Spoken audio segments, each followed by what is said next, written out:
This is Audible. Simon & Schuster Audio presents The Will to Change, Men, Masculinity, and Love by Bell Hooks, read by Janina Edwards. Alchemically transforming lead into true gold, men are given the opportunity to burn, to be touched by an inner fire, to live a life of substance, to be changed utterly. This book is dedicated to the memory of my grandfather, Gus Oldham, burning, a heart on fire, whose love, stronger than death, illuminates. In our rapidly changing society, we can count on only two things that will never change. What will never change is the will to change and the fear of change. It is the will to change that motivates us to seek help. It is the fear of change that motivates us to resist the very help we seek. Harriet Lerner, The Dance of Intimacy. Preface. About Men. When Phyllis Chesler's book, About Men, was first published more than 10 years ago, I was excited. At last, I thought then, a feminist thinker will explain this mystery, men. Back then, I had never shared with anyone the feelings I had about men. I had not been able to confess that not only did I not understand men, I feared them. Chesler, with her usual take no prisoners daring, I was certain, would not simply name this fear, explain it. She would do much more. She would make men real to me. Men would become people I could talk to, work with, love. Her book was disappointing. Filled with quotes from numerous sources, newspaper clippings of male violence, it offered bits and pieces of information. There was little or no explanation, no interpretation. From that time on, I began to think that women were afraid to speak openly about men, afraid to explore deeply our connections to them, what we have witnessed as daughters, sisters, grandmothers, mothers, aunts, lovers, occasional sex objects, and afraid even to acknowledge our ignorance, how much we really do not know about men. All that we do not know intensifies our sense of fear and threat, and certainly to know men only in relation to male violence, to the violence inflicted upon women and children, is a partial, inadequate knowing. Nowadays, I am amazed that women who advocate feminist politics have had so little to say about men and masculinity. Within the early writings of radical feminism, anger, rage, and even hatred of men was voiced. Yet there was no meaningful attempt to offer ways to resolve these feelings, to imagine a culture of reconciliation where women and men might meet and find common ground. Militant feminism gave women permission to unleash their rage and hatred at men, but it did not allow us to talk about what it meant to love men in patriarchal culture, to know how we could express that love without fear of exploitation and oppression. Before her death, Barbara Deming was among those rare outspoken feminist thinkers who wanted to create a space for women to talk openly about our feelings about men. Articulating her concern that the wellspring of female fury at men was making it impossible for women to express any other feelings than their sense that men are hopeless, she stated, "It scares me that more and more women are coming to feel this way, to feel that men, as an entire gender, are hopeless." Deming did not feel that men were incapable of change, of moving away from male domination, but she did feel that it was necessary for women to speak the truth about how we think about men. I believe that the only way we can get where we have to go is by never refusing to face the truth of our feelings as they rise up in us, even when we wish it were not the truth. So we have to admit to the truth that we sometimes wish our own fathers, sons, brothers, lovers were not there. But this truth exists alongside another truth, the truth that this wish causes us anguish. While some women active in the feminist movement felt anguished about our collective inability to convert masses of men to feminist thinking, many women simply felt that feminism gave them permission to be indifferent to men, to turn away from male needs, When contemporary feminism was at its most intense, many women insisted that they were weary of giving energy to men, that they wanted to place women at the center of all feminist discussions.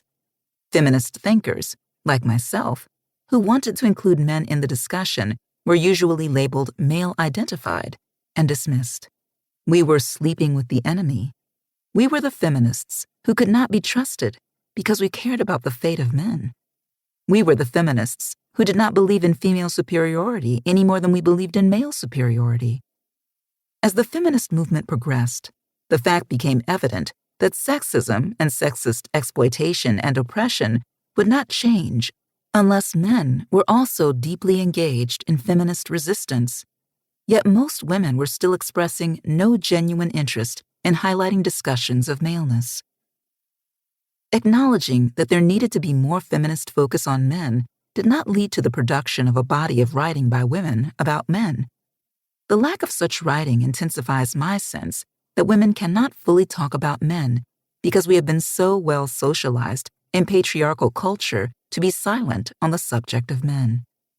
But more than silenced, we have been socialized to be the keepers of grave and serious secrets, especially those that could reveal the everyday strategies of male domination, how male power is enacted and maintained in our private lives. Indeed, even the radical feminist labeling of all men as oppressors and all women as victims was a way to deflect attention away from the reality of men and our ignorance about them. To simply label them as oppressors and dismiss them meant we never had to give voice to the gaps in our understanding or to talk about maleness in complex ways. We did not have to talk about the ways our fear of men distorted our perspectives and blocked our understanding. Hating men was just another way to not take men and masculinity seriously. It was simply easier for feminist women to talk about challenging and changing patriarchy than it was for us to talk about men, what we knew and did not know, about the ways we wanted men to change. Better to just express our desire to have men disappear, to see them dead and gone. Eloquently, Barbara Deming expresses this longing when she writes about her father's death. Years ago now, it was on a weekend in the country, and he'd been working outside with a pick and a shovel, making a new garden plot. He'd had a heart attack and fallen there in the loose dirt. We'd called a rescue squad, and they were trying to bring him back to life, but couldn't. I was half lying on the ground next to him, with my arms around his body. I realized that this was the first time in my life that I had felt able to really touch my father's body. I was holding hard to it, with my love, and with my grief. And my grief was partly that my father, whom I loved, was dying. But it was also that I knew already that his death would allow me to feel freer. I was mourning that this had to be so. It's a grief that is hard for me to speak of, that the only time I would feel free to touch him without feeling threatened by his power over me was when he lay dead. It's unbearable to me. And I think there can hardly be a woman who hasn't felt a comparable grief. So it's an oversimplification to speak the truth that we sometimes wish men dead, unless we also speak the truth, which is perhaps even harder to face, as we try to find our own powers, to be our own women. The truth that this wish is unbearable to us. It rends us. As a young woman in my 20s who had not yet found her own powers, I often wished the men in my life would die. My longing for my father's death began in childhood. It was the way I responded to his rage, his violence. I used to dream him gone, dead and gone. Death was the way out of the fear evoked by the proclamation, "Wait until your father comes home." The threat of punishment was so intense, his power over us so real. Lying in my girlhood bed, waiting to hear the hard anger in his voice, the invasive sound of his commands, I used to think, if only he would die, we could live. Later, as a grown woman, waiting for the man in my life to come home, the man who was more often than not a caring partner, but who sometimes erupted into violent fits of rage, I used to think, maybe he will have an accident and die. Maybe he will not come home, and I will be free and able to live. Women and children all over the world want men to die so that they can live. This is the most painful truth of male domination, that men wield patriarchal power in daily life in ways that are awesomely life-threatening, that women and children cower in fear and various states of powerlessness, believing that the only way out of their suffering, their only hope, is for men to die, for the patriarchal father not to come home. Women and female and male children, dominated by men, have wanted them dead because they believe that these men are not willing to change. They believe that men who are not dominators will not protect them. They believe that men are hopeless.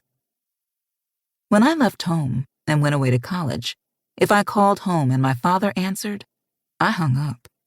I had nothing to say to him. I had no words to communicate to the dad who did not listen, who did not seem to care, who did not speak words of tenderness or love. I had no need for the patriarchal dad, and feminism had taught me that I could forget about him, turn away from him.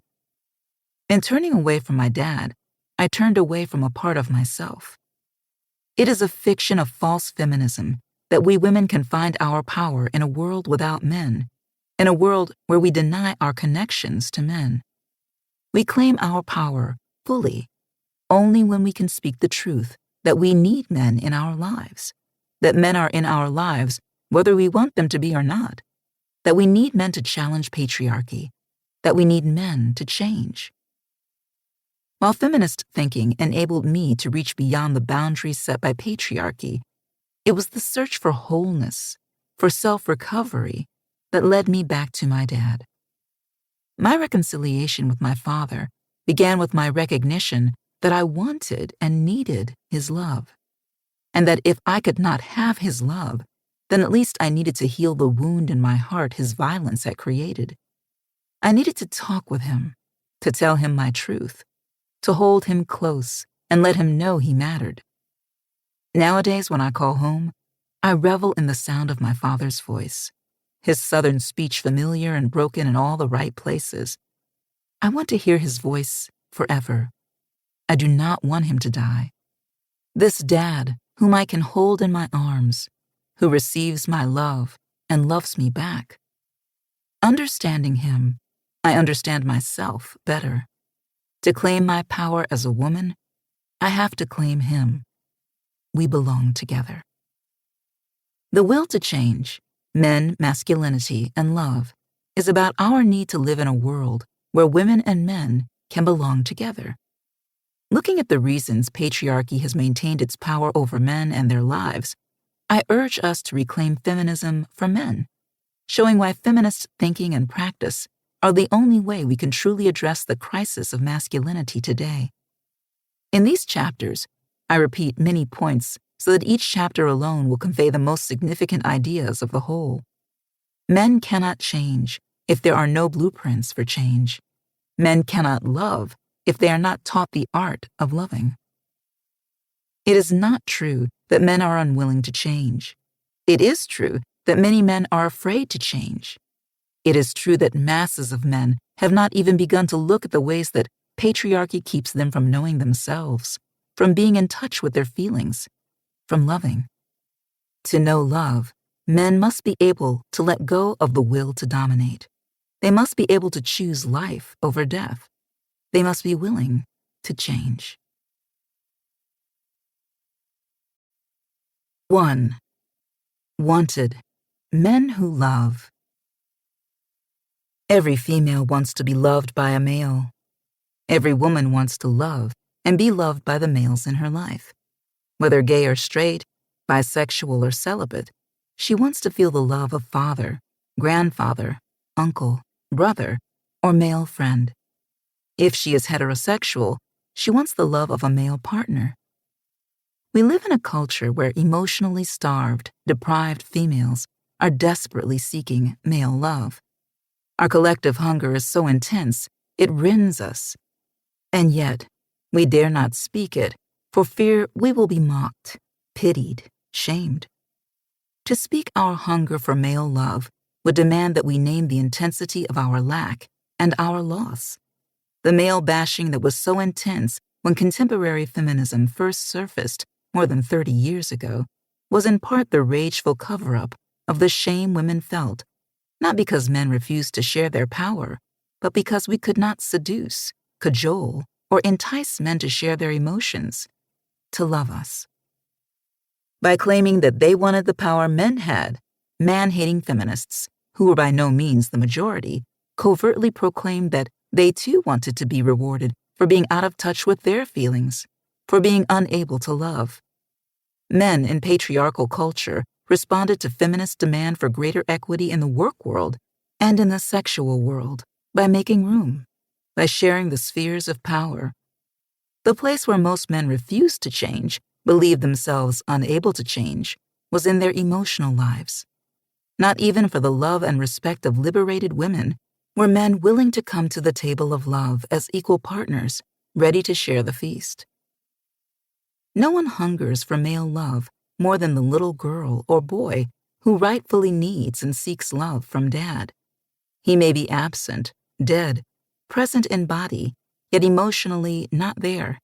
But the girl or boy hungers to be acknowledged, recognized, respected, cared for. All around our nation, a billboard carries this message. Each night, millions of kids go to sleep starving for attention from their dads.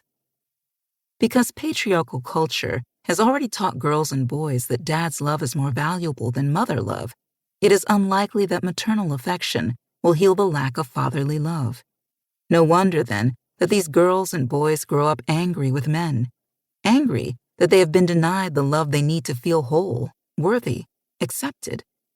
Heterosexual girls and homosexual boys can and do become the women and men who make romantic bonds the place where they quest to find and know male love. But that quest is rarely satisfied. Usually, rage, grief, and unrelenting disappointment lead women and men to close off the part of themselves that was hoping to be touched and healed by male love. They learn then to settle for whatever positive attention men are able to give. They learn to overvalue it. They learn to pretend that is love. They learn how not to speak the truth about men and love. They learn to live the lie. As a child, I hungered for the love of my dad. I wanted him to notice me, to give me his attention and his affections. When I could not get him to notice me by being good and dutiful, I was willing to risk punishment to be bad enough to catch his gaze, to hold it, and to bear the weight of his heavy hand. I longed for those hands to hold, shelter, and protect me, to touch me with tenderness and care. But I accepted that this would never be.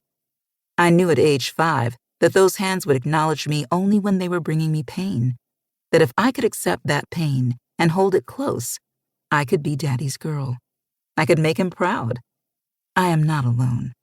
So many of us have felt that we could win male love by showing we were willing to bear the pain, that we were willing to live our lives affirming that the maleness deemed truly manly because it withholds, withdraws, refuses, is the maleness we desire.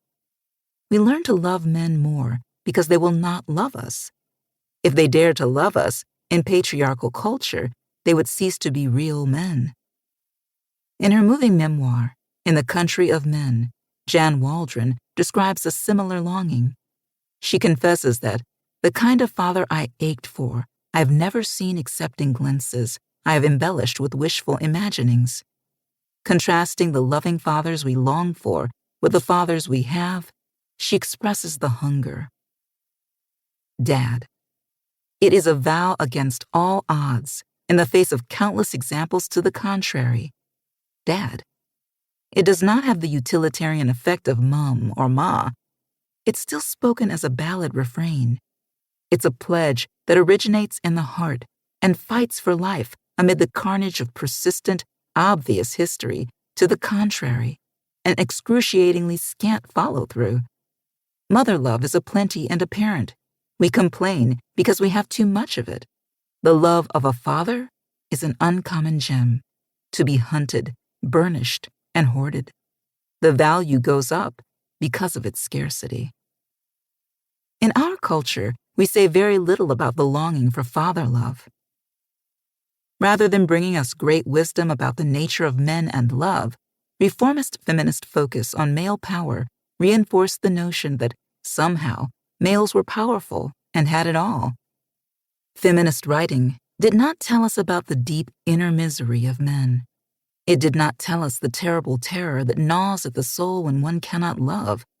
Women who envied men their hard-heartedness were not about to tell us the depth of male suffering. And so it has taken more than 30 years for the voices of visionary feminists to be heard telling the world the truth about men and love. Barbara Deming hinted at those truths. I think the reason that men are so very violent is that they know, deep in themselves, that they're acting out a lie, and so they're furious at being caught up in the lie, but they don't know how to break it. They're in a rage because they are acting out a lie, which means that in some deep part of themselves, they want to be delivered from it, are homesick for the truth. The truth we do not tell is that men are longing for love. This is the longing feminist thinkers must dare to examine, explore, and talk about. Those rare visionary feminist seers, who are now no longer all female, are no longer afraid to openly address issues of men, masculinity, and love. Women have been joined by men with open minds and big hearts, men who love, men who know how hard it is for males to practice the art of loving in patriarchal culture. In part, I began to write books about love because of the constant fighting between my ex-boyfriend, Anthony, and myself. We were, and at the time of this writing still are, each other's primary bond. We came together hoping to create love and found ourselves creating conflict. We decided to break up, but even that did not bring an end to the conflict. The issues we fought about most had to do with the practice of love.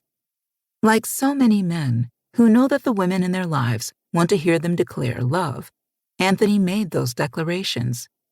When asked to link the "I love you" words with definition and practice, he found that he did not really have the words, that he was fundamentally uncomfortable being asked to talk about emotions.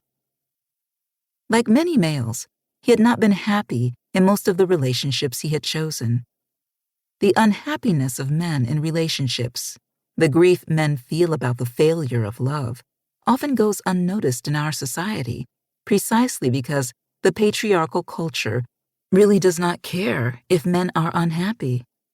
When females are in emotional pain, the sexist thinking that says that emotions should and can matter to women makes it possible for most of us to at least voice our heart, to speak it to someone, whether a close friend, a therapist, or the stranger sitting next to us on a plane or bus. Patriarchal mores teach a form of emotional stoicism to men that says they are more manly if they do not feel. But if by chance they should feel, and the feelings hurt, the manly response is to stuff them down, to forget about them, to hope they go away. George Weinberg explains in Why Men Won't Commit. Most men are on quest for the ready-made perfect woman because they basically feel that problems in a relationship can't be worked out. When the slightest thing goes wrong, it seems easier to bolt than talk. The masculine pretense is that real men feel no pain. The reality is that men are hurting, and that the whole culture responds to them by saying, "Please do not tell us what you feel." I've always been a fan of the Sylvia cartoon where two women sit, one looking into a crystal ball as the other woman says, "He never talks about his feelings." And the woman who can see the future says, "At 2 p.m., all over the world, men will begin to talk about their feelings, and women all over the world will be sorry." If we cannot heal what we cannot feel by supporting patriarchal culture that socializes men to deny feelings, we doom them to live in states of emotional numbness. We construct a culture where male pain can have no voice, where male hurt cannot be named or healed. It is not just men who do not take their pain seriously. Most women do not want to deal with male pain if it interferes with the satisfaction of female desire. When feminist movement led to men's liberation, including male exploration of feelings, some women mocked male emotional expression with the same disgust and contempt as sexist men. Despite all the expressed feminist longing for men of feeling, when men worked to get in touch with feelings, no one really wanted to reward them.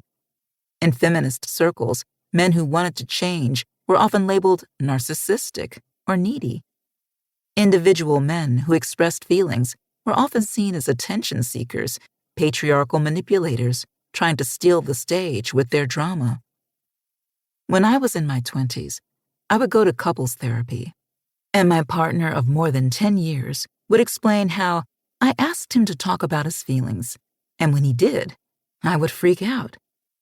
He was right. It was hard for me to face that I did not want to hear about his feelings when they were painful or negative, that I did not want my image of the strong man truly challenged by learning of his weaknesses and vulnerabilities. Here I was, an enlightened feminist woman who did not want to hear my man speak his pain because it revealed his emotional vulnerability. It stands to reason, then, that the masses of women committed to the sexist principle that men who express their feelings are weak really do not want to hear men speak, especially if what they say is that they hurt, that they feel unloved. Many women cannot hear male pain about love because it sounds like an indictment of female failure. Since sexist norms have taught us that loving is our task, whether in our role as mothers or lovers or friends, if men say they are not loved, then we are at fault. We are to blame. There's only one emotion that patriarchy values when expressed by men. That emotion is anger. Real men get mad, and their madness, no matter how violent or violating, is deemed natural, a positive expression of patriarchal masculinity.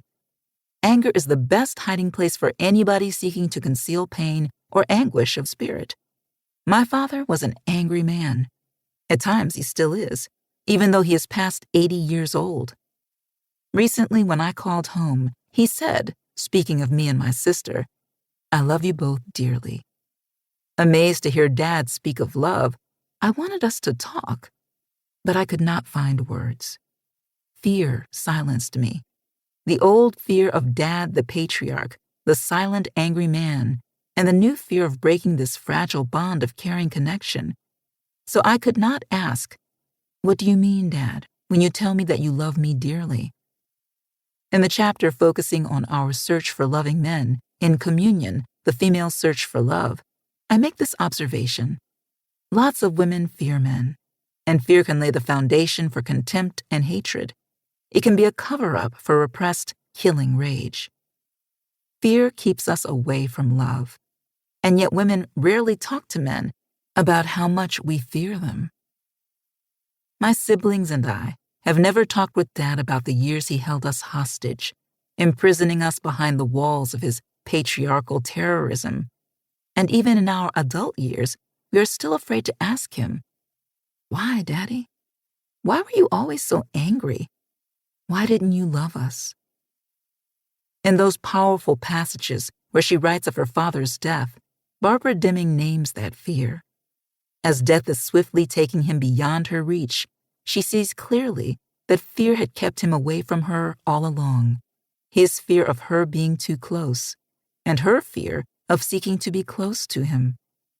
Fear keeps us from being close to the men in our lives. It keeps us from love.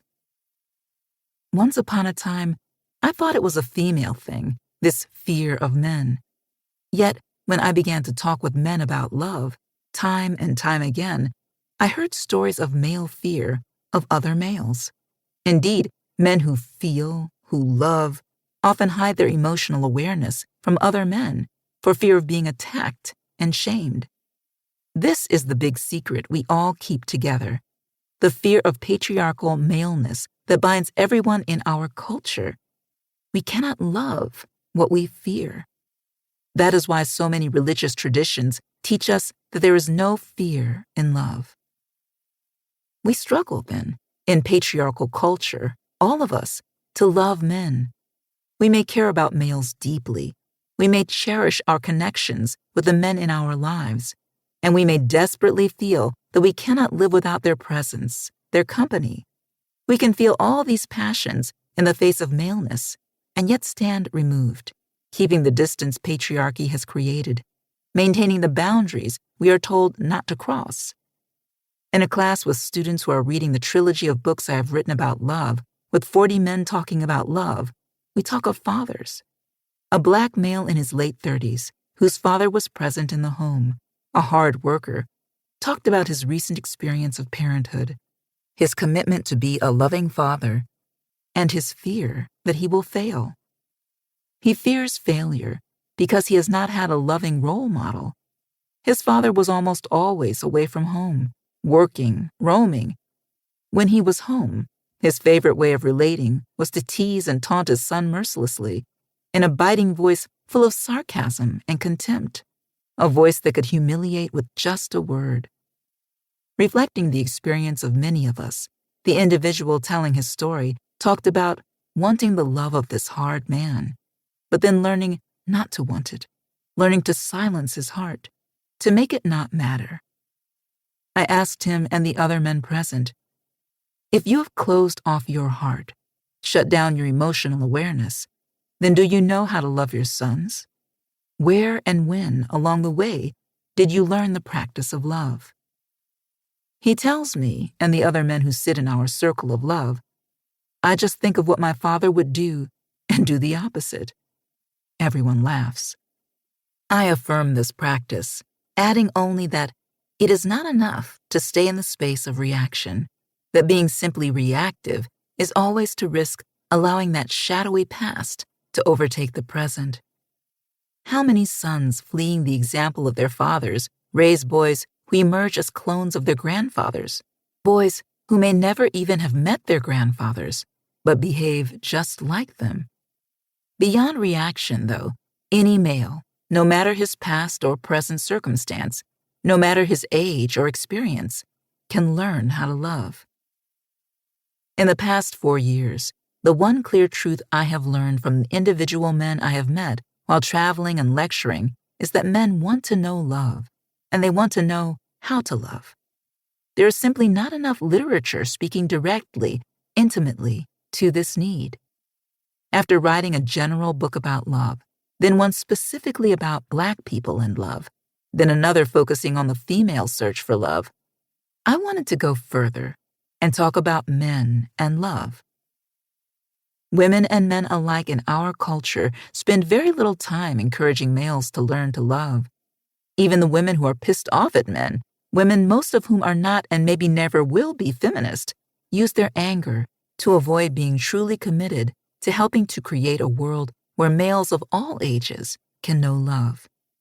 And there remains a small strain of feminist thinkers who feel strongly that they have given all they want to give to men. They are concerned solely with improving the collective welfare of women.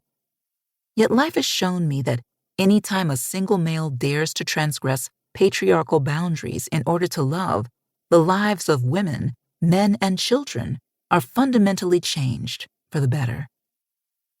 Every day on our television screens and in our nation's newspapers, we are brought news of continued male violence at home and all around the world. When we hear that teenage boys are arming themselves and killing their parents, their peers, or strangers, a sense of alarm permeates our culture. Folks want to have answers. They want to know, why is this happening? Why so much killing by boy children now, and in this historical moment? Yet no one talks about the role patriarchal notions of manhood play in teaching boys that it is their nature to kill, then teaching them that they can do nothing to change this nature, nothing, that is, that will leave their masculinity intact. As our culture prepares males to embrace war, they must be all the more indoctrinated into patriarchal thinking that tells them that it is their nature to kill and to enjoy killing. Bombarded by news about male violence, we hear no news about men and love. Only a revolution of values in our nation will end male violence, and that revolution will necessarily be based on a love ethic. To create loving men, we must love males. Loving maleness is different from praising and rewarding males for living up to sexist-defined notions of male identity. Caring about men because of what they do for us is not the same as loving males for simply being. When we love maleness, we extend our love whether males are performing or not. Performance is different from simply being. In patriarchal culture, males are not allowed simply to be who they are and to glory in their unique identity. Their value is always determined by what they do. In an anti-patriarchal culture, males do not have to prove their value and worth. They know from birth that simply being gives them value, the right to be cherished and loved. I write about men and love as a declaration of profound gratitude to the males in my life with whom I do the work of love. Much of my thinking about maleness began in childhood, when I witnessed the differences in the ways my brother and I were treated. The standards used to judge his behaviors were much harsher. No male successfully measures up to patriarchal standards without engaging in an ongoing practice of self-betrayal. In his boyhood, my brother, like so many boys, just longed to express himself. He did not want to conform to a rigid script of appropriate maleness. As a consequence, he was scorned and ridiculed by our patriarchal dad. In his younger years, our brother was a loving presence in our household, capable of expressing emotions of wonder and delight. As patriarchal thinking and action claimed him in adolescence, he learned to mask his loving feelings. He entered that space of alienation and antisocial behavior deemed natural for adolescent boys. His 6 sisters witnessed the change in him and mourned the loss of our connection. The damage done to his self-esteem in boyhood has lingered throughout his life, for he continues to grapple with the issue of whether he will define himself or allow himself to be defined by patriarchal standards.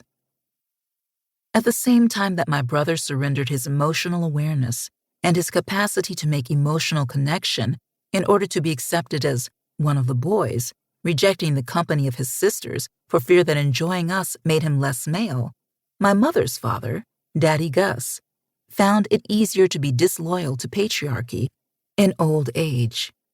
He was the man in my childhood who practiced the art of loving. He was emotionally aware and emotionally present, and yet he also was trapped by a patriarchal bond. Our grandmother, his wife of more than 60 years, was always deeply invested in the dominator model of relationships. To macho men, Daddy Gus, Mama's father, appeared to be less than masculine. He was seen as henpecked. I can remember our patriarchal father expressing contempt for Daddy Gus, calling him weak, and letting Mama know via domination that he would not be ruled by a woman. Dad took Mama's admiration for her dad, for his capacity to love, and made it appear that what was precious to her was really worthless. Back then, Mama did not know how lucky she was to have a loving father. Like so many females, she had been seduced by myths of romantic love to dream of a strong, domineering, take control, dashing and daring man as a suitable mate. She married her ideal, only to find herself trapped in a bond with a punishing, cruel, unloving patriarchal man. She spent more than 40 years of marriage believing in the patriarchal gender roles that told her he should be the one in control and that she should be the one to submit and obey.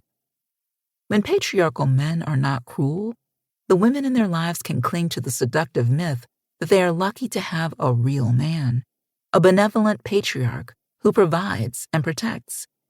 When that real man is repeatedly cruel, when he responds to care and kindness with contempt and brutal disregard, the woman in his life begins to see him differently. She may begin to interrogate her own allegiance to patriarchal thinking. She may wake up and recognize that she is wedded to abuse, that she is not loved. That moment of awakening is the moment of heartbreak. Heartbroken women in long-time marriages or partnerships rarely leave their men. They learn to make an identity out of their suffering, their complaint, their bitterness. Throughout our childhood, Mama was the great defender of Dad. He was her knight in shining armor, her beloved. And even when she began to see him, to really see him as he was, and not as she had longed for him to be, she still taught us to admire him and be grateful for his presence, his material provision, his discipline. A 50s woman, she was willing to cling to the fantasy of the patriarchal ideal, even as she confronted the brutal reality of patriarchal domination daily. As her children left home, leaving her alone with her husband, her hope that they might find their way to love was soon dashed. She was left face to face with the emotionally shut down cold patriarch she had married. After 50 years of marriage, she would not be leaving him, but she would no longer believe in love. Only her bitterness found a voice. She now speaks the absence of love, a lifetime of heartache. She is not alone. All over the world, women live with men in states of lovelessness. They live and they mourn. My mother and father were the source figures who shaped my patterns of love and longing. I spent most of the years between 20 and 40 seeking to know love with intellectually brilliant men who were simply emotionally unaware, men who could not give what they did not have, men who could not teach what they did not know, men who did not know how to love. In my 40s, I began a relationship with a much younger man who had been schooled in the art and practice of feminist thinking. He was able to acknowledge having a broken spirit. As a child, he had been a victim of patriarchal tyranny. He knew there was something wrong within, even though he had not yet found a language to articulate what was missing. Something missing within was a self-description I heard from many men as I went around our nation talking about love. Again and again, a man would tell me about early childhood feelings of emotional exuberance, of unrepressed joy, of feeling connected to life and to other people. And then a rupture happened, a disconnect, and that feeling of being loved, of being embraced, was gone. Somehow, the test of manhood, men told me, was the willingness to accept this loss, to not speak it even in private grief. Sadly, tragically, these men in great numbers were remembering a primal moment of heartbreak and heartache, the moment that they were compelled to give up their right to feel, to love, in order to take their place as patriarchal men. Everyone who tries to create love with an emotionally unaware partner suffers. Self-help books galore tell us that we cannot change anyone but ourselves. Of course, they never answer the question of what will motivate males in a patriarchal culture who have been taught that to love emasculates them to change, to choose love, when the choice means that they must stand against patriarchy, against the tyranny of the familiar. We cannot change men, but we can encourage, implore, and affirm their will to change. We can respect the truth of their inner being, a truth that they may be unable to speak, that they long to connect, to love, to be loved.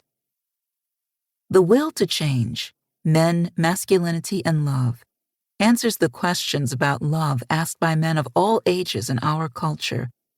I write in response to questions about love asked me by the men I know most intimately, who are still working to find their way back to the open-hearted, emotionally expressive selves they once were, before they were told to silence their longings and close their hearts.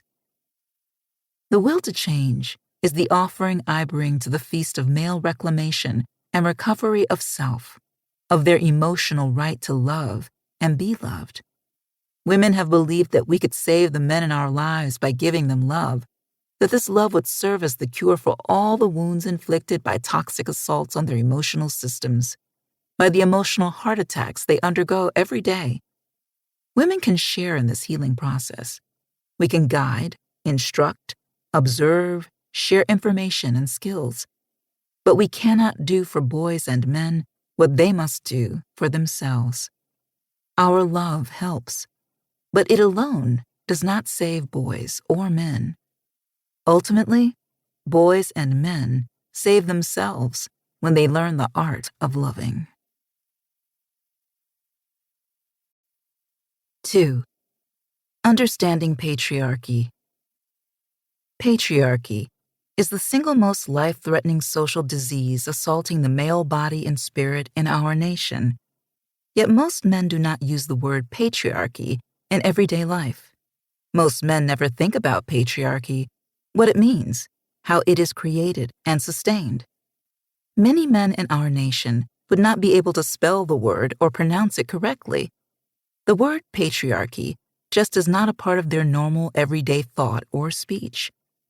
Men who have heard and know the word usually associate it with women's liberation, with feminism, and therefore dismiss it as irrelevant to their own experiences.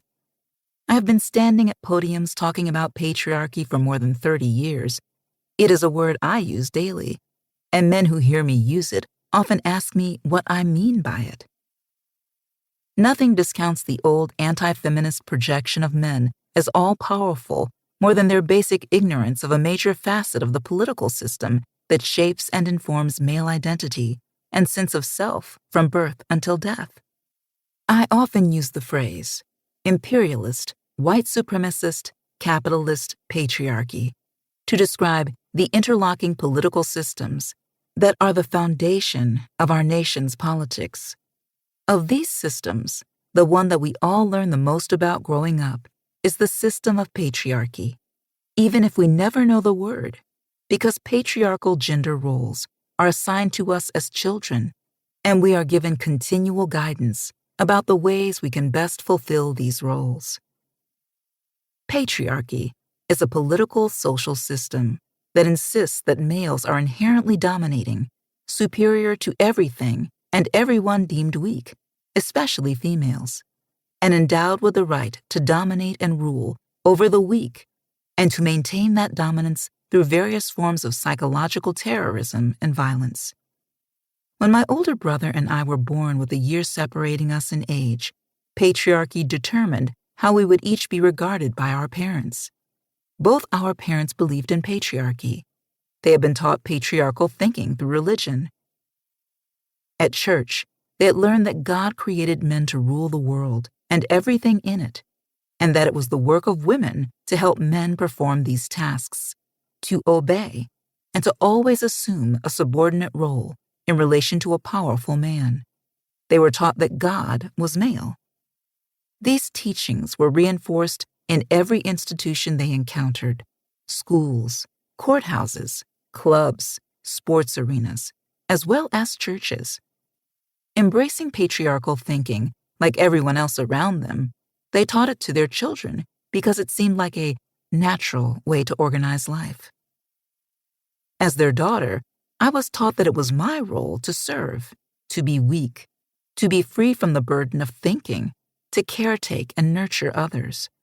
My brother was taught that it was his role to be served, to provide, to be strong, to think, strategize, and plan, and to refuse to caretake or nurture others. I was taught that it was not proper for a female to be violent, that it was unnatural. My brother was taught that his value would be determined by his will to do violence, albeit in appropriate settings. He was taught that for a boy, enjoying violence was a good thing, albeit in appropriate settings. He was taught that a boy should not express feelings. I was taught that girls could and should express feelings, or at least some of them. When I responded with rage at being denied a toy, I was taught as a girl in a patriarchal household that rage was not an appropriate feminine feeling, that it should not only not be expressed, but be eradicated. When my brother responded with rage at being denied a toy, he was taught, as a boy in a patriarchal household, that his ability to express rage was good, but that he had to learn the best setting to unleash his hostility. It was not good for him to use his rage to oppose the wishes of his parents. But later, when he grew up, He was taught that rage was permitted, and that allowing rage to provoke him to violence would help him protect home and nation. We lived in farm country, isolated from other people. Our sense of gender roles was learned from our parents, from the ways we saw them behave. My brother and I remember our confusion about gender. In reality, I was stronger and more violent than my brother, which we learned quickly was bad. And he was a gentle, peaceful boy, which we learned was really bad. Although we were often confused, we knew one fact for certain. We could not be and act the way we wanted to, doing what we felt like. It was clear to us that our behavior had to follow a predetermined gendered script. We both learned the word patriarchy in our adult life when we learned that the script that had determined what we should be, the identities we should make, was based on patriarchal values and beliefs about gender. I was always more interested in challenging patriarchy than my brother was, because it was the system that was always leaving me out of things that I wanted to be part of. In our family life of the 50s, marbles were a boys' game. My brother had inherited his marbles from men in the family. He had a tin box to keep them in. All sizes and shapes, marvelously colored, they were to my eye the most beautiful objects. We played together with them, often with me aggressively clinging to the marble I liked best, refusing to share. When Dad was at work, our stay-at-home mom was quite content to see us playing marbles together. Yet Dad, looking at our play from a patriarchal perspective, was disturbed by what he saw. His daughter, aggressive and competitive, was a better player than his son. His son was passive. The boy did not really seem to care who won, and was willing to give over marbles on demand. Dad decided that this play had to end, that both my brother and I needed to learn a lesson about appropriate gender roles. One evening, my brother was given permission by Dad to bring out the tin of marbles. I announced my desire to play, and was told by my brother that girls did not play with marbles, that it was a boys' game. This made no sense to my 4 or 5-year-old mind, and I insisted on my right to play by picking up marbles and shooting them. Dad intervened to tell me to stop. I did not listen. His voice grew louder and louder. Then suddenly, he snatched me up, broke a board from our screen door, and began to beat me with it, telling me, "You're just a little girl. When I tell you to do something, I mean for you to do it." He beat me, and he beat me, wanting me to acknowledge that I understood what I had done. His rage, his violence captured everyone's attention. Our family sat spellbound, wrapped before the pornography of patriarchal violence. After this beating, I was banished, forced to stay alone in the dark. Mama came into the bedroom to soothe the pain, telling me in her soft Southern voice, "I tried to warn you. You need to accept that you are just a little girl, and girls can't do what boys do." In service to patriarchy, her task was to reinforce that Dad had done the right thing by putting me in my place, by restoring the natural social order. I remember this traumatic event so well because it was a story told again and again within our family. No one cared that the constant retelling might trigger post-traumatic stress. The retelling was necessary to reinforce both the message and the remembered state of absolute powerlessness.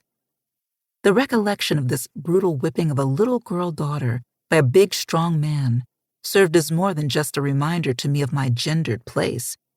It was a reminder to everyone watching, remembering, to all my siblings, male and female, and to our grown woman mother, that our patriarchal father was the ruler in our household. We were to remember that if we did not obey his rules, we would be punished even unto death. This is the way we were experientially schooled in the art of patriarchy. There is nothing unique or even exceptional about this experience.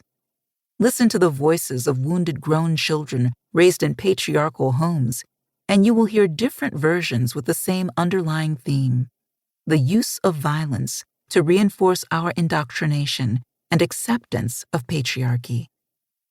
In How Can I Get Through to You?, family therapist Terrence Real tells how his sons were initiated into patriarchal thinking even as their parents worked to create a loving home in which anti-patriarchal values prevailed.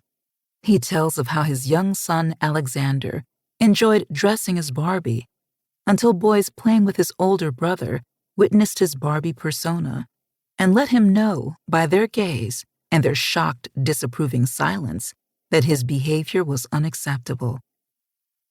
Without a shred of malevolence, the stare my son received transmitted a message: you are not to do this. And the medium that message was broadcast in was a potent emotion: shame. At 3, Alexander was learning the rules. A 10-second wordless transaction was powerful enough to dissuade my son from that instant forward from what had been a favorite activity.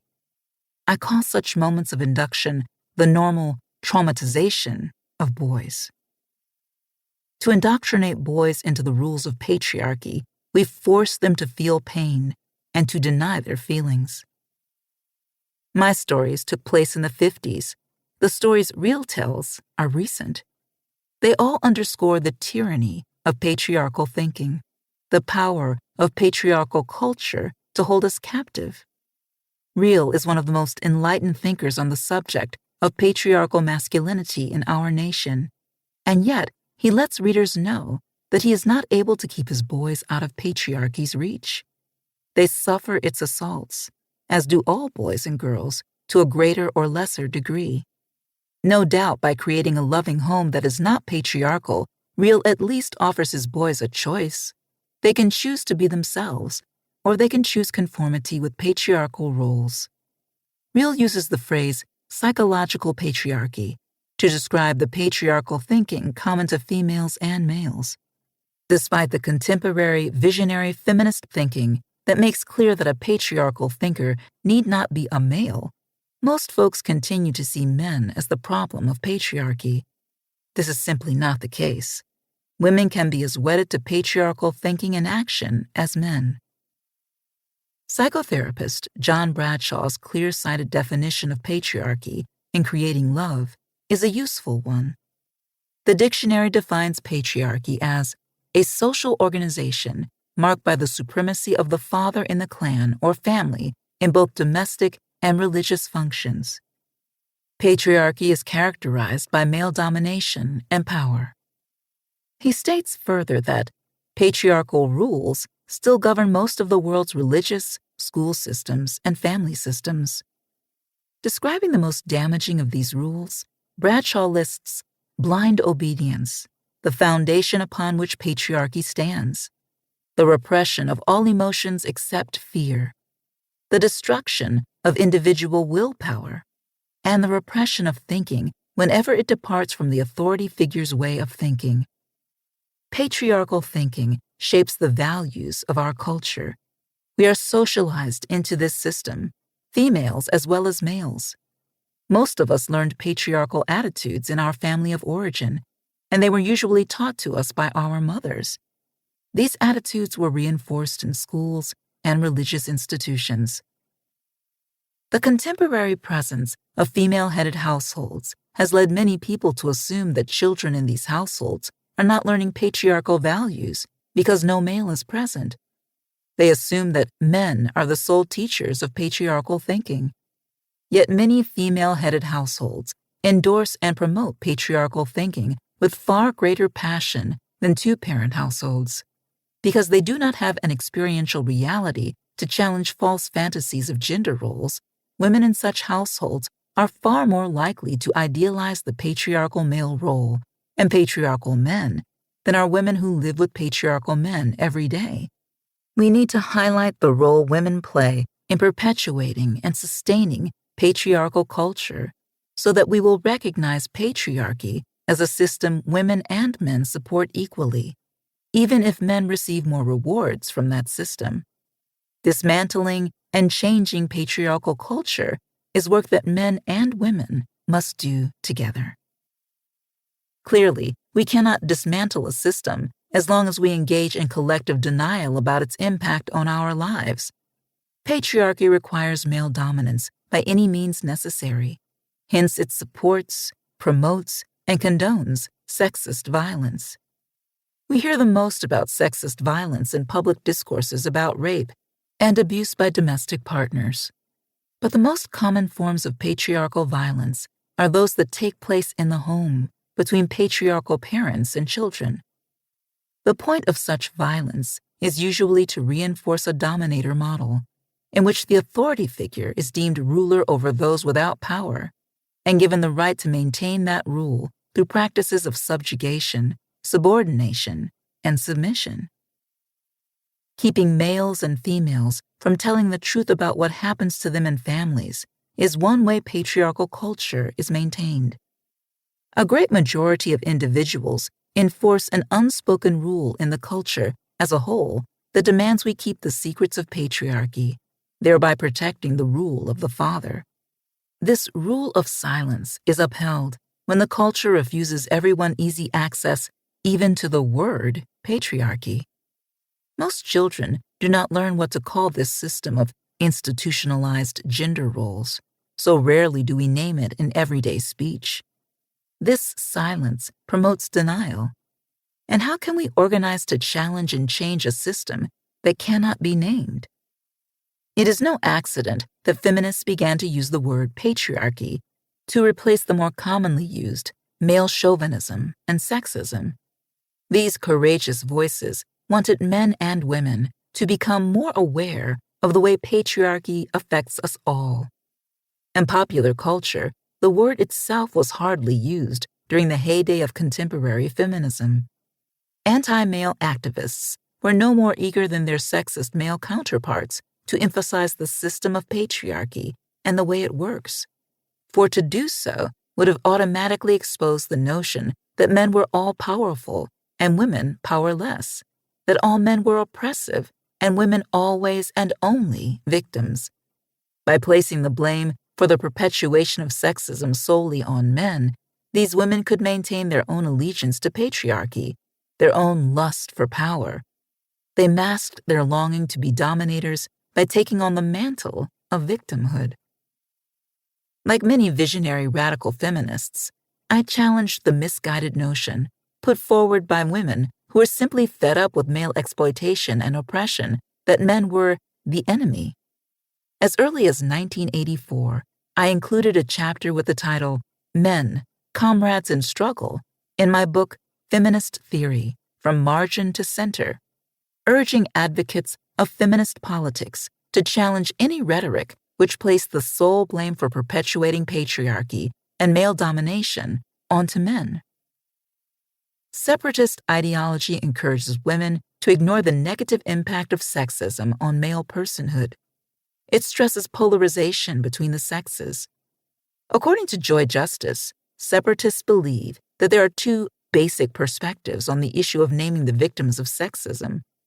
There is the perspective that men oppress women, and there is the perspective that people are people, and we are all hurt by rigid sex roles. Both perspectives accurately describe our predicament. Men do oppress women. People are hurt by rigid sexist role patterns. These two realities coexist. Male oppression of women cannot be excused by the recognition that there are ways men are hurt by rigid sexist roles. Feminist activists should acknowledge that hurt and work to change it. It exists. It does not erase or lessen male responsibility for supporting and perpetuating their power under patriarchy to exploit and oppress women in a manner far more grievous than the serious psychological stress and emotional pain caused by male conformity to rigid sexist role patterns. Throughout this essay, I stressed that feminist advocates collude in the pain of men wounded by patriarchy when they falsely represent men as always and only powerful, as always and only gaining privileges from their blind obedience to patriarchy. I emphasized that patriarchal ideology brainwashes men to believe that their domination of women is beneficial when it is not. Often, feminist activists affirm this logic when we should be constantly naming these acts as expressions of perverted power relations, general lack of control of one's actions, emotional powerlessness, extreme irrationality, and in many cases, outright insanity. Passive male absorption of sexist ideology enables men to falsely interpret this disturbed behavior positively. As long as men are brainwashed to equate violent domination and abuse of women with privilege, they will have no understanding of the damage done to themselves or to others, and no motivation to change. Patriarchy demands of men that they become and remain emotional cripples. Since it is a system that denies men full access to their freedom of will, it is difficult for any man of any class to rebel against patriarchy, to be disloyal to the patriarchal parent, be that parent female or male. The man who has been my primary bond for more than 12 years was traumatized by the patriarchal dynamics in his family of origin. When I met him, he was in his 20s. While his formative years had been spent in the company of a violent, alcoholic dad, his circumstances changed when he was 12, and he began to live alone with his mother. In the early years of our relationship, he talked openly about his hostility and rage toward his abusing dad. He was not interested in forgiving him or understanding the circumstances that had shaped and influenced his dad's life, either in his childhood or in his working life as a military man. In the early years of our relationship, he was extremely critical of male domination of women and children. Although he did not use the word patriarchy, he understood its meaning, and he opposed it. His gentle, quiet manner often led folks to ignore him, counting him among the weak and the powerless. By the age of 30, he began to assume a more macho persona, embracing the dominator model that he had once critiqued. Donning the mantle of patriarch, he gained greater respect and visibility. More women were drawn to him. He was noticed more in public spheres. His criticism of male domination ceased. And indeed, he began to mouth patriarchal rhetoric, saying the kind of sexist stuff that would have appalled him in the past.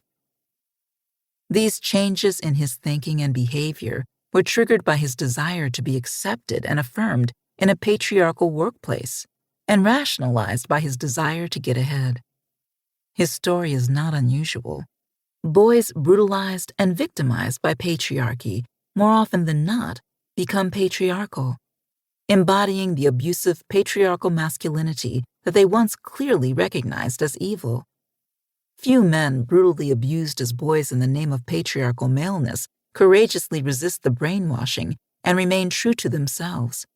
Most males conform to patriarchy in one way or another. Indeed, radical feminist critique of patriarchy has practically been silenced in our culture. It has become a subcultural discourse available only to well-educated elites. Even in those circles, using the word patriarchy is regarded as passé. Often in my lectures, when I use the phrase imperialist, white supremacist, capitalist patriarchy to describe our nation's political system, audiences laugh. No one has ever explained why accurately naming this system is funny. The laughter is itself a weapon of patriarchal terrorism. It functions as a disclaimer, discounting the significance of what is being named. It suggests that the words themselves are problematic and not the system they describe. I interpret this laughter as the audience's way of showing discomfort with being asked to ally themselves with an anti-patriarchal disobedient critique.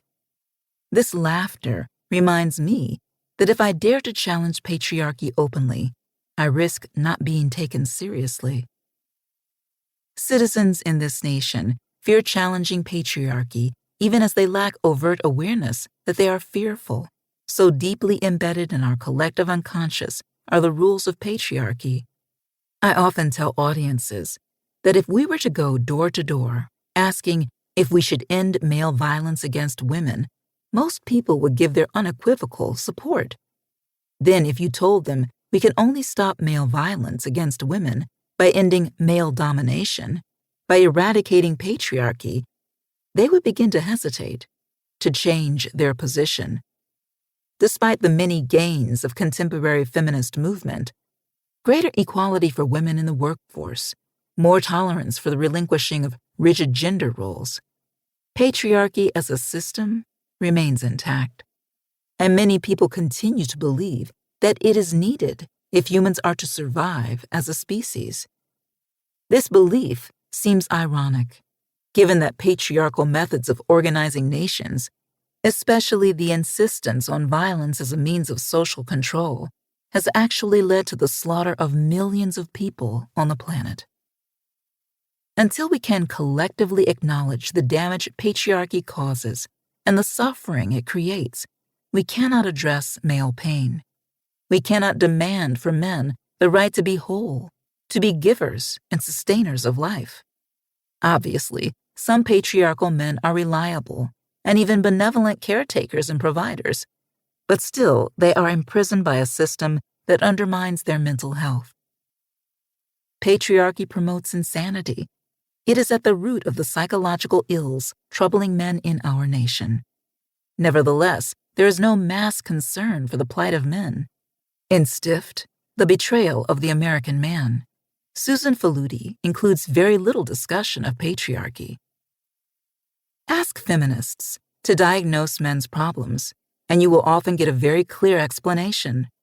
Men are in crisis because women are properly challenging male dominance. Women are asking men to share the public reins, and men can't bear it. Ask anti-feminists, and you will get a diagnosis that is, in one respect, similar. Men are troubled, many conservative pundits say, because women have gone far beyond their demands for equal treatment and are now trying to take power and control away from men. The underlying message, men cannot be men, only eunuchs, if they are not in control. Both the feminist and anti-feminist views are rooted in a peculiarly modern American perception that to be a man means to be at the controls and at all times to feel yourself in control. Faludi never interrogates the notion of control. She never considers that the notion that men were somehow in control, in power, and satisfied with their lives before contemporary feminist movement is false. Patriarchy as a system has denied males access to full emotional well-being, which is not the same as feeling rewarded, successful, or powerful because of one's capacity to assert control over others. To truly address male pain and male crisis, we must, as a nation, be willing to expose the harsh reality that patriarchy has damaged men in the past and continues to damage them in the present. If patriarchy were truly rewarding to men, the violence and addiction in family life that is so all-pervasive would not exist.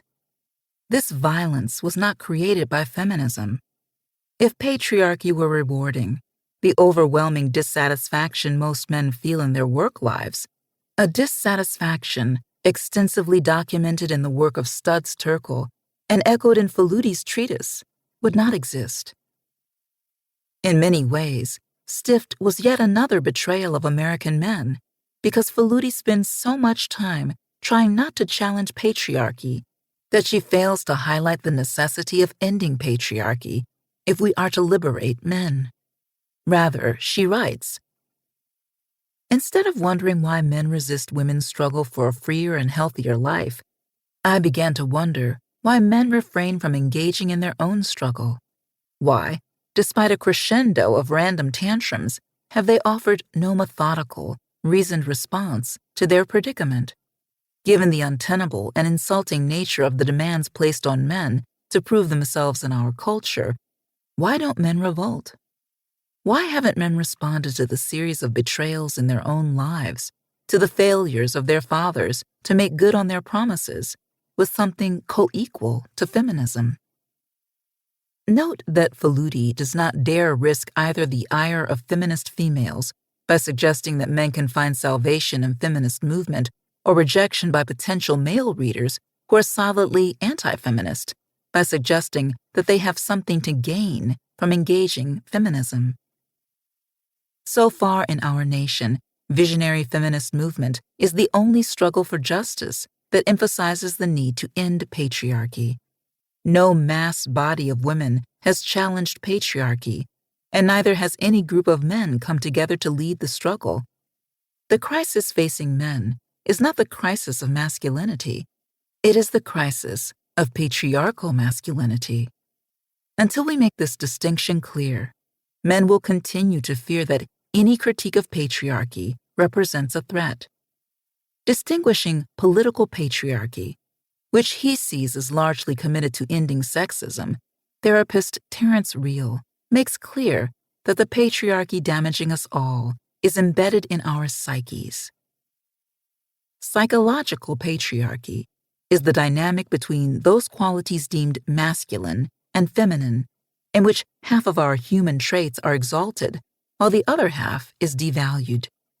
Both men and women participate in this tortured value system. Psychological patriarchy is a dance of contempt, a perverse form of connection that replaces true intimacy with complex covert layers of dominance and submission, collusion and manipulation. It is the unacknowledged paradigm of relationships that has suffused Western civilization generation after generation, deforming both sexes and destroying the passionate bond between them. By highlighting psychological patriarchy, we see that everyone is implicated, and we are freed from the misperception that men are the enemy. To end patriarchy, we must challenge both its psychological and its concrete manifestations in daily life. There are folks who are able to critique patriarchy, but unable to act in an anti-patriarchal manner. To end male pain, to respond effectively to male crisis, we have to name the problem. We have to both acknowledge that the problem is patriarchy and work to end patriarchy. Terence Real offers this valuable insight. The reclamation of wholeness is a process even more fraught for men than it has been for women, more difficult and more profoundly threatening to the culture at large. If men are to reclaim the essential goodness of male being, if they are to regain the space of open-heartedness and emotional expressiveness that is the foundation of well-being, we must envision alternatives to patriarchal masculinity. We must all change. 3. Being a boy.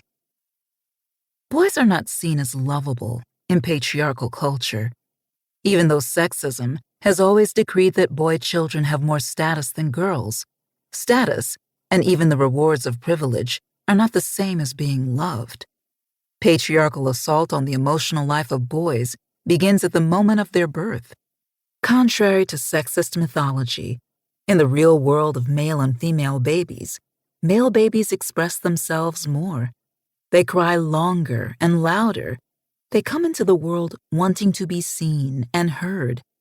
Sexist thinking at its worst leads many parents to let male infants cry without a comforting touch because they fear that holding baby boys too much, comforting them too much, might cause them to grow up wimpy.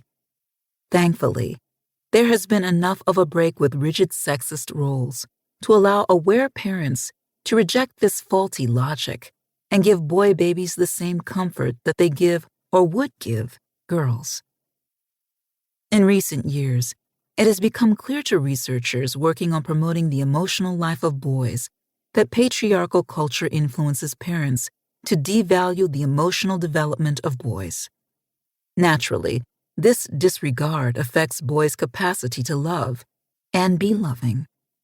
Dan Kindlon and Michael Thompson, authors of Raising Cain, Protecting the Emotional Life of Boys, stress that their research shows that boys are free to be more emotional in early childhood because they have not yet learned to fear and despise expressing dependence. Every child, boys included, comes into this world wanting to love and be loved by his parents. 40 years of research on emotional attachment shows that without it, children die or suffer severe emotional damage. Despite these powerful insights, they do not talk about the impact of patriarchy. They do not tell readers that to truly protect the emotional life of boys, we must tell the truth about the power of patriarchy. We must dare to face the way in which patriarchal thinking blinds everyone so that we cannot see that the emotional lives of boys cannot be fully honored as long as notions of patriarchal masculinity prevail. We cannot teach boys that real men either do not feel or do not express feelings, then expect boys to feel comfortable getting in touch with their feelings. Much of the traditional research on the emotional life of boys draws the connection between notions of male dominance and the shutting down of emotions in boyhood, even as the researchers act as though patriarchal values can remain intact. Popular best-selling books such as Raising Cain and James Garbarino's Lost Boys, Why Our Sons Turn Violent and How We Can Save Them, outline the way boys are being emotionally damaged. But they fail to offer a courageous alternative vision, one that would fundamentally challenge patriarchal masculinity. Instead, these books imply that within the existing patriarchal system, boyhood should be free of patriarchal demands. The value of patriarchy itself is never addressed. In Raising Cain, the authors conclude by contending what boys need, first and foremost, is to be seen through a different lens than tradition prescribes. Individually, and as a culture, we must discard the distorted view of boys that ignores or denies their capacity for feelings, the view that colors even boys' perception of themselves as above or outside a life of emotions. Kindlin and Thompson carefully depoliticize their language. Their use of the word tradition belies the reality that the patriarchal culture, which has socialized almost everyone in our nation to dismiss the emotional life of boys, is an entrenched social and political system. Nor is it an accident of nature. Anti-feminist women, like Christina Hoff Sommers, curry patriarchal favor with men by spreading the idea, put forward in Sommers' book, The War Against Boys, that feminism is harming our young men. Sommers falsely assumes that educating boys to be anti-patriarchal is resocializing boys in the direction of femininity. Conveniently, she ignores that feminist thinkers are as critical of sexist notions of femininity as we are of patriarchal notions of masculinity. It is patriarchy, in its denial of the full humanity of boys, that threatens the emotional lives of boys, not feminist thinking. To change patriarchal traditions, we must end patriarchy, in part by envisioning alternative ways of thinking about maleness, not only boyhood. Without ever using the word patriarchy, he uses the phrase traditional masculinity. Psychologist James Garbarino does suggest in Lost Boys that the cultivation of an androgynous selfhood, one that combines the traits deemed masculine and feminine, would affirm for boys their right to be emotional. In his section on What Boys Need, Garbarino writes, "Where and how do boys learn what it means to be a man?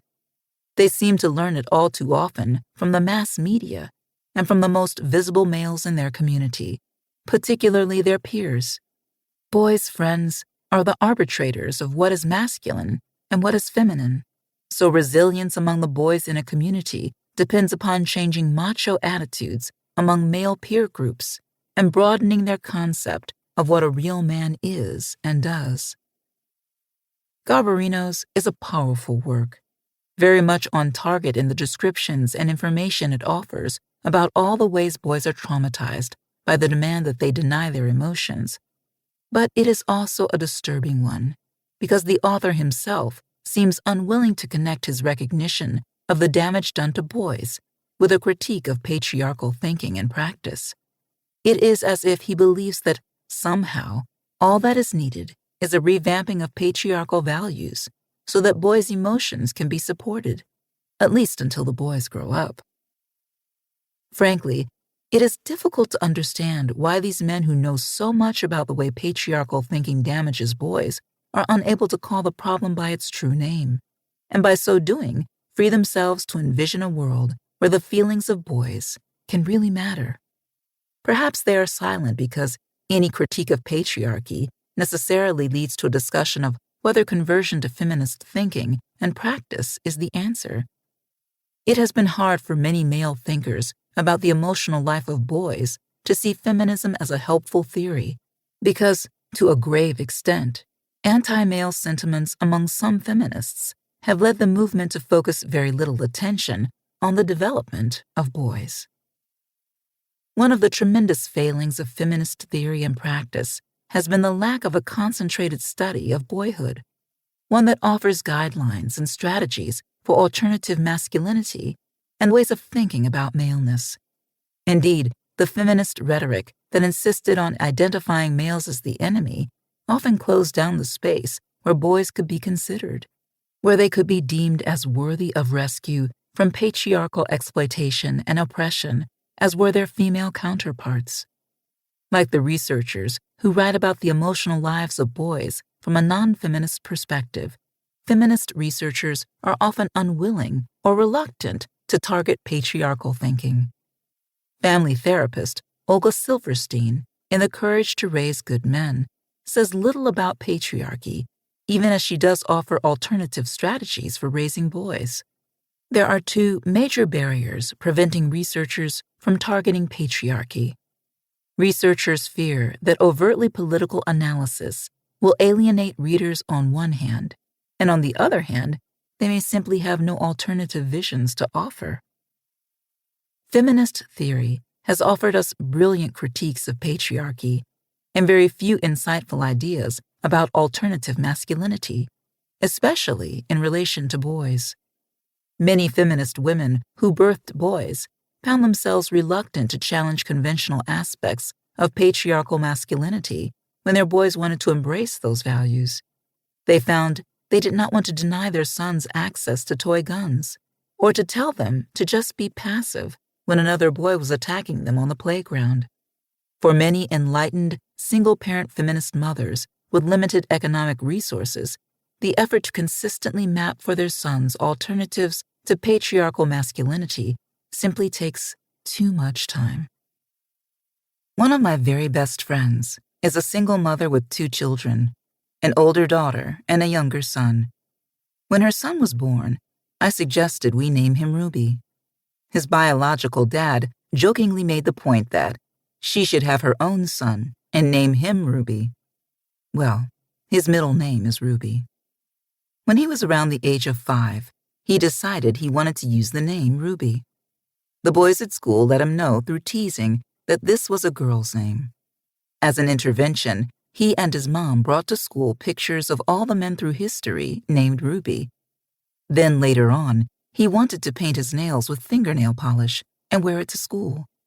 Again, the boys let him know that boys do not use nail polish. His mother and sister gathered all the cool adult guys they knew to come to school and show that males can use nail polish. These were my friend's graduate student years, however. When she began working full-time, such vigilance became harder to maintain. Just recently, her son told her how much he likes the way she smells. She shared with him that he could smell the same. He let her know that there was no way he could go to school smelling sweet. He had gotten the message that boys don't smell good. Instead of urging him to rise to the latest challenge, she now allows him to choose and does not judge his choice. Yet she feels sad for him, sad that conformity to patriarchal standards interfered with his longings. Many anti-patriarchal parents find that the alternative masculinities they support for their boy children are shattered, not by grown-ups, but by sexist male peers. Progressive parents, who strive to be vigilant about the mass media their boys have access to, must constantly intervene and offer teachings to counter the patriarchal pedagogy that is deemed normal. In How Can I Get Through to You?, Terence Real, father of 2 sons, states, "Our sons learn the code early and well. Don't cry. Don't be vulnerable. Don't show weakness. Ultimately, don't show that you care. As a society, we may have some notion that raising whole boys and girls is a good idea, but that doesn't mean that we actually do. Even though you or I might be committed to raising less straitjacketed kids, the culture at large, while perhaps changing, is still far from changed. Try as we might, in movie theaters, classrooms, playgrounds, our sons and daughters are bombarded with traditional messages about masculinity and femininity, hour by hour, day by day." Again, Reel uses the word traditional rather than patriarchal, yet traditions are rarely hard to change. What has been all but impossible to change is widespread cultural patriarchal propaganda. Yet we begin to protect the emotional well-being of boys and of all males when we call this propaganda by its true name, when we acknowledge that patriarchal culture requires that boys deny, suppress, and if all goes well, shut down their emotional awareness and their capacity to feel. Little boys are the only males in our culture who are allowed to be fully, wholly in touch with their feelings, allowed moments when they can express, without shame, their desire to love and be loved. If they are very, very lucky, they are able to remain connected to their inner selves, or some part of their inner selves, before they enter a patriarchal school system, where rigid sex roles will be enforced by peers as rigorously as they are in any adult male prison. Those rare boys who happen to live in anti-patriarchal homes learn early to lead a double life. At home, they can feel and express and be. Outside the home, they must conform to the role of patriarchal boy. Patriarchal boys, like their adult counterparts, know the rules. They know they must not express feelings, with the exception of anger, that they must not do anything considered feminine or womanly. A national survey of adolescent males revealed their passive acceptance of patriarchal masculinity. Researchers found that boys agreed that to be truly manly, they must command respect, be tough, not talk about problems, and dominate females. Every day, across this country, boys consume mass media images that send them one message about how to deal with emotions, and that message is, act out. Usually, acting out means aggression directed outward. Kicking, screaming, and hitting get attention. Since patriarchal parenting does not teach boys to express their feelings in words, either boys act out or they implode. Very few boys are taught to express with words what they feel, when they feel it. And even when boys are able to express feelings in early childhood, they learn as they grow up that they are not supposed to feel, and they shut down. The confusion boys experience about their identity is heightened during adolescence. In many ways, the fact that today's boy often has a wider range of emotional expression in early childhood, but is forced to suppress emotional awareness later on, makes adolescence all the more stressful for boys. Tragically, were it not for the extreme violence that has erupted among teenage boys throughout our nation, the emotional life of boys would still be ignored. Although therapists tell us that mass media images of male violence and dominance teach boys that violence is alluring and satisfying, when individual boys are violent, especially when they murder randomly, pundits tend to behave as though it were a mystery why boys are so violent. Progressive feminist research on adolescent males has debunked the heretofore accepted notion that it is natural for boys to go through an antisocial stage where they disassociate and disconnect. Recent studies indicate that it is actually emotionally damaging to young males to be isolated and without emotional care or nurturance. In the past, it was assumed that aggression was part of the ritual of separation, a means for the growing boy to assert his autonomy. Yet clearly, just as girls learn how to be autonomous and how to create healthy distance from parents without becoming antisocial, boys can do the same. In healthy families, boys are able to learn and assert autonomy without engaging in antisocial behavior, without isolating themselves. All over the world, terrorist regimes use isolation to break people's spirit. This weapon of psychological terrorism is daily deployed in our nation against teenage boys. In isolation, they lose the sense of their value and worth. No wonder, then, that when they re-enter a community, they bring with them killing rage as their primary defense. Even though masses of American boys will not commit violent crimes resulting in murder, the truth that no one wants to name is that all boys are being raised to be killers, even if they learn to hide the killer within and act as benevolent young patriarchs. More and more girls who embrace patriarchal thinking also embrace the notion that they must be violent to have power. Talking to teenage girls of all classes who are being secretly hit or beaten by boyfriends, who say that they are disciplining them, one hears the same Dr. Jekyll and Mr. Hyde narratives that grown women tell when talking about their relationships with abusive men. These girls describe seemingly nice guys who have rageful outbursts. Time and time again, we hear on our national news about the seemingly kind, quiet young male whose violent underpinnings are suddenly revealed. Boys are encouraged by patriarchal thinking to claim rage as the easiest path to manliness. It should come as no surprise, then, that beneath the surface there is a seething anger in boys, a rage waiting for the moment to be heard. Much of the anger boys express is itself a response to the demand that they not show any other emotions. Anger feels better than numbness because it often leads to more instrumental action. Anger can be, and usually is, the hiding place for fear and pain. In The Heart of the Soul, authors Gary Zukav and Linda Francis explore the ways anger barricades the feeling self. Anger prevents love and isolates the one who is angry. It is an attempt, often successful, to push away what is most longed for: companionship and understanding.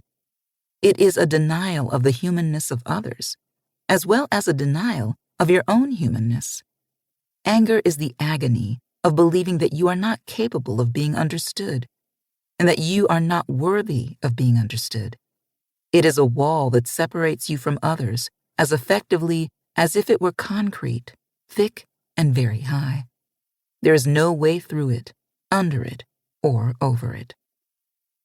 Certainly, in almost all the situations where boys have killed, we discover narratives of rage that describe the emotional realities before they happen. Importantly, this anger is expressed across a broad spectrum of class, race, and family circumstance. Violent boys from affluent homes often are as emotionally alienated as their ghetto counterparts. At a time in our nation's history when more boys than ever are being raised in single-parent, female-headed homes, mass media send the message that a single mother is unfit to raise a healthy boy child. All over our nation, mothers worry that their parenting may be damaging their sons. This is the issue Olga Silverstein tackles head-on in The Courage to Raise Good Men.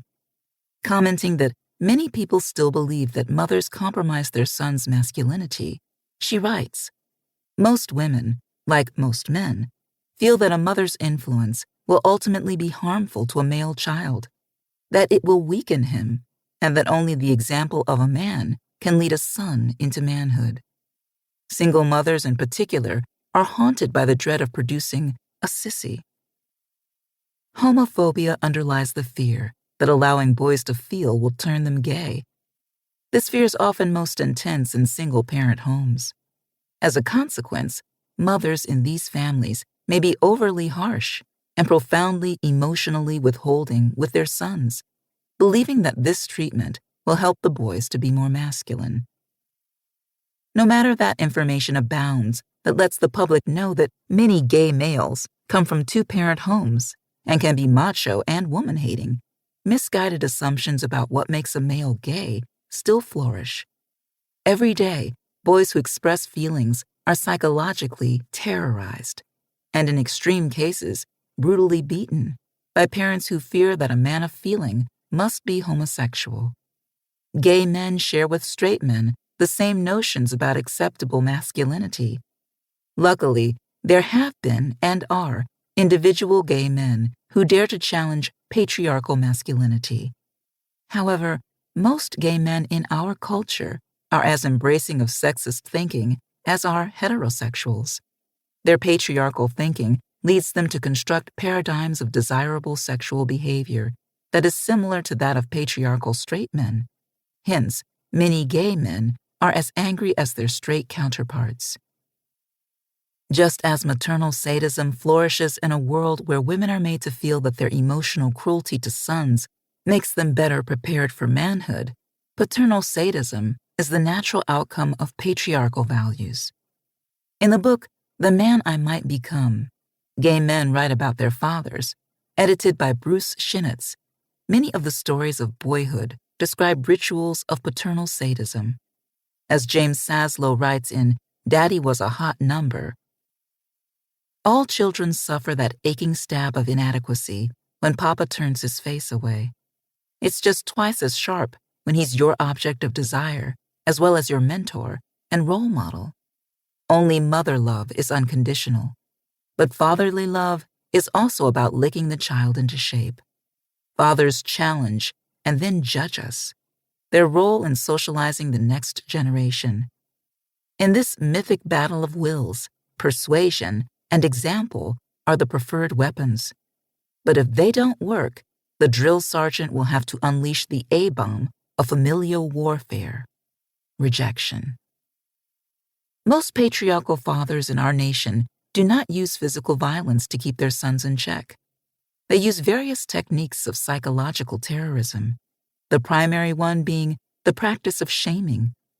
Patriarchal fathers cannot love their sons because the rules of patriarchy dictate that they stand in competition with their sons, ready to prove that they are the real man, the one in charge. In his essay, Finding the Light and Keeping It in Front of Me, Bob Vance describes walking behind his father as a boy, longing to connect, but knowing intuitively that no connection was possible. Something inhibits me from asking him for what I need. I know, if a very young boy can intuit such things, that I am left out of his world, and am somehow forbidden to ask him what I can do to have him take me into his world, to hold me playfully or tenderly. The rift begins here. This is the earliest memory I have of my father. To the patriarchal dad, sons can only be regarded as recruits in training. Hence, they must constantly be subjected to sadomasochistic power struggles designed to toughen them up, to prepare them to maintain the patriarchal legacy. As sons, they inhabit a world where fathers strive to keep them in the one-down position. As patriarchs in training, they must learn how to assume a one-up role. Reel explains.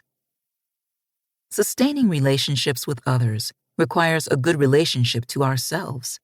Healthy self-esteem is an internal sense of worth that pulls one neither into better than grandiosity nor less than shame.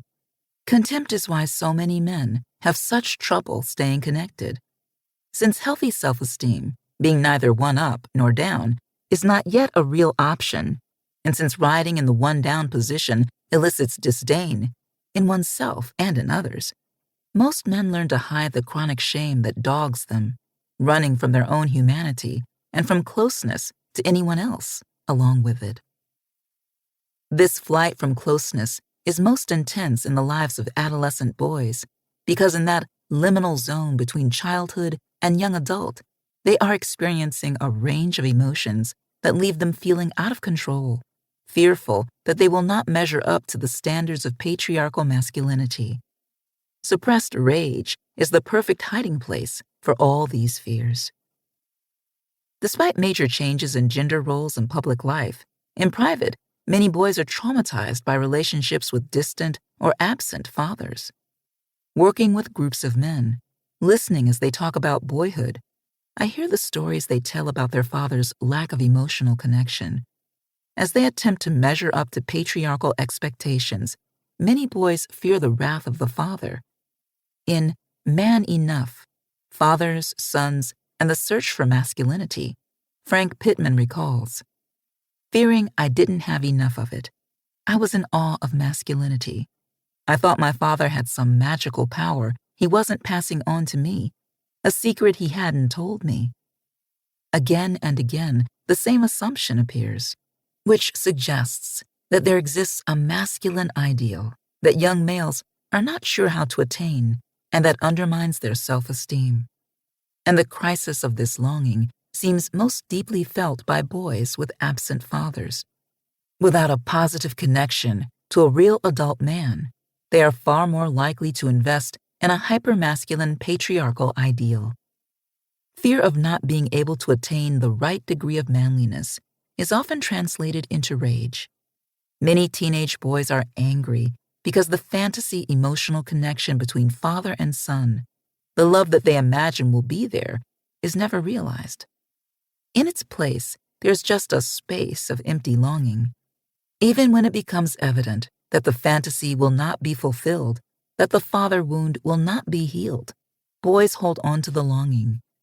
It may give them a sense of quest and purpose to feel they will someday find the father, or, through having children, become the father they dream about. Frustrated in their quest for father bonding, boys often feel tremendous sorrow and depression. They can mask these feelings because they are allowed to isolate themselves, to turn away from the world and escape into music, television, video games, etc. There is no emotional outlet for the grief of the disappointed teenage boy. Being able to mourn the loss of emotional connection with his father would be a healthy way to cope with disappointment, but boys have no space to mourn. This need for a space to grieve is poignantly portrayed in the film Life as a House. Learning that he has cancer and only a short time to live, the father in the film seeks to connect with his sexually confused, angry, drug-using teenage son who lives with his mother and stepfather. In the short time he lives with his dad, the son is able to develop an emotional connection. When the son finds out that his dad is dying, he rages about being offered love that is not going to last. In Donald Dutton's study of abusive men, The Batterer, he observes that there are few male models for grieving, and he emphasizes that men in particular seem incapable of grieving and mourning on an individual basis. Trapped by a world that tells them boys should not express feelings, teenage males have nowhere to go where grief is accepted.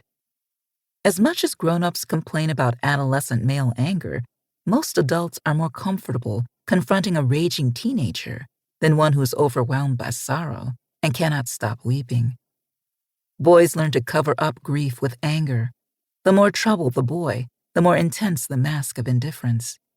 Shutting down emotionally is the best defense when the longing for connection must be denied. Teenagers are the most unloved group in our nation. Teenagers are often feared precisely because they are often exposing the hypocrisy of parents and of the world around them. And no group of teenagers is more feared than a pack of teenage boys. Emotionally abandoned by parents and by society as a whole, many boys are angry. But no one really cares about this anger unless it leads to violent behavior. If boys take their rage and sit in front of a computer all day, never speaking, never relating, no one cares. If boys take their rage to the mall, no one cares, as long as it is contained. In Lost Boys, therapist James Garbarino testifies that when it comes to boys, neglect is more common than abuse. More kids are emotionally abandoned than are directly attacked, physically or emotionally. Emotional neglect lays the groundwork for the emotional numbing that helps boys feel better about being cut off.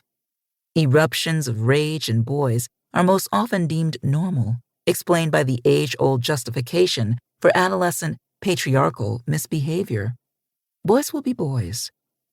Patriarchy both creates the rage in boys and then contains it for later use, making it a resource to exploit later on as boys become men. As a national product, this rage can be garnered to further imperialism, hatred, and oppression of women and men globally. This rage is needed if boys are to become men willing to travel around the world to fight wars without ever demanding that other ways of solving conflict be found. Ever since masses of American boys began, in the wake of the civil rights struggle, sexual liberation, and feminist movement, to demand their right to be psychologically whole, and expressed those demands most visibly by refusing to fight in the Vietnam War, mass media as a propaganda tool for imperialist, white supremacist, capitalist patriarchy have targeted young males and engaged in heavy-handed brainwashing to reinforce psychological patriarchy.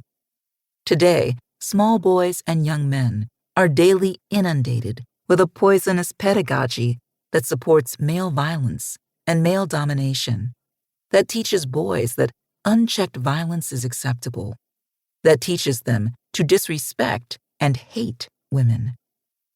Given this reality and the concomitant emotional abandonment of boys, it should surprise no one that boys are violent, that they are willing to kill. It should surprise us that the killing is not yet widespread. Ruthless patriarchal assault on the self-esteem of teenage boys has become an accepted norm. There is a grave silence about adult male tyranny in relation to teenage boys. Much of the adult male terrorism of and competition with little boys and young males is conducted through mass media. Much of the mass media directed at young male consumers is created by self-hating, emotionally shut down adult men who have only the pornography of violence to share with younger men. To that end, they create images that make killing alluring and the sexual exploitation of females the seductive reward. In the wake of feminist, anti-racist, and post-colonial critiques of imperialist, white supremacist, capitalist patriarchy, the backlash that aims to reinscribe patriarchy is fierce. While feminism may ignore boys and young males, capitalist patriarchal men do not. It was adult, white, wealthy males in this country who first read and fell in love with the Harry Potter books. Though written by a British female, initially described by the rich white American men who discovered her as a working-class single mom, J.K. Rowling's Harry Potter books are clever modern reworkings of the English schoolboy novel. Harry, as our modern-day hero, is the super-smart, gifted, blessed, white boy genius, a mini patriarch, who rules over the equally smart kids, including an occasional girl and an occasional male of color. But these books also glorify war, depicted as killing on behalf of the good. The Harry Potter movies glorify the use of violence to maintain control over others.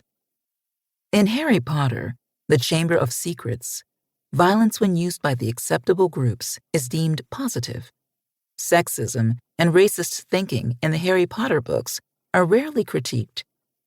Had the author been a ruling-class white male, feminist thinkers might have been more active in challenging the imperialism, racism, and sexism of Rowling's books.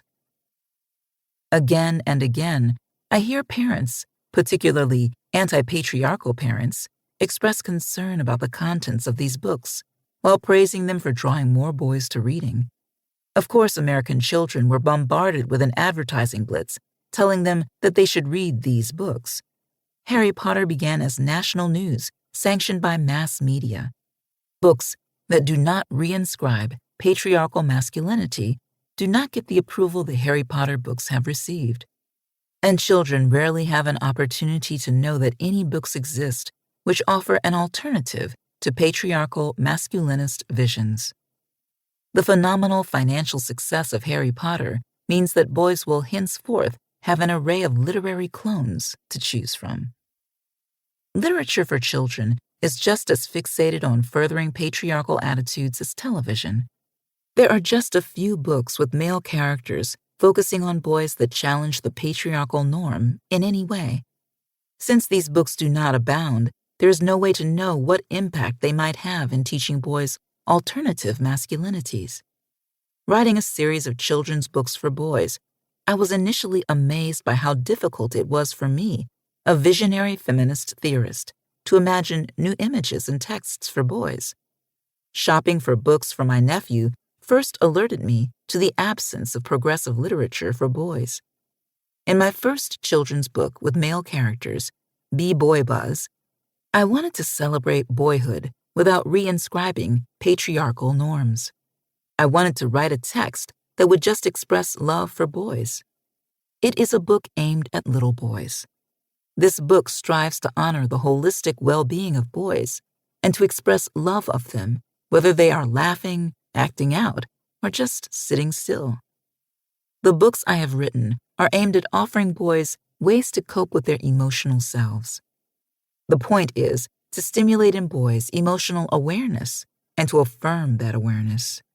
To truly protect and honor the emotional lives of boys, we must challenge patriarchal culture. And until that culture changes, we must create the subcultures, the sanctuaries, where boys can learn to be who they are uniquely, without being forced to conform to patriarchal masculine visions. To love boys rightly, we must value their inner lives enough to construct worlds, both private and public, where their right to wholeness can be consistently celebrated and affirmed, where their need to love and be loved can be fulfilled. 4. Stopping male violence. Every day in America, men are violent. Their violence is deemed natural by the psychology of patriarchy, which insists that there is a biological connection between having a penis and the will to do violence. This thinking continues to shape notions of manhood in our society, despite the fact that it has been documented that cultures exist in the world where men are not violent in everyday life, where rape and murder are rare occurrences. Every day in our nation, there are men who turn away from violence. These men do not write books about how they manage to navigate the terrain of patriarchal masculinity without succumbing to the lure of violence.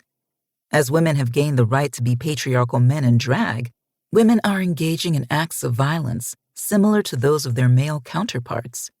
This serves to remind us that the will to use violence is really not linked to biology, but to a set of expectations about the nature of power in a dominator culture. Over the decades, no matter how many television shows and movies we have watched in which the hero is the good man who uses violence to win the fight with bad men, many people have long felt that feminist thinkers exaggerate the degree to which men are violent in their daily lives. Radical feminist Andrea Dworkin has courageously and consistently dared to name the widespread scope of male violence against women. In Scapegoat, she writes, "A recent United Nations report says that violence against women is the world's most pervasive form of human rights abuse. In the United States, the Justice Department says that 1 out of 12 women will be stalked at some point in her lifetime. The American Medical Association concluded that sexual assault and family violence are devastating the United States' physical and emotional well-being. In 1995, the AMA reported that more than 700,000 women in the United States are sexually assaulted each year, or 1 every 45 seconds. These facts address actual physical assault and do not cover the widespread emotional abuse that has practically become an accepted norm in male-female relationships, whether between husband and wife, father and daughter, brother and sister, or girlfriend and boyfriend." In How Can I Get Through to You, Terence Real includes a chapter titled A Conspiracy of Silence, in which he emphasizes that we are not allowed in this culture to speak the truth about what relationships with men are really like. This silence represents our collective cultural collusion with patriarchy. To be true to patriarchy, we are all taught that we must keep men's secrets. Real points out that the fundamental secret we share is that we will remain silent. When girls are inducted into womanhood, What is it exactly that they have to say that must be silenced? What is the truth women carry that cannot be spoken? The answer is simple and chilling. Girls, women, and also young boys all share this in common. None may speak the truth about men. One of the truths that cannot be spoken is the daily violence enacted by men of all classes and races in our society, the violence of emotional abuse. In her groundbreaking work, Emotional Abuse, Marty Tam Loring explains that emotional abuse is an ongoing process in which one individual systematically diminishes and destroys the inner self of another. The essential ideas, feelings, perception, and personality characteristics of the victim are constantly belittled. The most salient identifying characteristic of emotional abuse is its patterned aspect. It is the ongoing effort to demean and control that constitutes emotional abuse. Significantly, emotional abuse in families is not just a component of the couple bond, it can determine the way everyone in a family relates. If a woman is patriarchal, it can be present in a single-parent home with no adult males present. In many homes, patriarchal power resides with teenage boys who are abusive to single-parent moms. This is male violence against women. When Reel breaks the silence, the stories he shares are from family therapy sessions where clients openly reveal the way fathers have enacted rituals of power, using shaming, withdrawal, threats, and if all else fails, physical violence, to maintain their position of dominance. In my family of origin, our dad, in a booming, angry voice, would often scream repeatedly at Mom, "I will kill you." For years, my nightmares were filled with an angry father, sometimes killing Mom, sometimes killing me for trying to protect Mom. In our family, Dad was not consistently enraged, but the intense emotional and physical abuse that he unleashed on those rare occasions when he did act out violently kept everyone in check, living on the edge, living in fear. Usually a cold, silent, reserved man, Dad found his voice when speaking in anger. The two men I have had as my primary relational bonds in my adult life are both quiet and reserved, like my dad and my beloved grandfather. Unlike my grandfather, whom I never witnessed expressing anger, much less rage, these two men I chose as partners both needed to exercise dominance now and then through rituals of power. One of them was physically violent on a few occasions, a fact he always felt did not matter, and emotionally unkind quite consistently. My second longtime partner I chose in part because he was a major advocate for stopping violence against women. But as our bond progressed, he began to be emotionally abusive now and then. It was as though he felt that I was too powerful, and that perception empowered him to challenge that power, to wound and hurt. I was stunned that the past was being reenacted in the present. In self-help books galore, the notion that women choose men who will treat them badly again and again is presented as truth. These books rarely talk about patriarchy or male domination. They rarely acknowledge that relationships are not static, that people change through time, that they adjust to circumstances. Men who may have seeds of negativity and domination within them, along with positive traits, may find the negative burgeoning at times of crisis in their lives. The two men I chose as partners, like all the men I have loved, were victims of various degrees of emotional neglect and abandonment in their childhoods. They did not love their fathers or truly know them intimately. Growing from young adulthood into manhood, they simply, passively, accepted the lack of communication with their fathers. They both felt that all attempts at reconciliation should have come from the father to the son. And yet, as they matured into manhood, both these men began to behave not unlike the fathers whose actions they had condemned and hated. Observing them through time, I found that both of them had been rebellious and anti-patriarchal in their 20s and early 30s. But as they moved more into the work world, they began to assume more of the patriarchal manners that identify one as a powerful and successful man. Though they had not been living with their fathers when it came time to be men, the early models of their lives were unconsciously reenacted. They could have protected themselves from this intimate repetition only by consciously working to be different, only by being disloyal to the dominator model. No man who does not actively choose to work to change and challenge patriarchy escapes its impact. The most passive, kind, quiet man can come to violence if the seeds of patriarchal thinking have been embedded in his psyche. Much of the Dr. Jekyll and Mr. Hyde behavior women describe in men who are alternately caring, then abusive, has its roots in this fundamental allegiance to patriarchal thinking. Indoctrination into the mindset begun in childhood includes a psychological initiation that requires boys to accept that their willingness to do violent acts makes them patriarchal men. A distinction can and must be made between the willingness to do violent acts and actually doing them. When researchers looking at date rape interviewed a range of college men and found that many of them saw nothing wrong with forcing a woman sexually, they were astounded. Their findings seemed to challenge the previously accepted notion that raping was aberrant male behavior. While it may be unlikely that any of the men in this study were or became rapists, it was evident that given what they conceived as the appropriate circumstance, they could see themselves being sexually violent. Unconsciously, they engage in patriarchal thinking, which condones rape, even though they may never enact it.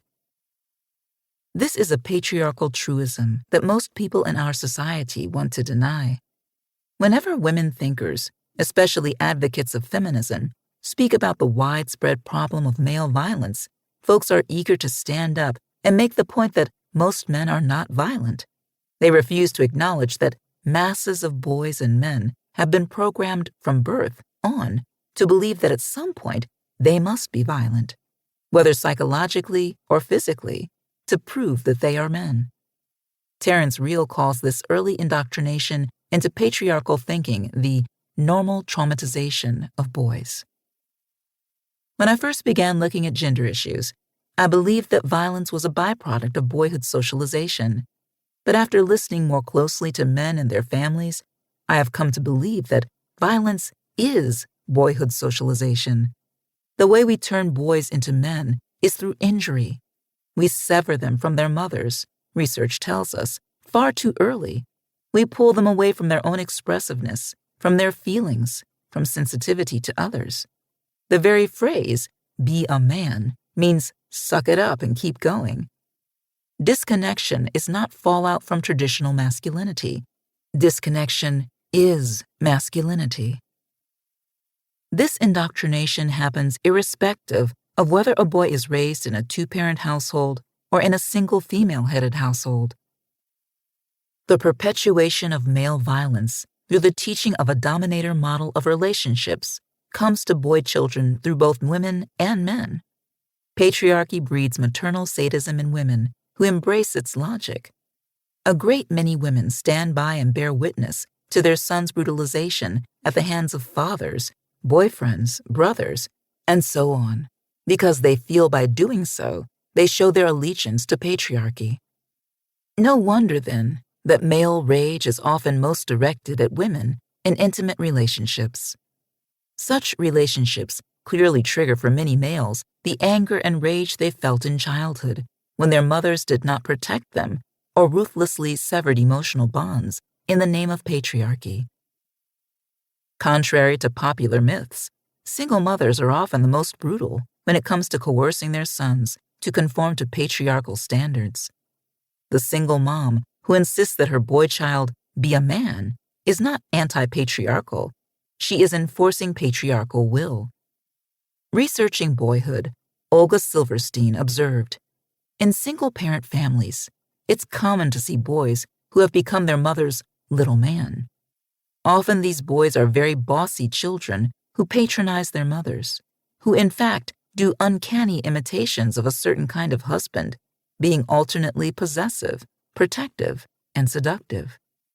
Whether in single-parent or two-parent households, boys who are allowed to assume the role of mini-patriarch are often violent toward their mothers. They hit and kick when their wishes are not satisfied. Obviously, as small boys, they do not have the strength to overpower their mothers, but it is clear that they see the use of violence to get their needs met as acceptable. And while mothers of boys who hit them may feel that hitting is wrong, they may simultaneously feel that it is their job to meet the needs of any male, especially one who is coercive. Many teenage boys have violent contempt and rage for a patriarchal mom because they understand that in the world outside the home, sexism renders her powerless. He is pissed that she has power over him at home. He does not see her autocratic rule in the home as legitimate power.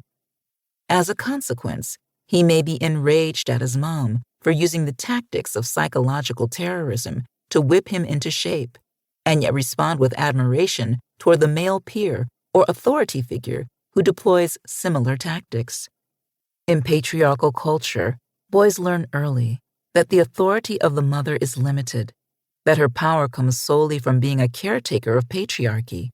When she colludes with adult male abuse of her son, she, or later a symbolic mother substitute, will be the target of his violence. Years ago, the television show The Incredible Hulk was the favorite of many boys.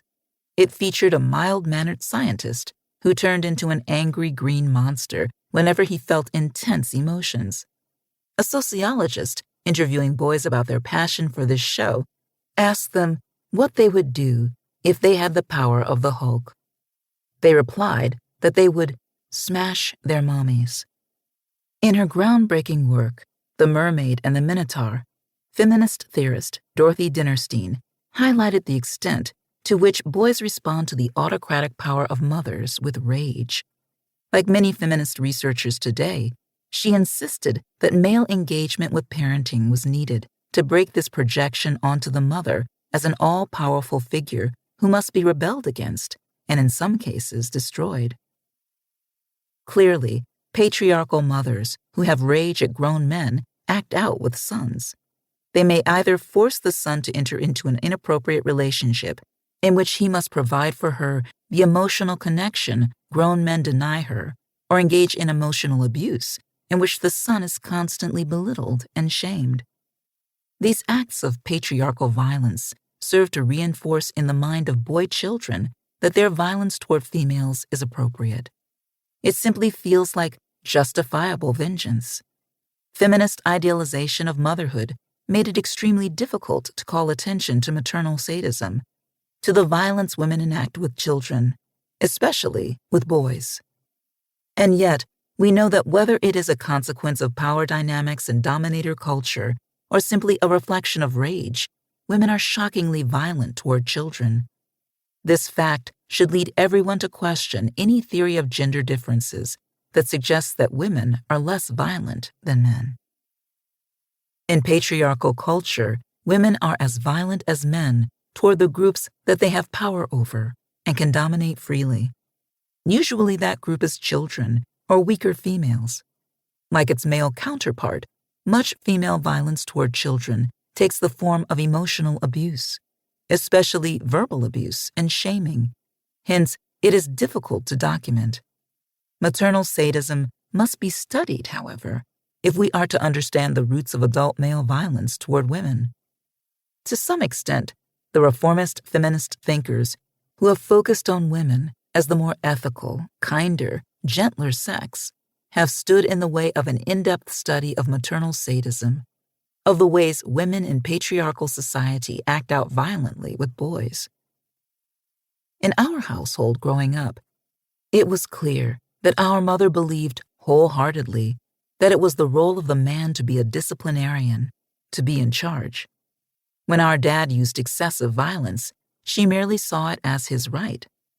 Lots of women who believe that it is the right of men to dominate feel that they should not resist male violence toward themselves or their children. Not surprisingly, these women, my mother included, use all manner of violence to discipline children. Fearful of being the objects of a grown man's rage, they may desire their children to be perfectly behaved so as not to arouse daddy's ire. In conversations with men whose mothers were passive as their sons were victimized by fathers or other male parental caregivers, I found that the men were far more likely than other men to idealize their moms, seeing them as victims without choice. While they did not direct anger toward their mothers and were often unable to even consider that she could have acted to protect their rights, these men were themselves violent in their intimate relationships with women. Their behavior affirms Terence Real's insight that the choreography of patriarchy, this unholy fusion of love, loss, and violence, spares no one. Mothers who ally themselves with patriarchy cannot love their sons rightly, for there will always come a moment when patriarchy will ask them to sacrifice their sons. Usually, this moment comes in adolescence, when many caring and affectionate mothers stop giving their sons emotional nurturance for fear it will emasculate them. Unable to cope with the loss of emotional connection, boys internalize the pain and mask it with indifference or rage. Usually, adult males who are unable to make emotional connections with the women they choose to be intimate with are frozen in time, unable to allow themselves to love for fear that the loved one will abandon them. If the first woman they passionately loved, the mother, was not true to her bond of love, then how can they trust that their partner will be true to love? Often in their adult relationships, these men act out again and again to test their partner's love. While the rejected adolescent boy imagines that he can no longer receive his mother's love because he is not worthy, as a grown man, he may act out in ways that are unworthy and yet demand of the woman in his life that she offer him unconditional love.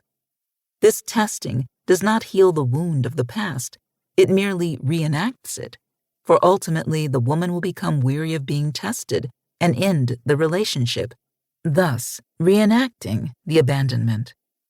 This drama confirms for many men that they cannot put their trust in love. They decide that it is better to put their faith in being powerful, in being dominant.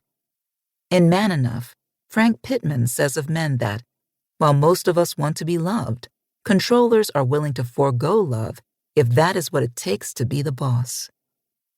Being the boss does not require any man to be emotionally healthy, able to give and receive love. Ever since I started writing about love, I have defined it in a way that blends M. Scott Peck's notion of love as the will to nurture one's own and another's spiritual and emotional growth, with Eric Fromm's insight that love is action and not solely feeling. Working with men who wanted to know love, I have advised them to think of it as a combination of care, commitment, knowledge, responsibility, respect, and trust. Most of our relationships have one or two of these aspects.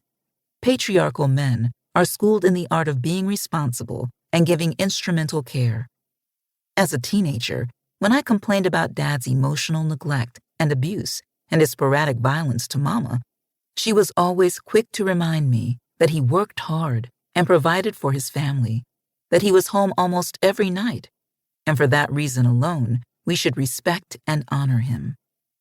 The fact that men often mix being caring and being violent has made it hard for everyone in our culture to face the extent to which male violence stands in the way of males giving and receiving love. The first act of violence that patriarchy demands of males is not violence toward women. Instead, patriarchy demands of all males that they engage in acts of psychic self-mutilation, that they kill off the emotional parts of themselves. If an individual is not successful in emotionally crippling himself, he can count on patriarchal men to enact rituals of power that will assault his self-esteem. Feminist movement offered to men and women the information needed to challenge this psychic slaughter. But that challenge never became a widespread aspect of the struggle for gender equality. Women demanded of men that they give more emotionally, but most men really could not understand what was being asked of them. Having cut away the parts of themselves that could feel a wide range of emotional response, they were too disconnected. They simply could not give more emotionally, or even grasp the problem without first reconnecting, reuniting, the severed parts. Describing a couple in family therapy, Reel recalls the qualities the wife wanted from her husband: sensitivity to others, the capacity to identify and share his feelings, a willingness to put his needs aside in the service of the family.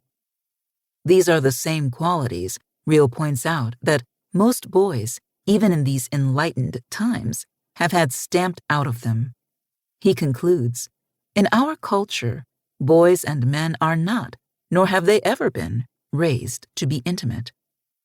Women seeking intimacy from men often find their expressions of longing belittled. Many men respond to females wanting emotional connection with emotional withdrawal, and in worst-case scenarios, with abuse. Emotionally self-mutilated, disconnected, many men make overtures of emotional connection only to later undermine these with emotional abuse. They simply do not get that love and abuse cannot go together. And why should they get it when television shows, movies, and so much else in popular culture gives the message that anytime there's intense passion between a couple, violence can erupt? Teaching men to understand that women and children do not feel loved when they are being abused is one of the primary goals of groups that work to end male violence. K. Lee Hagen's autobiographical essay, A Good Man is Hard to Bash, begins with the story of her dating a man who she felt was abusive and was potentially capable of physical violence. She calls his best male friend for advice about how much abuse she should endure, saying, "If I'm serious about him, and if I want the relationship to work, to last, there will be ups and downs. I don't think I should run away when it gets hard. I should be willing to tolerate a little abuse if I really love him." The friend looks her directly in the eyes and tells her, "Kay, in a loving relationship, abuse is unacceptable. You should not have to tolerate any abuse to be loved." With characteristic boldness and radical honesty, Hagen shares that her understanding of love and power changed forever in that moment. She had imagined that her lover's friend would take his side. Instead, his reaction encouraged me to love myself, to take responsibility for my own well-being, and to reject violence, even in its subtler forms. Hagen was lucky to receive this wisdom early in life. The fate of most women is dramatically different, especially females who worship at the throne of patriarchy. These women feel, as Hagen did initially, that to choose to be with a patriarchal man is automatically to sign up for some level of abuse, however relative. Everyday women explain away male violence and cruelty by insisting on gender differences that normalize abuse. Heterosexual women who are single and want to be with men feel that they cannot escape being victimized at some point by emotional and/or physical abuse at the hands of male partners. Collective female acceptance of male violence in love relationships, even if the appearance of acceptance masks rage, fear, or outright terror, makes it difficult to challenge and change male violence. When the seemingly mild-mannered professor I lived with moved from emotional abuse to physical violence, I felt I should be understanding, forgiving. Like me, he had been raised in a dysfunctional family. However, even though he went to therapy, even though his physical violence stopped, he never really believed that he had done anything wrong. He harbored the notion, as many men who act violently do, that I was responsible for his bad behavior.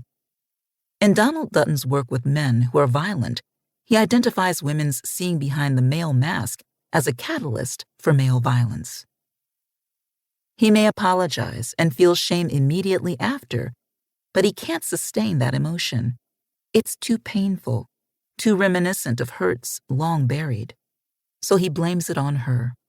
If it happens repeatedly with more than one woman, he goes from blaming her to blaming them. His personal shortcomings become rationalized by an evolving misogyny. At this point, the abusiveness is hardwired into the system. The man is programmed for intimate violence. Often men who have been emotionally neglected and abused as children by dominating mothers bond with assertive women, only to have their childhood feelings of being engulfed surface.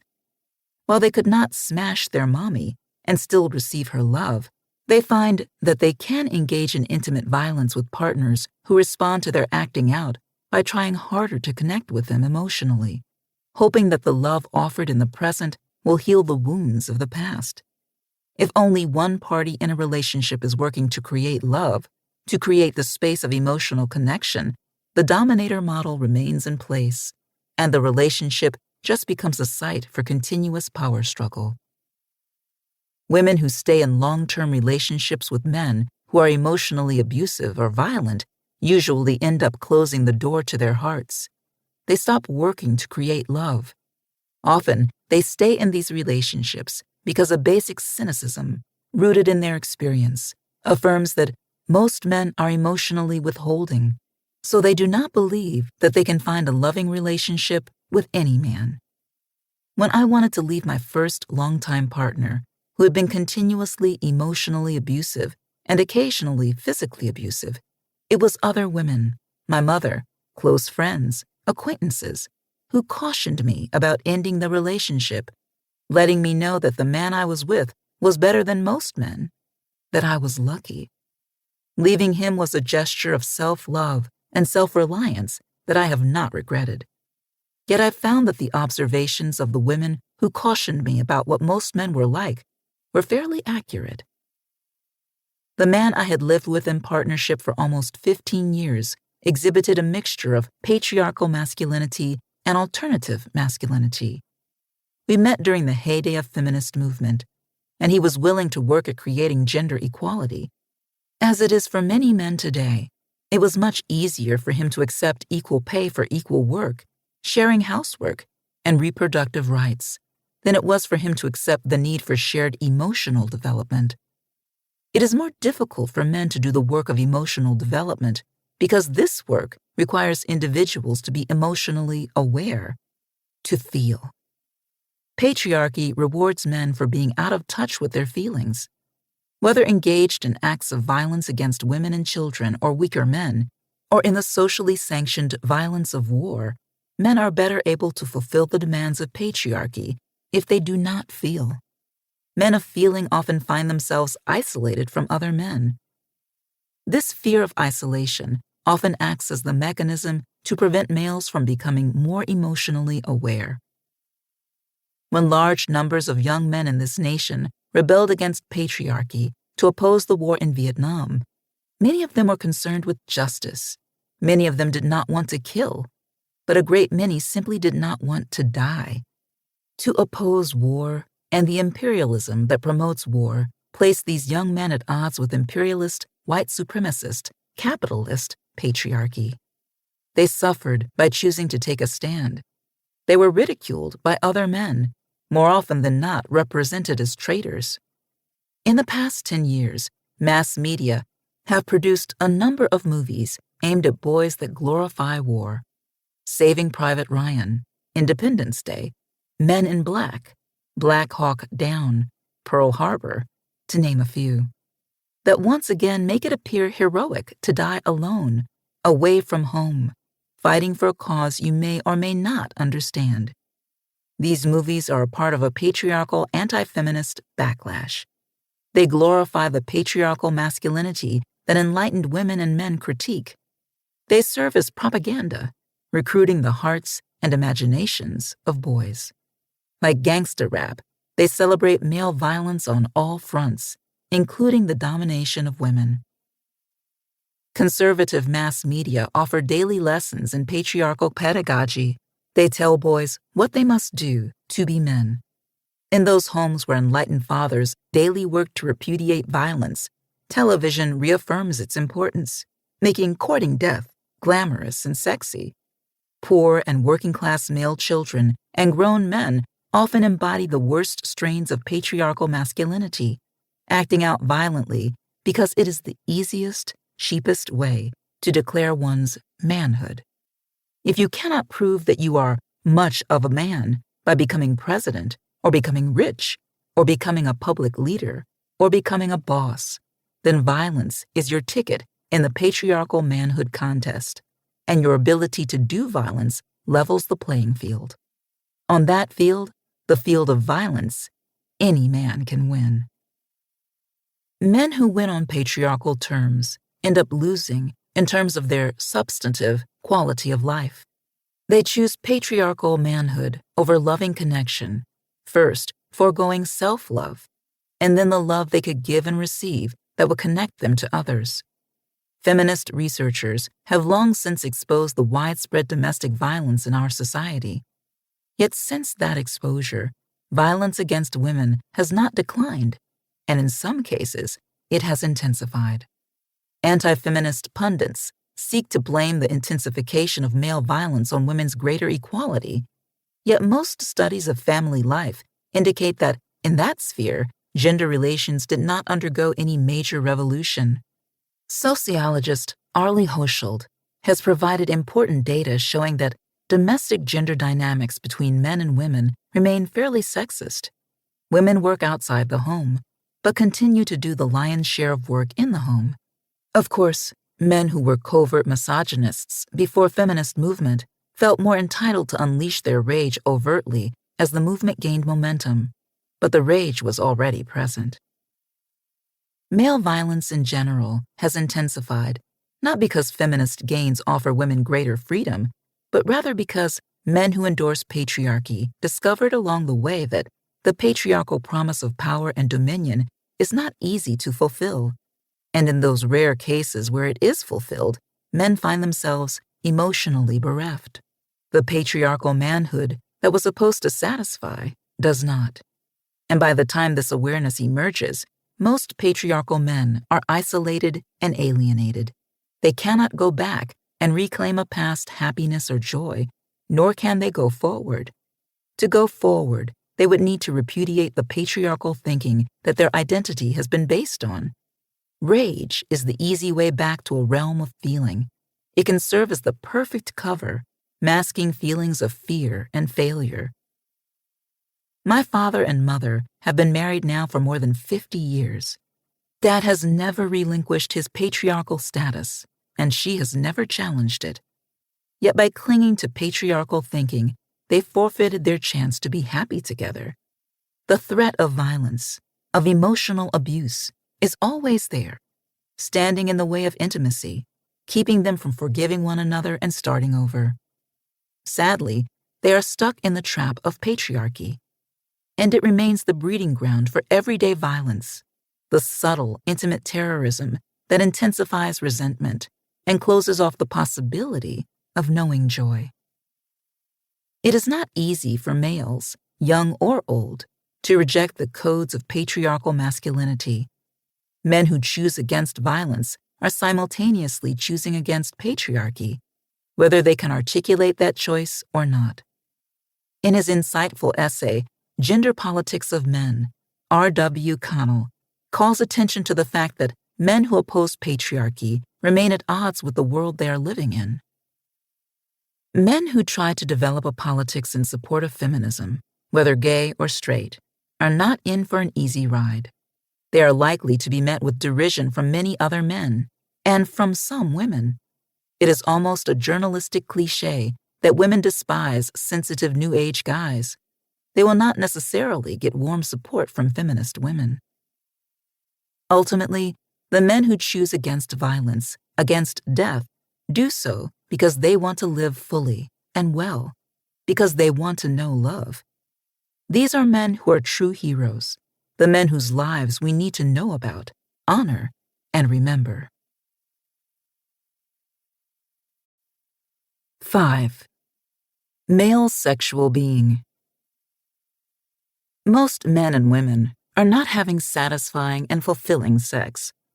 We have all heard the notion that men come to relationships looking for sex and not love, and that women come to relationships looking for love and not sex. In actuality, men come to sex hoping that it will provide them with all the emotional satisfaction that would come from love. Most men think that sex will provide them with a sense of being alive, connected, that sex will offer closeness, intimacy, pleasure. And more often than not, Sex simply does not deliver the goods. This fact does not lead men to cease obsessing about sex. It intensifies their lust and their longing. If women have been taught through sexist socialization that a journey through the difficult terrain of sex will lead us to our heart's desire, men have been taught that their heart's desire should be for sex and more sex. Coming in the wake of sexual liberation, women's liberation seemed to promise heterosexual and bisexual men that women would begin to think the same way males do about sexuality, that female sexuality would become just as predatory, just as obsessive as male sexual desire. Lots of men thought this was the promise of paradise. Finally, they were going to be able to go for the sexual gusto without having to worry about commitment. Sexist logic had convinced them and convinces them still that they can have connection and intimacy without commitment, that have dick will travel meant that their needs could and would be met on command at any time, anywhere.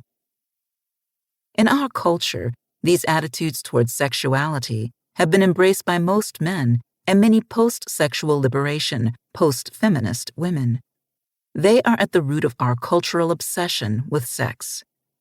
When I first began to write books on love, to talk to lone individuals and then large audiences about the subject, I realized that it was practically impossible to have a serious discussion about love, that discussions of love, especially public conversations, are taboo in our society. Yet everyone talks about sex. We see all manner of sexual scenes on our television and movie screens. Talking about sex is acceptable. Talk shows engage audiences daily with explicit discussions of sexuality. Discussions of sex are fundamentally easier to engage in because, in patriarchal culture, sex has been presented to us as a natural desire. Most folks believe we are hardwired biologically to long for sex, but they do not believe we are hardwired to long for love. Almost everyone believes that we can have sex without love. Most folks do not believe that a couple can have love in a relationship if there is no sex. Feminist movement was able to challenge and change notions of female inequality on many fronts, particularly in such arenas as work, education, and religion. However, sexism continues to shape the ways most people think about sexual relations. No matter how many men in our nation are celibate or have only occasional sexual experiences, people still believe that sex is something men have to have. Underlying this assumption is the belief that if men are not sexually active, they will act out or go crazy. This is why male-on-male sexual violence is accepted in our nation's prisons. This is why rape, whether date rape, marital rape, or stranger rape, is still not deemed a serious crime. This is why the rape of children, especially when conducted by mild-mannered, nice men, is allowed. If this were not so, celebrities accused of sexually abusing children would no longer be cultural icons. The assumption that he's got to have it underlies much of our culture's acceptance of male sexual violence. It is why many people continue to believe that anyone who is raped may have asked for it by seductive dress or behavior, no matter how many television programs have aired the facts about sexual violence. Children today learn more about sex from mass media than from any other source. Whether watching daytime soap operas, a porn channel, or X-rated movies, children in our nation are more aware of the body and of sexuality than ever before. Yet, much of what they are learning about sexuality conforms to outmoded patriarchal scripts about the sexual nature of men and women, of masculine and feminine. They learn that in the world of sexual relations, there is always a dominant party and a submissive party. They learn that males should dominate females, that strong men should dominate weaker men. They learn that whether he is homosexual or heterosexual, a man deprived of sexual access will ultimately be sexual with anybody. If deprived long enough, even if he is straight, he will have sex with another man. If he's gay, deprivation will lead him to engage in desperate sexual acts with women. Again and again, children hear the message from mass media that when it comes to sex, he's gotta have it. Adults may know better from their own experience, but children become true believers. They think that men will go mad if they cannot act sexually. This is the logic that produces what feminist thinkers call a rape culture. Males, whether gay or straight, learn early on in life that one of the primary rewards offered to them for obedience to patriarchal thought and practice is the right to dominate females sexually. And if no female is around, they have the right to place a weaker male in the female position. In the anthology, Victims No Longer, Men Recovering from Incest and Other Sexual Child Abuse, men who have been victimized by stronger boys, brothers, and other male peers share how the logic of patriarchal thinking about the right of the strong to do as they wish with those whom they deem weak was presented to them by their abusers. This same logic has usually shaped the thinking about sexuality embraced by adult abusers. Ed writes of his older brother's sexual abuse of him. I learned about sex when I was 9 years old. I was giving blowjobs at 10. While other kids were out playing with guns, I was learning how to please a man. I was taught how to be a woman. My brother liked to act out fantasies in which he was the man and I was the woman.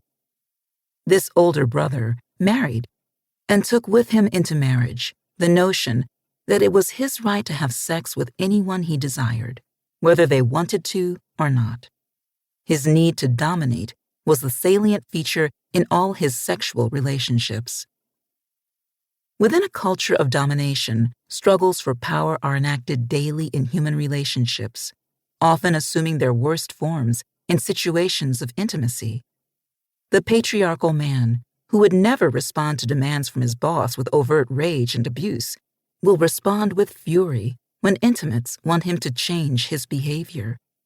Men who do not daily lie and cheat at their jobs do so in their intimate bonds. This lying is usually connected to inappropriate sexual behavior or to discomfort about sexual behavior. In his powerful essay, Who He Was, Eric Gutierrez recounts how he told lies to cover up the reality that his father was gay. About the same time I began lying about my father, I began lying about myself. I didn't offer my lies indiscriminately. Rather than making up comforting details that would portray my flashing gay father more like the hard-working, lawn-mowing dads that lined our street, I instead embellished his shortcomings, his weaknesses, his rages, into real perversity. I enthralled my classmates with stories of how my father would tie us up or throw crystal goblets at my terrorized mother. I was an accomplished liar, building false identities for my father and myself by overstating truth on its own trajectory. Lying about sexuality is an accepted part of patriarchal masculinity.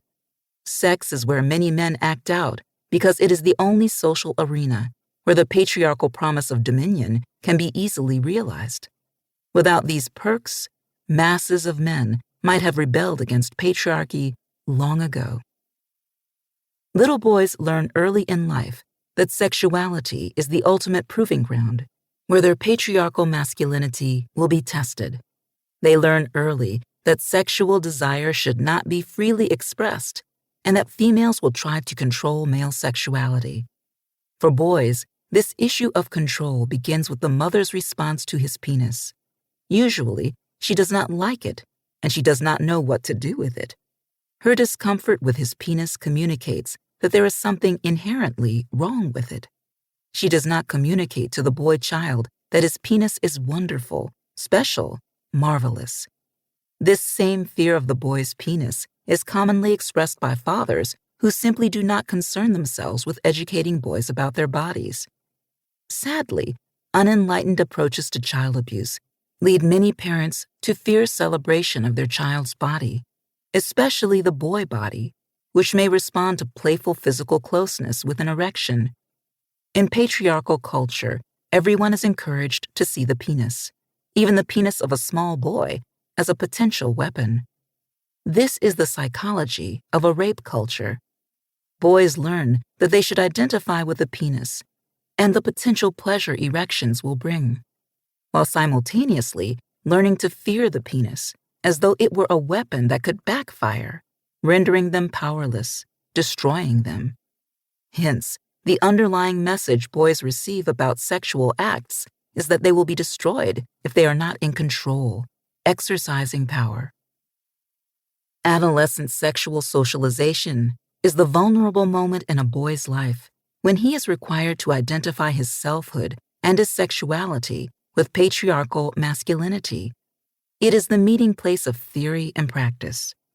During these formative years, when a boy's sexual lust is often intense, he learns that patriarchal culture expects him to covertly cultivate that lust and the will to satisfy it while engaging in overt acts of sexual repression.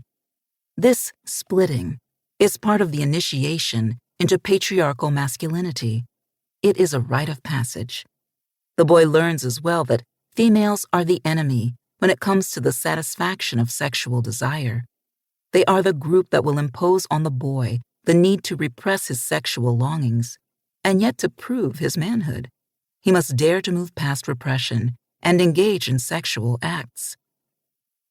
Sexual repression fuels the lust of boys and men, shedding light on the negative impact of this socialization in the essay Fuel for Fantasy, The Ideological Construction of Male Lust. Michael S. Kimmel demonstrates that sexual repression creates the world in which males must engage constantly in sexual fantasy, eroticizing the non-sexual. Exploring the link between sexual repression and sexism, he explains, sexual pleasure is rarely the goal in a sexual encounter. Something far more important than mere pleasure is on the line: our sense of ourselves as men. Men's sense of sexual scarcity and an almost compulsive need for sex to confirm manhood feed each other, creating a self-perpetuating cycle of sexual deprivation and despair, and it makes men furious at women for doing what women are taught to do in our society, saying no. Despair and rage are the feelings men bring to sex, whether with women or with other men. Encouraged to relate to sex in an addictive way by the patriarchal thinking which says, he's gotta have it, males must then adjust to a world where they can rarely get it, or never get it as much as they want, or where they can get it only by coercing and manipulating someone who does not want it, usually someone female. In The Heart of the Soul, Gary Zukov and Linda Francis describe the characteristics of individuals addicted to sexual obsessions. They cannot rest from thoughts of sex. They move from one encounter to the next. Each sexual experience brings only temporary relief from their craving, and it quickly returns. No amount of sexual activity can satisfy it. They explain that the sexual craving is not for sex, but for something deeper. The fact that the craving always returns is the clue that addictive sexuality is not simply about getting sex. For the patriarchal male, be he straight or gay, addictive sexuality is fundamentally about the need to constantly affirm and reaffirm one's selfhood. If it is only through sex that he can experience selfhood, then sex has to be constantly foregrounded. Zukov and Francis explain, the more intense the pain of fear, unworthiness, and feeling unlovable becomes, the more obsessive becomes the need to have a sexual interaction. Sex, then, becomes for most men a way of self-solacing. It is not about connecting to someone else, but rather about releasing their own pain. The addict is often an individual in acute pain. Patriarchal men have no outlet to express their pain, so they simply seek release. Zukov and Francis stress that the sex addict fears being inadequate, and he fears rejection. The stronger these emotions are, when there is no willingness to feel them, the stronger becomes the obsession with sex. Male sexual obsession tends to be seen as normal. Thus, the culture as a whole colludes in requiring of men that they discount and disown their feelings, displacing them all onto sex. Steve Behrman makes this point in the essay why men are so obsessed with sex, explaining that even if we do not engage compulsively in anonymous casual sex, pornography, masturbation, or fetishistic attempts to recover what has been forgotten, sex nevertheless takes on an addictive character. Whether straight or gay, male sexuality assumes this addictive character. Since it is neither possible, biologically, nor practical, given the few hours in a day available for leisure activity, for men to be in sexual interactions constantly, patriarchal pornography, available in myriad forms, becomes the site of sublimation, the place where the sexual addict can get a quick fix. Patriarchal men can do pornography anywhere all day long. They can watch movies, look at magazines, look at real females with a pornographic gaze, undress them, fuck them, dominate them. Kimmel contends that male consumption of pornography is fed by the sexual lust males are taught to feel all the time, and their rage that this lust cannot be satisfied. Pornography can sexualize that rage, and it can make sex look like revenge. Everywhere, men are in power, controlling virtually all the economic, political, and social institutions of society. Yet individual men do not feel powerful. Far from it. Most men feel powerless and are often angry at women, whom they perceive as having sexual power over them, the power to arouse them and to give or withhold sex. This fuels both sexual fantasies and the desire for revenge. Many men are angry at women, but more profoundly, women are the targets for displaced male rage at the failure of patriarchy to make good on its promise of fulfillment, especially endless sexual fulfillment. Men may be too terrified to confront the facts of their lives and tell the truth that possessing the right to engage in rituals of domination and subordination is not all that patriarchy promised it would be. If, as Terence Real says, patriarchy were a disease, it would be a disease of disordered desire. To cure this disease, then, we would all need to reconsider the way we see men and male desire. Rather than seeing the violence men do as an expression of power, we would need to call it by its true name, pathology. Patriarchal violence is a mental illness.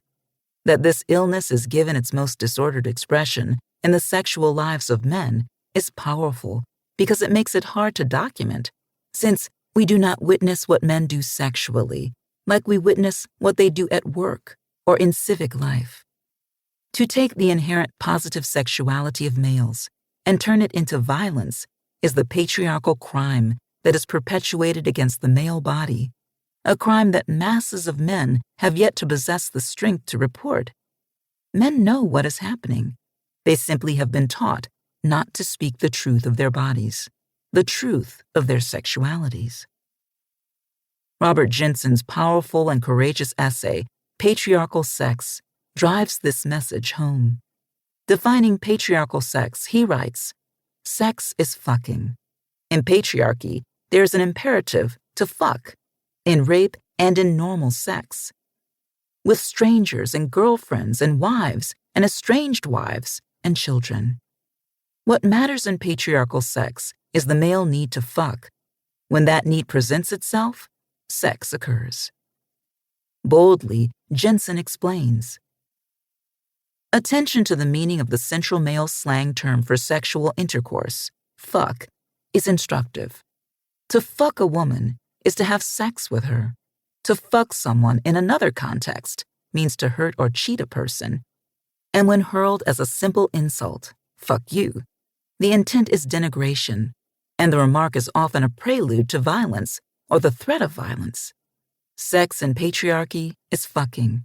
That we live in a world in which people continue to use the same word for sex and violence, and then resist the notion that sex is routinely violent, and claim to be outraged when sex becomes overtly violent, is testament to the power of patriarchy. One might add that this is a supreme testament to patriarchy's power, that it can convince men and women to pretend that sexual violence satisfies. Much popular music from rock to rap shares this message. Whether it's Iggy Pop's lyrics, "I got my cock in my pocket and it's shoving up through my pants. I just wanna fuck, this ain't no romance." Or the rap group Mystical's lyrics, "When it's finished, over and done with, I'm gonna smash a blunt and knock the pussy off some bitch." Of course, the truth of men's lives is that patriarchal sexuality has not satisfied. It has fueled the compulsive need to be more sexual, to be more violent, in the hopes that there is a way to be more satisfied. Patriarchal pornography, no longer isolated, but ever present in popular mass media, has become so widespread because males brainwashed by the patriarchal mindset cannot find the courage to tell the truth. They cannot find the courage to say, "I can't get no satisfaction." Patriarchal pornography has become an inescapable part of everyday life because the need to create a pretend culture where male sexual desire is endlessly satisfied keeps males from exposing the patriarchal lie and seeking healthy sexual identities. Gay subcultures have historically articulated with greater honesty and boldness male compulsive sexual desire. And contrary to popular imagination, rather than being anti-patriarchal, homosexual predatory sex is the ultimate embodiment of the patriarchal ideal. Jensen observes that gay or straight doesn't much matter. The question of resistance to patriarchal sex is just as important in that gay men fuck in about the same way straight men do. We all receive pretty much the same training. Fucking is taken to be the thing that gay men do. Some might even argue that if you aren't fucking, you aren't gay. More often than not, gay males, unless they have consciously decided otherwise, are as patriarchal in their thinking about masculinity, about sexuality, as their heterosexual counterparts. Their investment in patriarchy is an intensely disordered desire because they are enamored of the very ideology that fosters and promotes homophobia. Now that patriarchal straight men have been compelled through mass media to face the fact that homosexual males are not chicks with dicks, that they can and do embody patriarchal masculinity, straight male sexual dominance of biological females has intensified, for it is really the only factor that distinguishes straight from gay. Concurrently, homophobia becomes amplified among heterosexual men because its overt expression is useful as a way to identify, among apparently similar macho men, who is gay and who is straight. Patriarchal pornography is a space of shared masculinity for straight and gay men. The images gay men seek are male, but males positioned in the same way as the male and female bodies of straight pornography. Whether catering to gay or straight males, patriarchal pornography is fundamentally a reenactment of dominator culture in the realm of the sexual. Male need of patriarchal pornography that eroticizes domination is no show of male power. While hatred of women can lead to acts of domination that hurt, wound, and destroy, there is no constructive power here. Tragically, if masses of men believe that their selfhood and their patriarchal sexuality are one and the same, they will never find the courage to create liberating, fulfilling sexuality. It is this reality that leads men of conscience in patriarchal society to fear sex with the same intensity that females often fear sex. As Jensen testifies, "I am afraid of sex as sex is defined by the dominant culture, as practiced all around me, and projected onto magazine pages, billboards, and movie screens. I am afraid of sex because I am afraid of domination, cruelty, violence, and death. I am afraid of sex because sex has hurt me and hurt lots of people I know, and because I have hurt others with sex in the past. I know that there are people out there who have been hurt by sex in ways that are beyond words, who have experienced a depth of pain that I will never fully understand. And I know there are people who are dead because of sex. Yes, I am afraid of sex. How could I not be?" Despite the courageous testimony of Jensen and others, Despite the radical critique of patriarchal sex, most men are not breaking through denial and telling the truth about sex. They are choking it down. The pain, the despair, the confusion. They are following the patriarchal rules. Rather than change, patriarchal males and females have exploited the logic of gender equality in the sexual realm to encourage women to be advocates of patriarchal sex and to pretend, like their male counterparts, that this is sexual freedom.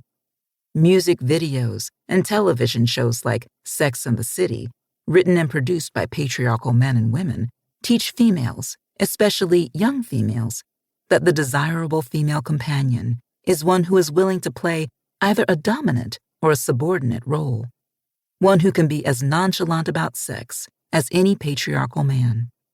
Socializing women to conform more to patriarchal male sexual norms is one way patriarchy hopes to address male rage.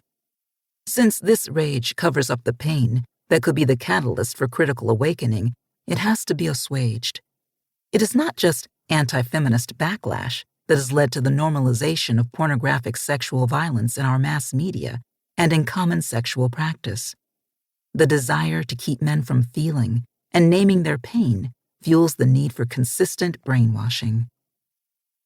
Male despair, often initially expressed as anger, is a far greater threat to the patriarchal sexual order than feminist movement. While masses of men continue to use patriarchal sex and pornography to numb themselves, many men are weary of numbing and are trying to find a way to reclaim selfhood. This process of recovery includes finding a new sexuality. The assault on the male body by modern diseases, lowered sex drive, and out impotence has caused individual men not only to question patriarchal sex, but to find new ways of being sexual that can satisfy. If unenlightened men are suffering their version of the problem that has no name when it comes to sexuality, they can ease their pain by breaking through denial and repudiating the patriarchal script of domination and submission. With keen insight, Behrman, in the essay Why Men Are So Obsessed with Sex, reminds males that they have a choice. Directly and indirectly, we are handed sexuality as the one vehicle through which it might still be possible to express and experience essential aspects of our humanness that have been slowly and systematically conditioned out of us. Sex was, and is, presented as the road to real intimacy, complete closeness, as the arena in which it is okay to openly love, to be tender and vulnerable, and yet remain safe, to not feel so deeply alone.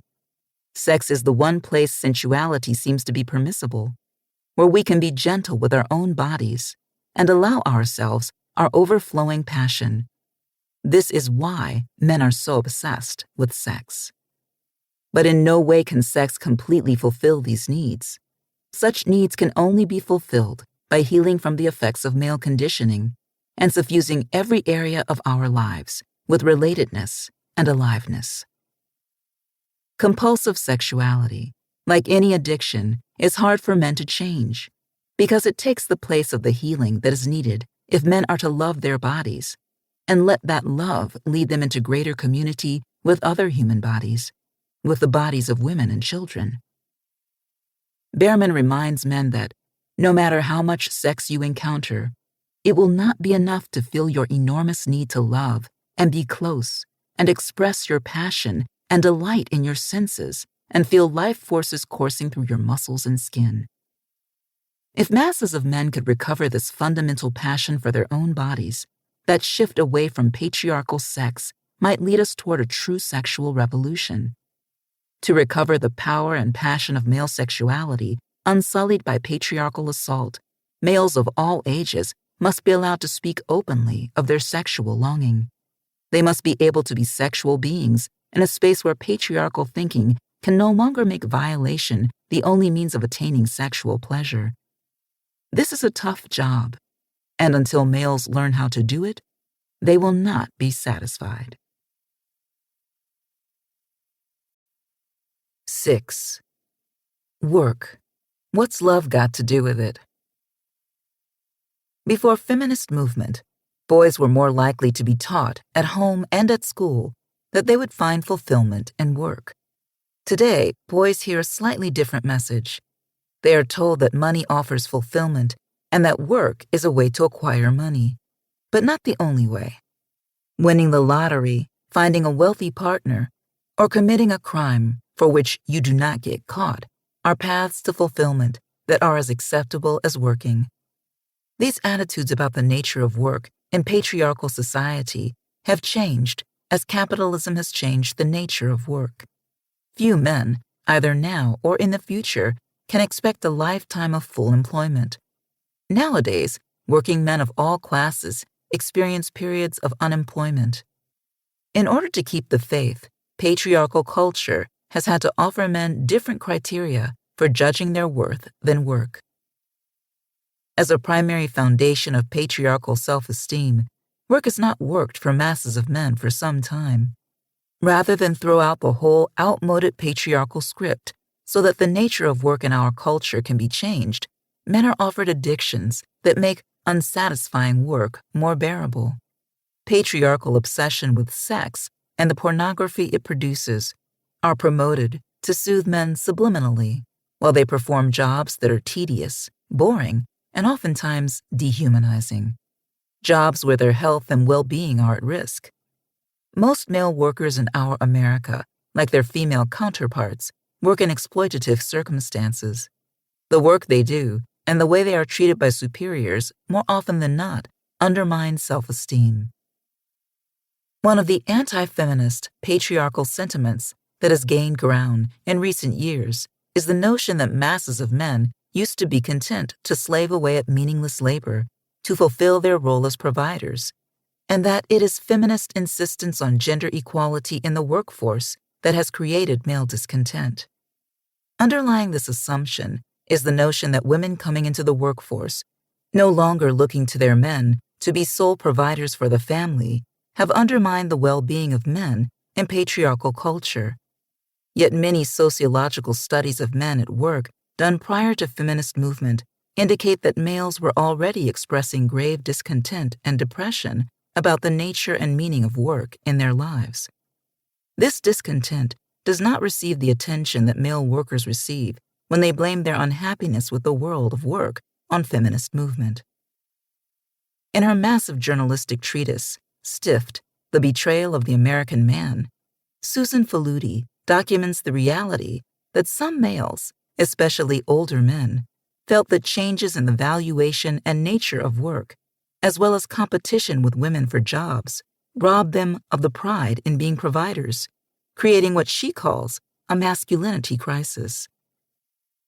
The outer layer of the masculinity crisis, men's loss of economic authority, was most evident in the recessionary winds of the early 90s, as the devastation of male unemployment grew even fiercer. The role of family breadwinner was plainly being undermined by economic forces that spat many men back into a treacherous job market during corporate consolidations and downsizings. Even the many men who were never laid off were often gripped with the fear that they could be next, that their footholds as providers were frighteningly unsteady. Masses of men in our culture may believe that their ability to provide for themselves and families is a measure of their manhood, yet they often do not actually use their resources to provide for others. Feminist theorists, myself included, have for some time now called attention to the fact that the behavior of men who make money yet refuse to pay alimony or child support, or their peers who head households yet squander their paycheck on individual pleasures, challenges the patriarchal insistence that men are eager to be caretakers and providers. Barbara Ehrenreich's The Hearts of Men was one of the first books highlighting the reality that many men are not eager to be providers, that the very idea of the playboy was rooted in the longing to escape this role and to have another means of proving one's manhood. Male heads of households who give a meager portion of their wages for the needs of their family can still have the illusion that they are providers. Nowadays, women's income can be the backup money that allows many patriarchal men to squander their paycheck on drugs, alcohol, gambling, or sexual adventures, even as they lay claim to being the provider. Today's male worker struggles to provide economically for himself. And if he is providing for self and family, his struggle is all the more rigorous, and the fear of failure all the more intense. Men who make a lot of money in this society and who are not independently wealthy usually work long hours, spending much of their time away from the company of loved ones. This is one circumstance they share with men who do not make much money but who also work long hours. Work stands in the way of love for most men then, because the long hours they work often drain their energies. There is little or no time left for emotional labor, for doing the work of love. The conflict between finding time for work and finding time for love and loved ones is rarely talked about in our nation. It is simply assumed in patriarchal culture that men should be willing to sacrifice meaningful emotional connections to get the job done. No one has really tried to examine what men feel about the loss of time with children, partners, loved ones, and the loss of time for self-development. The workers Susan Faludi highlights in Stift do not express concern about not having enough time for self-reflection and emotional connection with self and others. There is very little research that documents the extent to which depression about the nature of work leads men to act violently in their domestic lives. Contemporary patriarchy has offered disappointed male workers a trade-off. The perks of manhood that a depressed economy takes away can be redeemed in the realm of the sexual through domination of women. When that world of sexuality is not fulfilling, males rage. In actuality, women are weary of male domination in the sexual sphere, particularly, and rather than making for greater domestic bliss, men's turning to sex for the satisfaction that they do not receive at work intensifies strife. The movement of masses of women into the workforce has not undermined male workers economically. They still receive the lion's share of both jobs and wages. It has made women who work feel more entitled to resist domination than women who stay home dependent on a man's wages to survive. Working class and middle-income women I have spoken with talk about the extent to which working outside the home after years of staying home bolstered their self-esteem and provided them with a different perspective on relationships. These women often begin to place greater demands on male spouses and lovers for emotional engagement. Faced with these demands, working men often wish that the little woman would stay home so that he could wield absolute power, no matter the amount of his paycheck. In many cases, when a woman's paycheck is more than that of her male partner, he acts out to restore his sense of dominance. He may simply confiscate her paycheck and use it as he desires, thus rendering her dependent. He may increase his demands for sexual favors, and if that does not work, he can simply withhold sex, thus making a working woman who desires sex feel her power undermined. Most women who work long hours come home and work a second shift, taking care of household chores. They feel, like their male counterparts, that there is no time to do emotional work, to share feelings, and nurture others. Like their male counterparts, they may simply want to rest. Working women are far more likely than other women to be irritable. They are less open to graciously catering to someone else's needs than the rare woman who stays home all day, who may or may not caretake children. Domestic households certainly suffer when sexism decrees that all emotional care and love should come from women, in the face of the reality that working women, like their male counterparts, often come home too tired to deliver the emotional goods. Sexist men and women believe that the way to solve this dilemma is not to encourage men to share the work of emotional caretaking, but rather to return to more sexist gender roles. They want more women, especially those with small children, to stay home. Of course, they do not critique the economy that makes it necessary for all adults to work outside the home. Instead, They pretend that feminism keeps women in the workforce. Most women work because they want to leave the house and because their families need the income to survive, not because they are feminists who believe that their working is a sign of liberation. When individual men stay home to do the work of homemaking and child-rearing, the arrangement is still viewed as unnatural by most observers. Rather than being viewed as doing what they should do as people in relationships, homemaking men are seen as especially chivalrous, as sacrificing the power and privileges they could have as privileged male workers outside the home in order to do woman's work inside the home. It has been through assuming the role of participatory, loving parents that individual men have dared to challenge sexist assumptions and do work in the home that also invites them to learn relational skills. They document the rightness of feminist theory that argues that if men participated equally in child-rearing, they would, like their female counterparts, learn how to care for the needs of others, including emotional needs. Even though more men actively parent to some degree than ever before in our nation's history, the vast majority of men still refuse to play an equal role in the emotional development of their children. They often use work as the excuse for emotional estrangement, whether they regard themselves as pro or anti-feminist. Most women want men to do more of the emotional work in relationships, and most men, even those who wholeheartedly support gender equality in the workforce, still believe that emotional work is female labor. Most men continue to uphold the sexist decree that emotions have no place in the work world and that emotional labor at home should be done by females. Many men use work as the place where they can flee from the self, from emotional awareness, where they can lose themselves and operate from a space of emotional numbness. Unemployment feels so emotionally threatening because it means that there will be no time to fill, and most men in patriarchal culture do not want time on their hands.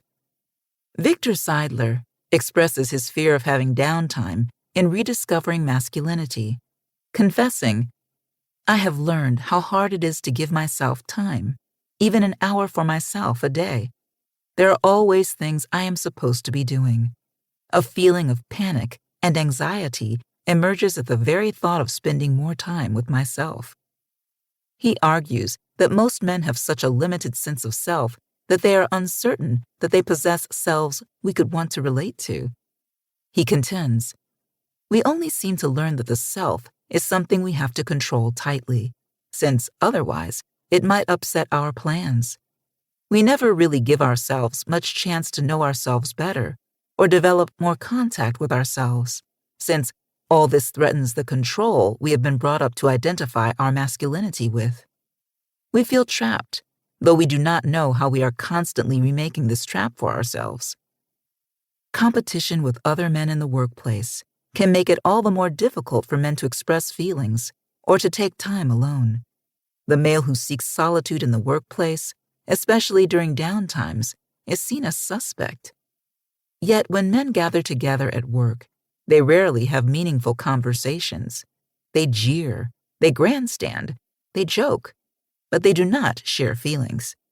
They relate in a scripted, limited way, careful to remain within the emotional boundaries set by patriarchal thinking about masculinity. The roles of patriarchal manhood remind them that it is their duty as men to refuse relatedness. Even though male workers like Kenneth Blanchard, author of The 1-Minute Manager and co-author of The Power of Ethical Management, share the wisdom that relational skills should be cultivated by men to improve the nature of work and work relations, most work settings remain places where emotional engagement between workers, especially a boss and a subordinate, is deemed bad for business. Were more men in touch with their relational skills and their emotional life, they might choose work that would at least sometimes enhance their well-being. Although women with class privilege such as Susan Faludi or Susan Bordeaux, who write about men, express surprise that most men do not see themselves as powerful, women who have been raised in poor and working-class homes have always been acutely aware of the emotional pain of the men in their lives and of their work dissatisfactions.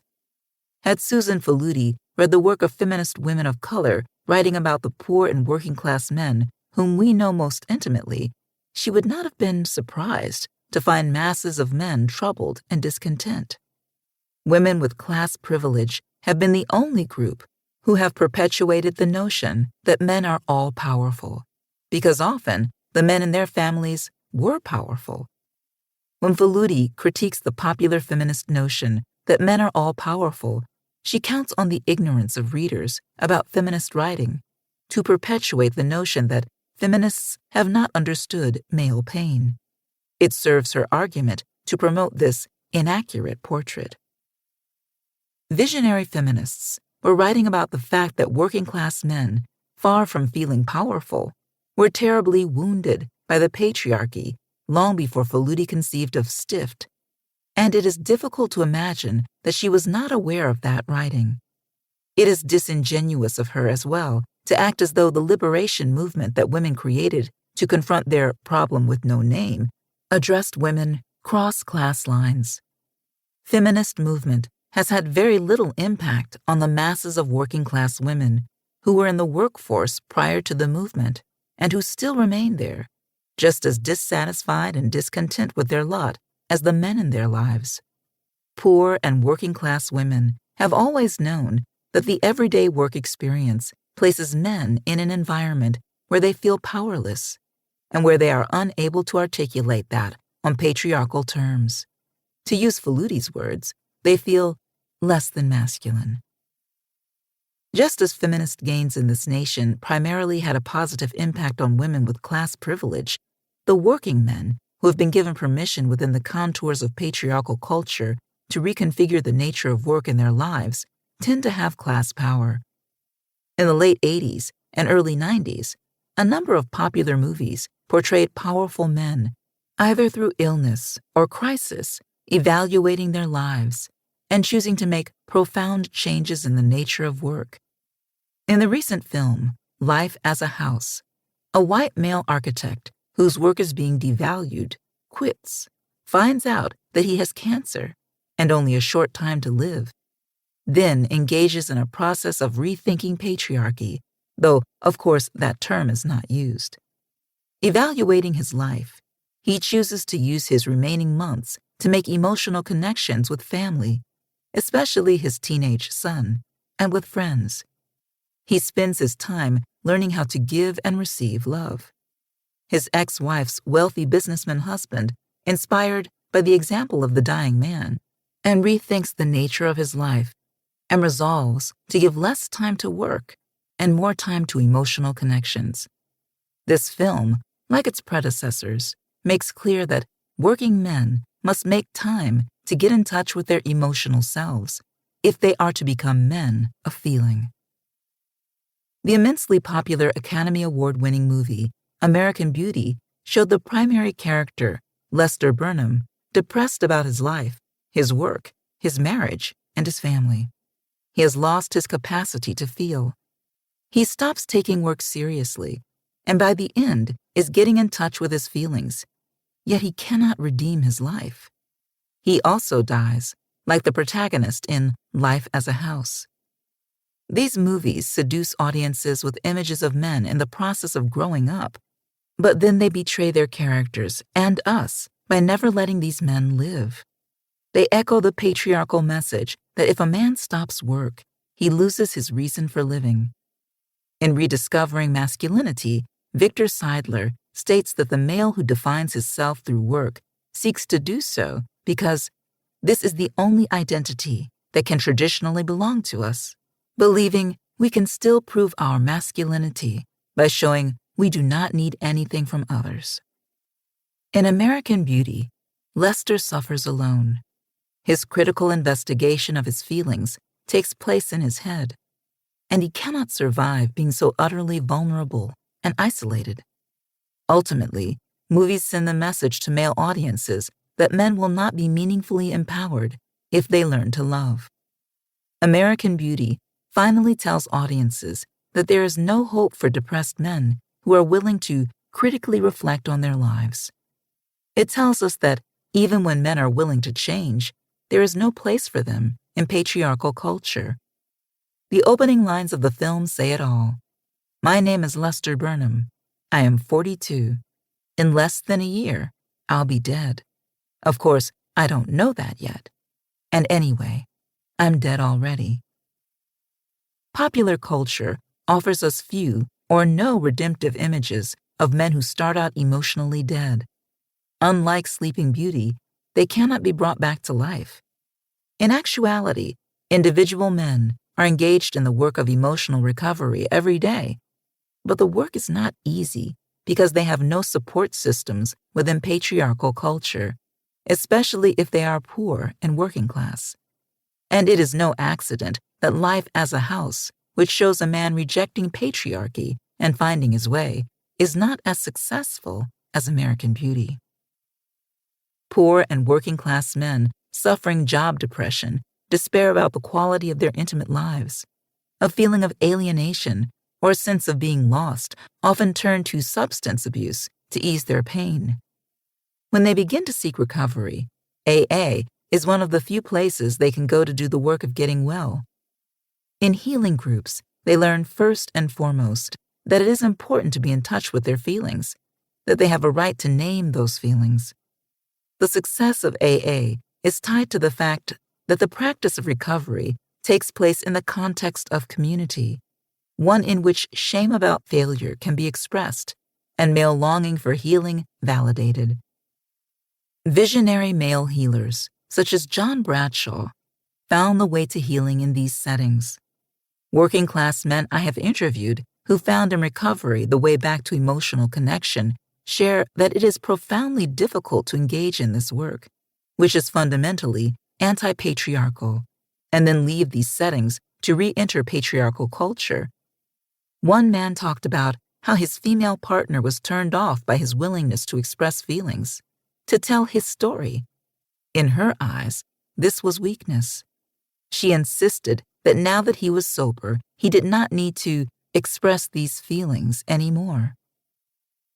Despite changes in the nature of gender roles, ours is still a patriarchal culture where sexism rules the day.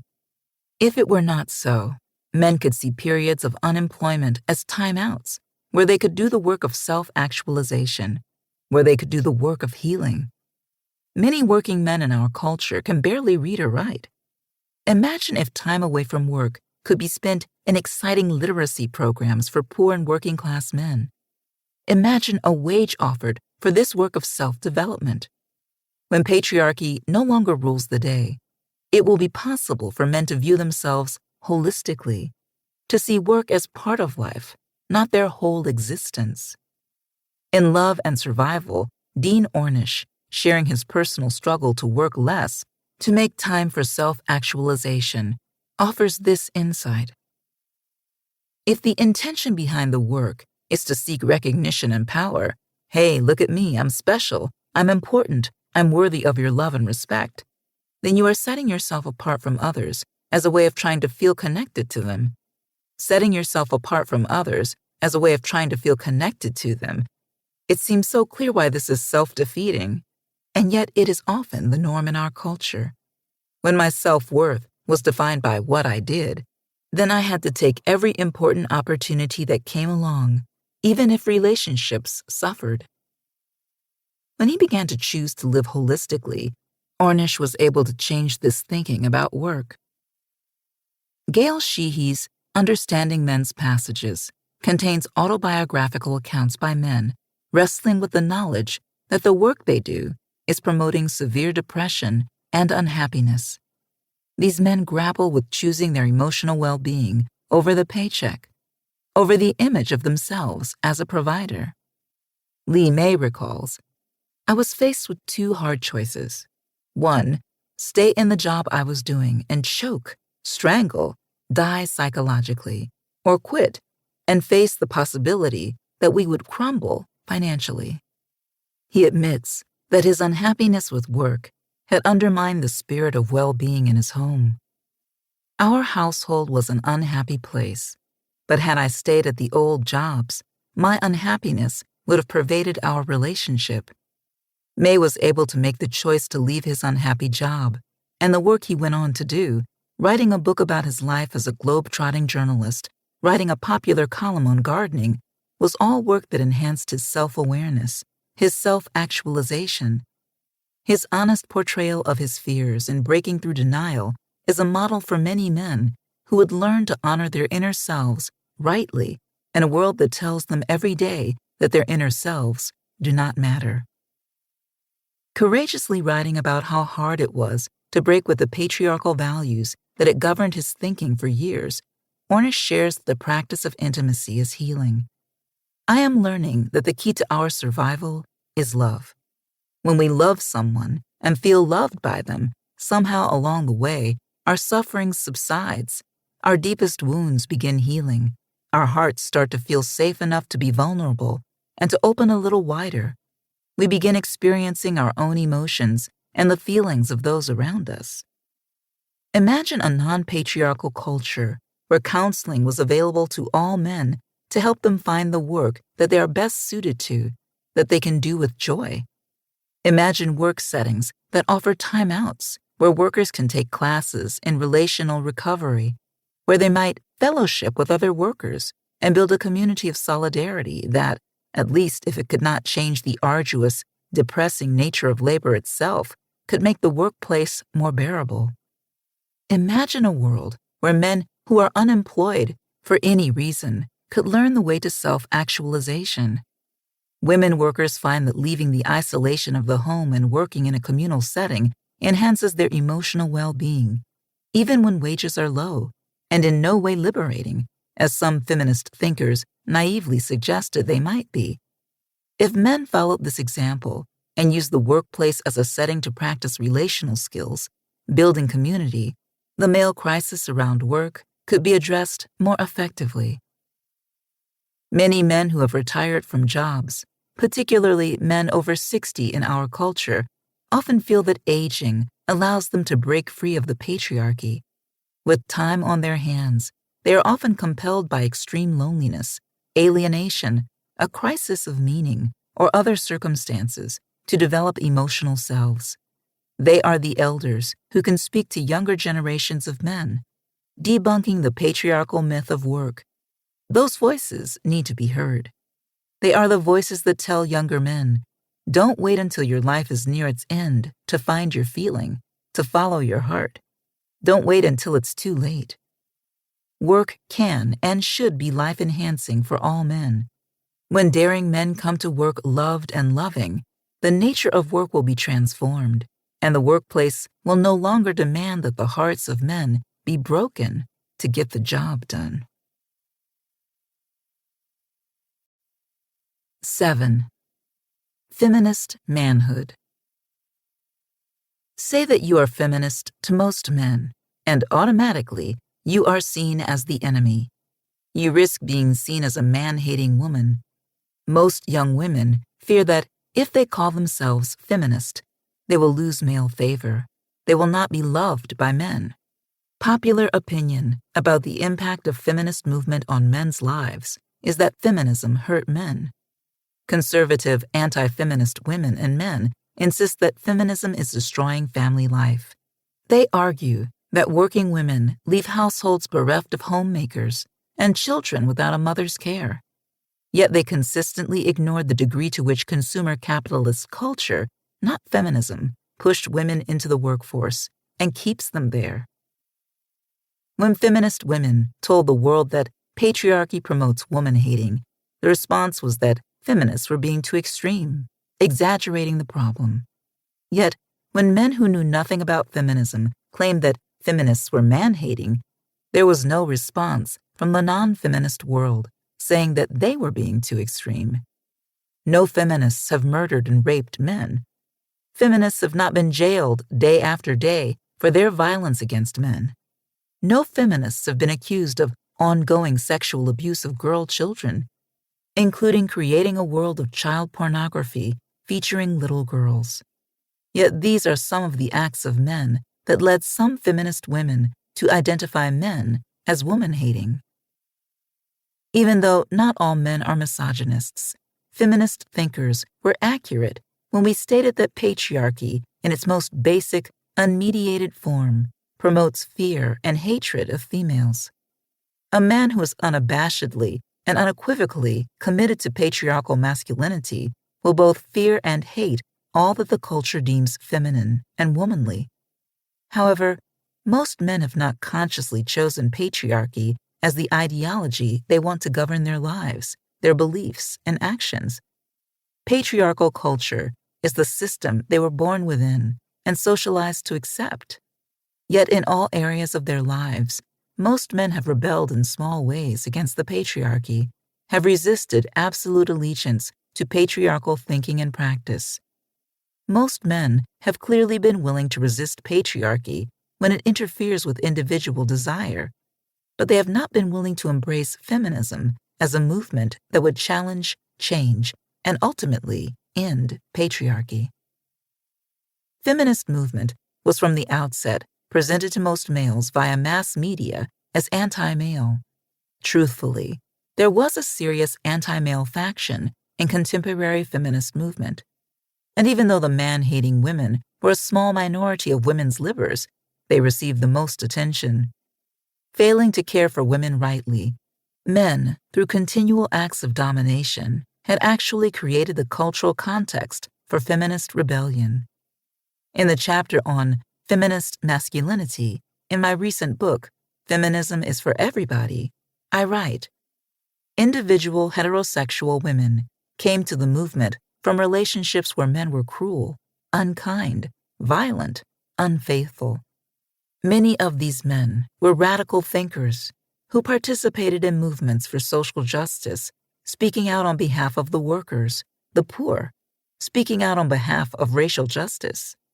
However, when it came to the issue of gender, they were as sexist as their conservative cohorts. Individual women came from these relationships angry. They used that anger as a catalyst for women's liberation. As the movement progressed, as feminist thinking advanced, enlightened feminist activists saw that men were not the problem, that the problem was patriarchy, sexism, and male domination. It was difficult for women committed to feminist change to face the reality that the problem did not lie just with men. Facing that reality required more complex theorizing. It required acknowledging the role women play in maintaining and perpetuating patriarchy and sexism. As more women moved away from destructive relationships with men, it was easier to see the whole picture. It was easier to see that even if individual men divested themselves of patriarchal privilege, the system of patriarchy, sexism, and male domination would still remain intact, and women would still be exploited and oppressed. Despite this change in feminist agendas, visionary feminist thinkers who had never been anti-male did not and do not receive mass media attention. As a consequence, the popular notion that feminists hate men continues to prevail. The vast majority of feminist women I encounter do not hate men. They feel sorry for men because they see how patriarchy wounds them, and yet men remain wedded to patriarchal culture. While visionary thinkers have called attention to the way patriarchy hurts men, there has never been an ongoing effort made to address male pain. To this day, I hear individual feminist women express their concern for the plight of men within patriarchy, even as they share that they are unwilling to give their energy to help educate and change men. Feminist writer Minnie Bruce Pratt states the position clearly. How are men going to change? The meeting between two people where one opposes the other is the point of change. But I don't want the personal contact. I don't want to do it. When people talk about not giving men our energies, I agree with that. They have to deliver themselves. These attitudes, coupled with the negative attitudes of most men toward feminist thinking, meant that there was never a collective, affirming call for boys and men to join feminist movement so that they would be liberated from patriarchy. Reformist feminist women could not make this call because they were the group of women, mostly white women with class privilege, who had pushed the idea that all men were powerful in the first place. These were the women for whom feminist liberation was more about getting their piece of the power pie and less about freeing masses of women or less powerful men from sexist oppression. They were not mad at their powerful daddies and husbands who kept poor men exploited and oppressed. They were mad that they were not being given equal access to power. Now that many of those women have gained power, and especially economic parity with the men of their class, they have pretty much lost interest in feminism. As interest in feminist thinking and practice has waned, there has been even less focus on the plight of men than in the heyday of feminist movement.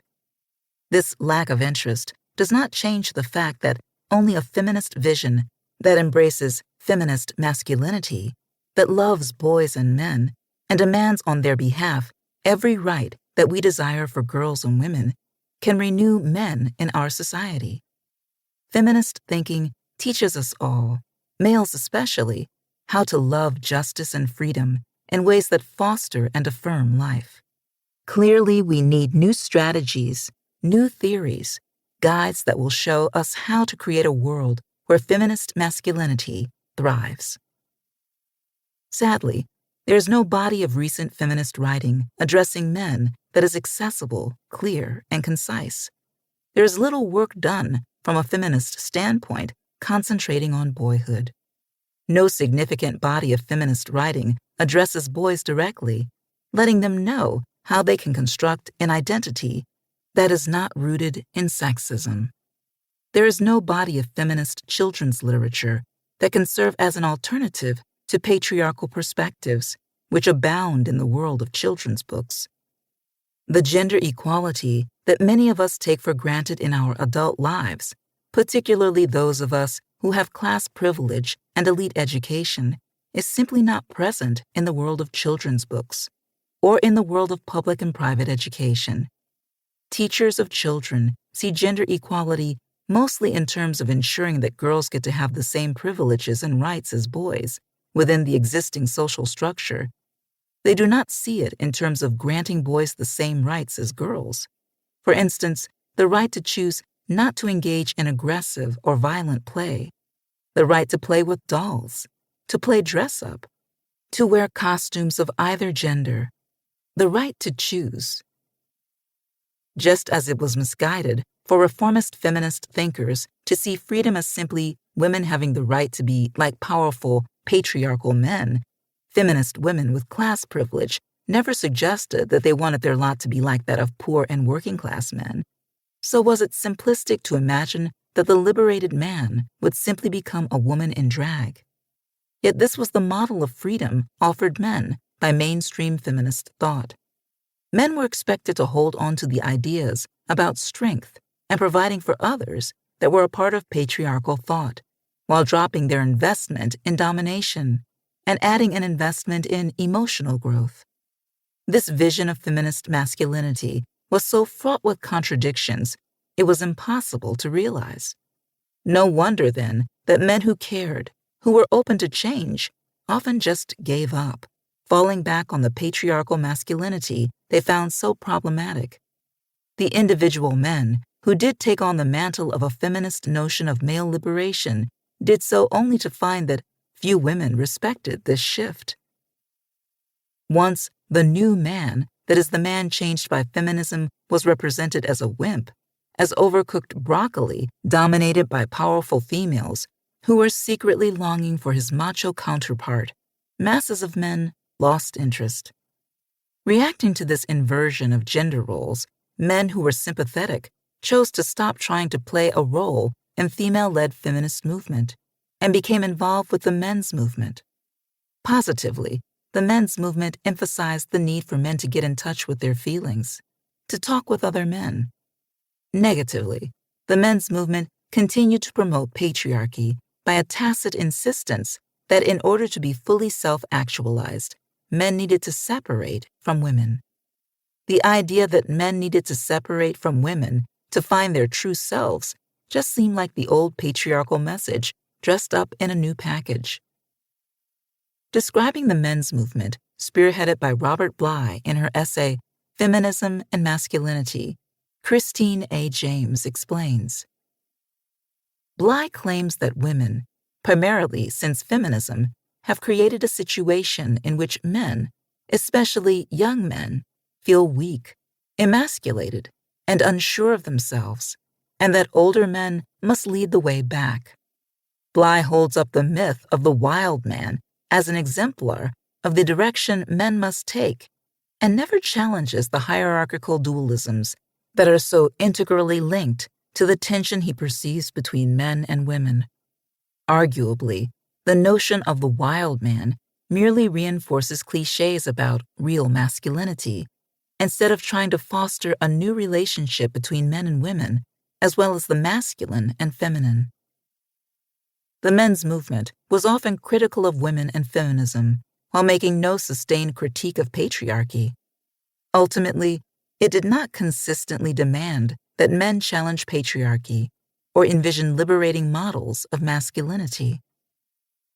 Many of the New Age models created by men reconfigure old sexist paradigms, while making it seem as though they are offering a different script for gender relations.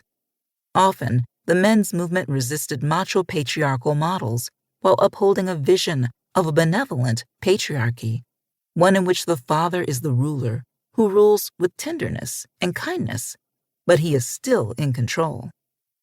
In the wake of feminist movement and the diverse men's liberation movements that did not bring women and men closer together, the question of what the alternative to patriarchal masculinity might be must still be answered. Clearly, men need new models for self-assertion that do not require the construction of an enemy other, be it a woman or the symbolic feminine, for them to define themselves against. Starting in early childhood, males need models of men with integrity, that is, men who are whole, who are not divided against themselves. While individual women, acting as single mothers, have shown that they can raise healthy, loving boys who become responsible, loving men. In every case where this model of parenting has been successful, women have chosen adult males, fathers, grandfathers, uncles, friends, and comrades to exemplify for their sons the adult manhood they should strive to achieve. Undoubtedly, one of the first revolutionary acts of visionary feminism must be to restore maleness and masculinity as an ethical, biological category divorced from the dominator model. This is why the term patriarchal masculinity is so important, for it identifies male difference as being always and only about the superior rights of males to dominate, be their subordinates females or any group deemed weaker by any means necessary. Rejecting this model for feminist masculinity means that we must define maleness as a state of being rather than as performance. Male being, maleness, masculinity must stand for the essential core goodness of the self, of the human body that has a penis. Many of the critics who have written about masculinity suggest that we need to do away with the term, that we need an end to manhood. Yet such a stance furthers the notion that there is something inherently evil, bad, or unworthy about maleness. It is a stance that seems to be more a reaction to patriarchal masculinity than a creative, loving response that can separate maleness and manhood from all the identifying traits patriarchy has imposed on the self that has a penis. Our work of love should be to reclaim masculinity and not allow it to be held hostage to patriarchal domination. There is a creative, life-sustaining, life-enhancing place for the masculine in a non-dominator culture.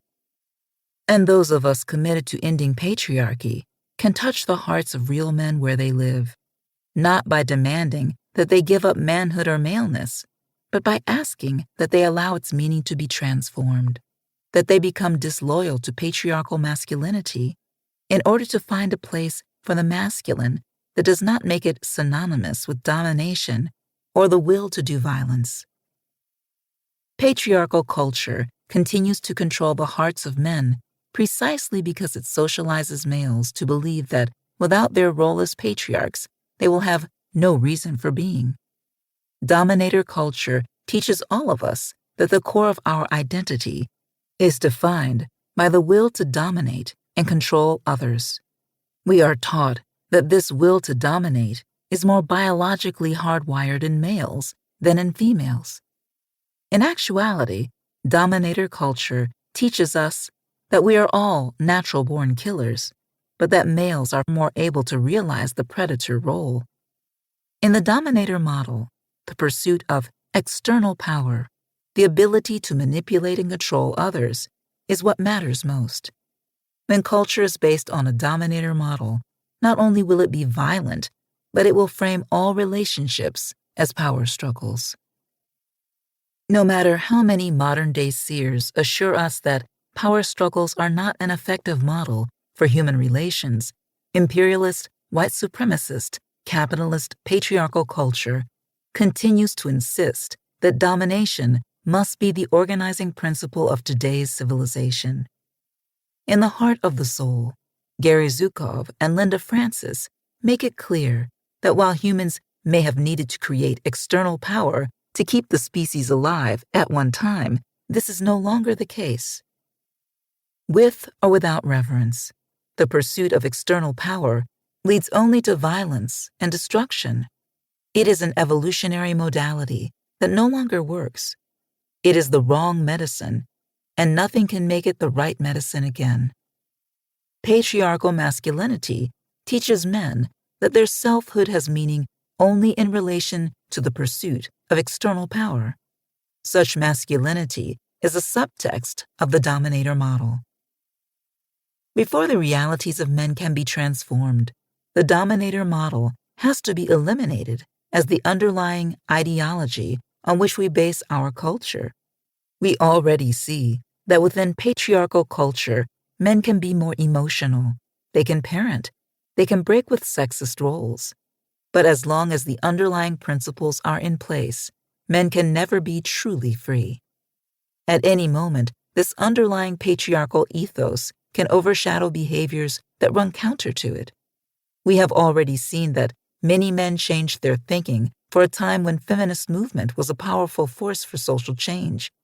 But then, when the patriarchal thinking that undergirds our society did not change, as the energy of the movement began to wane, the old order began to reestablish itself. Sexist thought and action that had been harshly critiqued during the height of feminist movement have once again become more acceptable. Clearly, ending patriarchy is necessary for men to have collective liberation. It is the only resolution to the masculinity crisis that most men are experiencing. To offer men a different way of being, we must first replace the dominator model with a partnership model that sees interbeing and interdependency as the organic relationship of all living beings. In the partnership model, selfhood, whether one is female or male, is always at the core of one's identity. Patriarchal masculinity teaches males to be pathologically narcissistic, infantile, and psychologically dependent for self-definition on the privileges, however relative, that they receive from having been born male. Hence, many males feel that their very existence is threatened if these privileges are taken away. In a partnership model, male identity, like its female counterpart, would be centered around the notion of an essential goodness that is inherently relationally oriented. Rather than assuming that males are born with the will to aggress, the culture would assume that males are born with the inherent will to connect. Feminist masculinity presupposes that it is enough for males to be, to have value, that they do not have to do, to perform, to be affirmed and loved. Rather than defining strength as power over, feminist masculinity defines strength as one's capacity to be responsible for self and others. This strength is a trait males and females need to possess. In The Courage to Raise Good Men, Olga Silverstein stresses the need to redefine male sex roles in ways that break with sexist norms. Currently, sexist definitions of male roles insist on defining maleness in relationship to winning, one-upmanship, domination.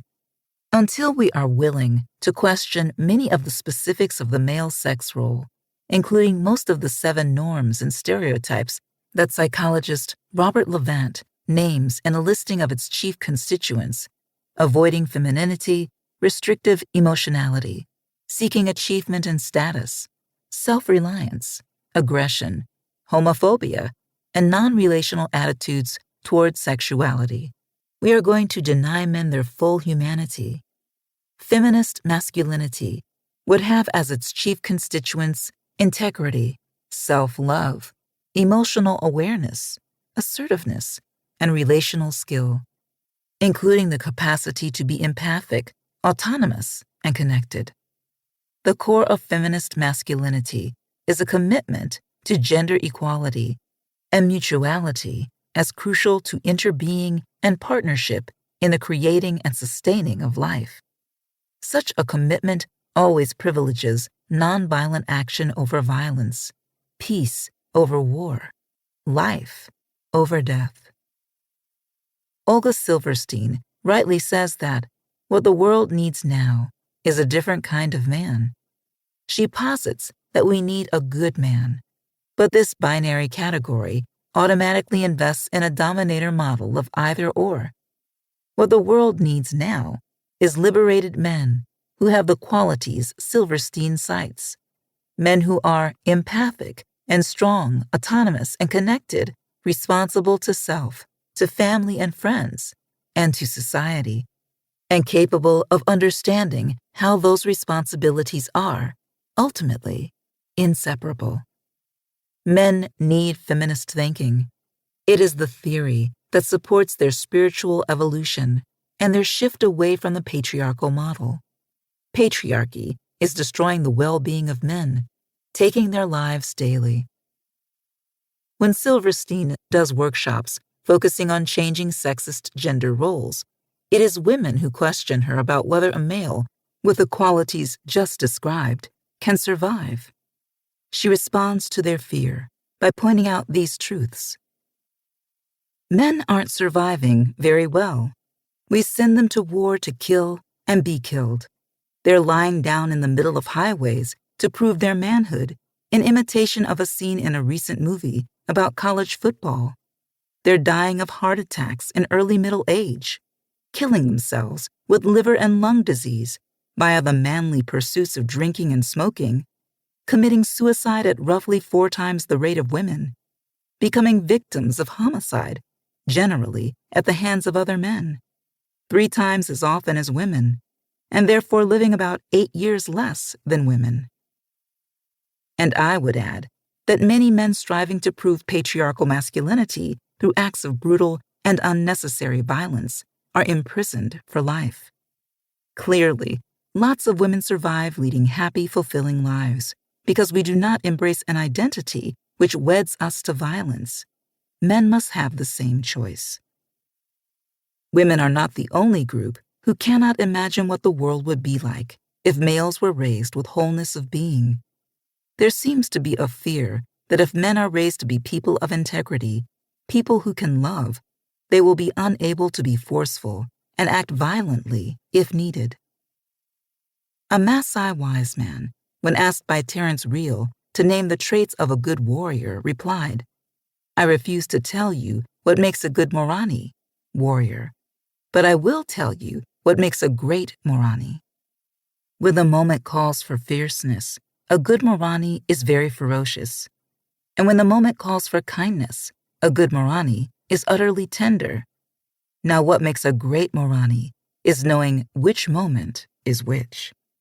We see that females who are raised with the traits any person of integrity embodies can act with tenderness, with assertiveness, and with aggression if and when aggression is needed. Men who are able to be whole, undivided selves can practice the emotional discernment beautifully described by the Maasai wise man, precisely because they are able to relate and respond rather than simply react. Patriarchal masculinity confines men to various stages of reaction and overreaction. Feminist masculinity does not reproduce the notion that maleness has this reactionary, wild, uncontrolled component. Instead, it assures men and those of us who care about men that we need not fear male loss of control. The power of patriarchy has been to make maleness feared and to make men feel that it is better to be feared than to be loved. Whether they can confess this or not, men know that it just is not true.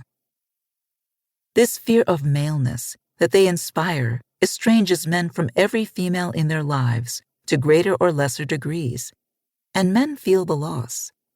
Ultimately, one of the emotional costs of allegiance to patriarchy is to be seen as unworthy of trust. If women and girls in patriarchal culture are taught to see every male, including the males with whom we are intimate, as potential rapists and murderers, then we cannot offer them our trust. And without trust, there is no love. When I was a girl, my father was respected as the patriarchal provider and protector in our family, and he was feared. That ability to inspire fear was to him the sign of real manhood. Even though the knowledge that our dad could take care of his own was comforting, the moment he unleashed that will to do violence on us, his loved ones, we lost him.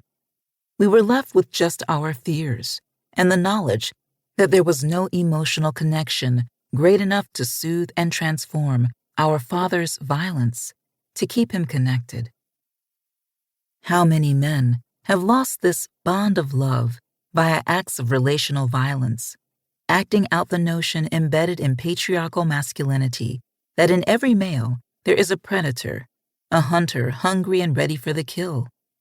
Silverstein argues that men suffer by the patriarchal insistence that they enact rituals of alienation that lead to estrangement from women.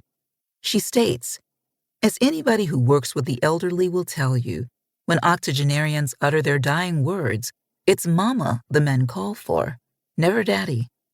These men may not be calling out for an actual mother, but for the symbolic mama, who stands for nurturance, care, connectedness, whose loving presence lets us know we are not alone. Patriarchal masculinity insists that real men must prove their manhood by idolizing aloneness and disconnection. Feminist masculinity tells men that they become more real through the act of connecting with others, through building community. There is no society in the world made up of one lone man. Even Thoreau, in his solitary cabin, wrote to his mother every day.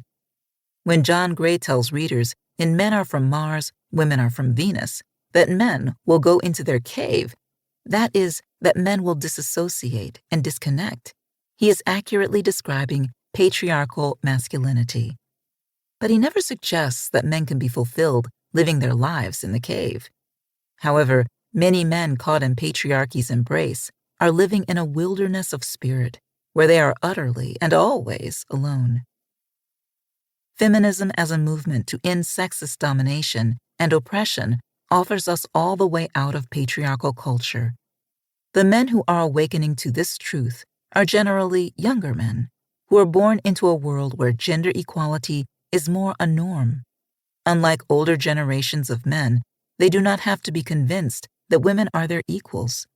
These are the young males who take women's studies classes, who are not afraid to identify themselves as advocates of feminism. They are the feminist sons of feminist mothers. Hence, in his afterword to his mother's book, The Courage to Raise Good Men, Michael Silverstein praises his mother's work. The notion that men who have lost touch with their mothers have lost touch with parts of themselves is a powerful one, powerful enough to provoke change. I am proud that my mother has had the courage to open these issues for me and herself, and for other mothers and their sons. These men are the living example of the ways feminist masculinity liberates men. Older generations of men who have shifted from sexist thinking to feminist masculinity were often moved by the women in their lives to make changes in thought and action. But for many, it was the experience of assuming an equal parenting role that really transformed their consciousness and their behavior.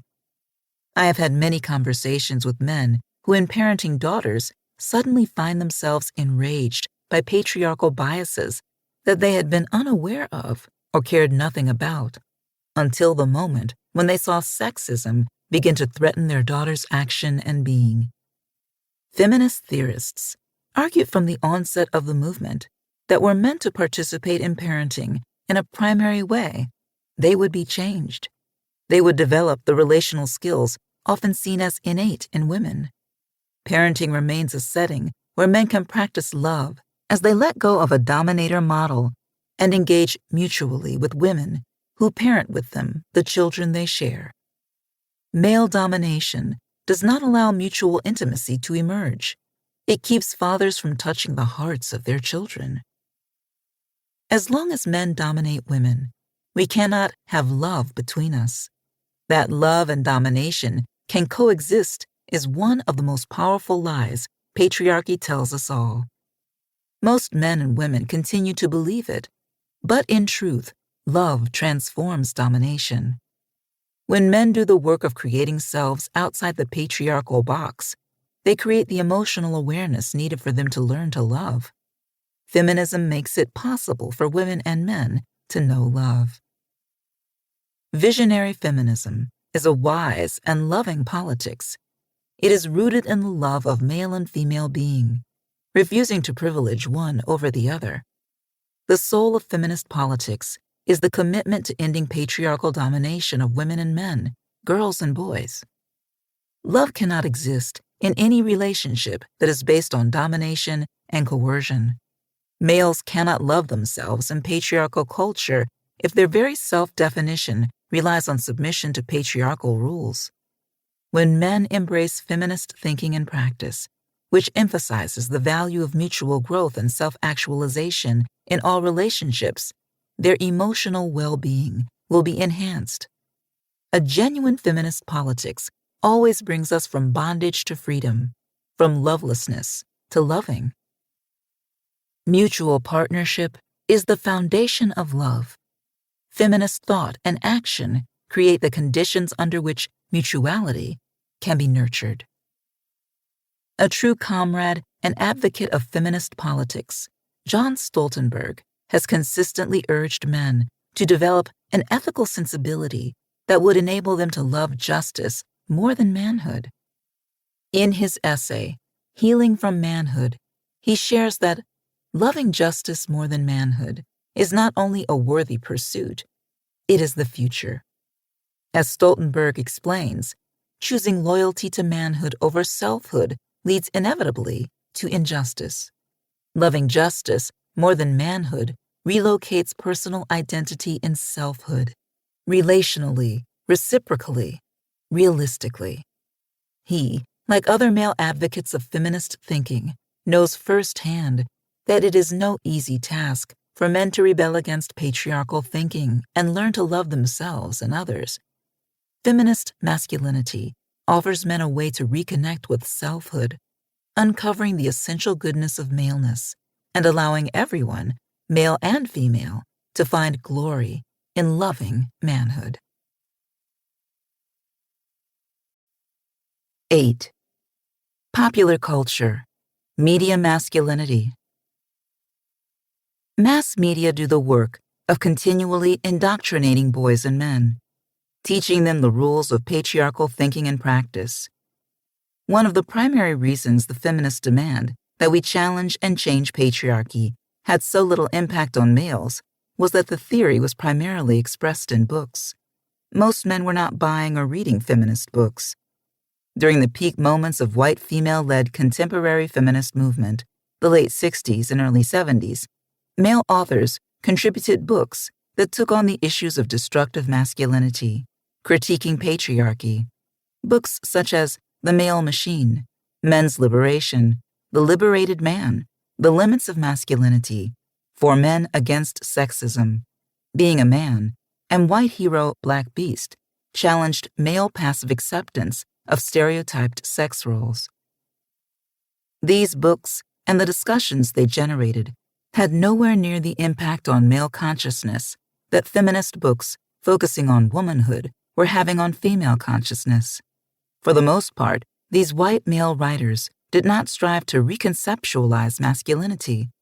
Instead, they encouraged men to learn behavior patterns previously associated with females. They all agreed that economic changes, coupled with changes in the status of women, have produced a crisis in masculinity. Within modern advanced capitalist society, masculine power was traditionally seen as synonymous with the ability of males to provide financially. However, as more and more women have gained access to the work sphere, the sphere of provision, this centrally defining attribute of patriarchal masculinity has lost significance. Gender equality in the workforce freed lots of men to speak their truth, that they were not necessarily interested in the role of provider. Many men were happy with the idea that feminism was teaching women that they should pay their own way. Concurrently, as feminist movement and the so-called sexual revolution changed the notion that sexual action and initiation were exclusively the province of males, another signifier of patriarchal masculinity lost meaning. Gender-based changes in the workforce and in sexual politics meant that sex roles were modified for a vast majority of people, especially females. Yet even so, patriarchal notions of masculinity remained intact, even when those notions did not have a reality base. Hence, the crisis in masculinity. A traditional institutionalized patriarchal social order was being challenged and changed even as there were no major changes in sexist thinking. Men experiencing this crisis could either cling for security and safety to the underlying assumptions of patriarchal ideology, or they could ally themselves with feminist efforts and struggle to create new conceptions of masculinity, new possibilities for the social formation of male identity. The men who chose change, who dared to ally themselves with feminist movement, were often gay or bisexual, or in heterosexual relationships with radical feminist women. Many women in these relationships found that the men in their lives lost interest in transforming masculinity after the initial feminist fervor subsided. Mainstream mass media, particularly movies and television, reflected the contradictions even as they continued to reinforce patriarchal thinking and action. Most men chose not to change, and conservative mass media supported their staying in place.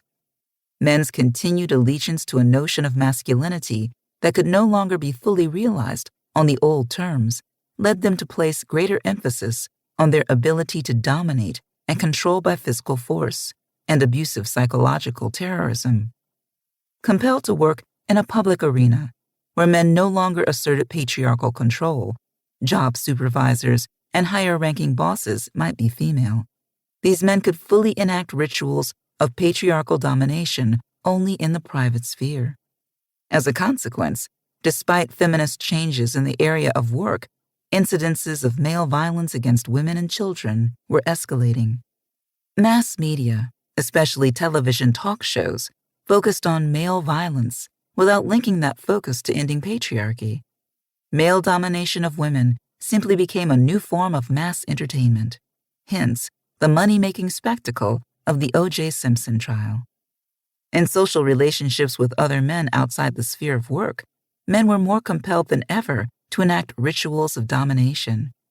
Among black males, black-on-black homicide fast became the leading cause of death for males between the ages of 16 and 45.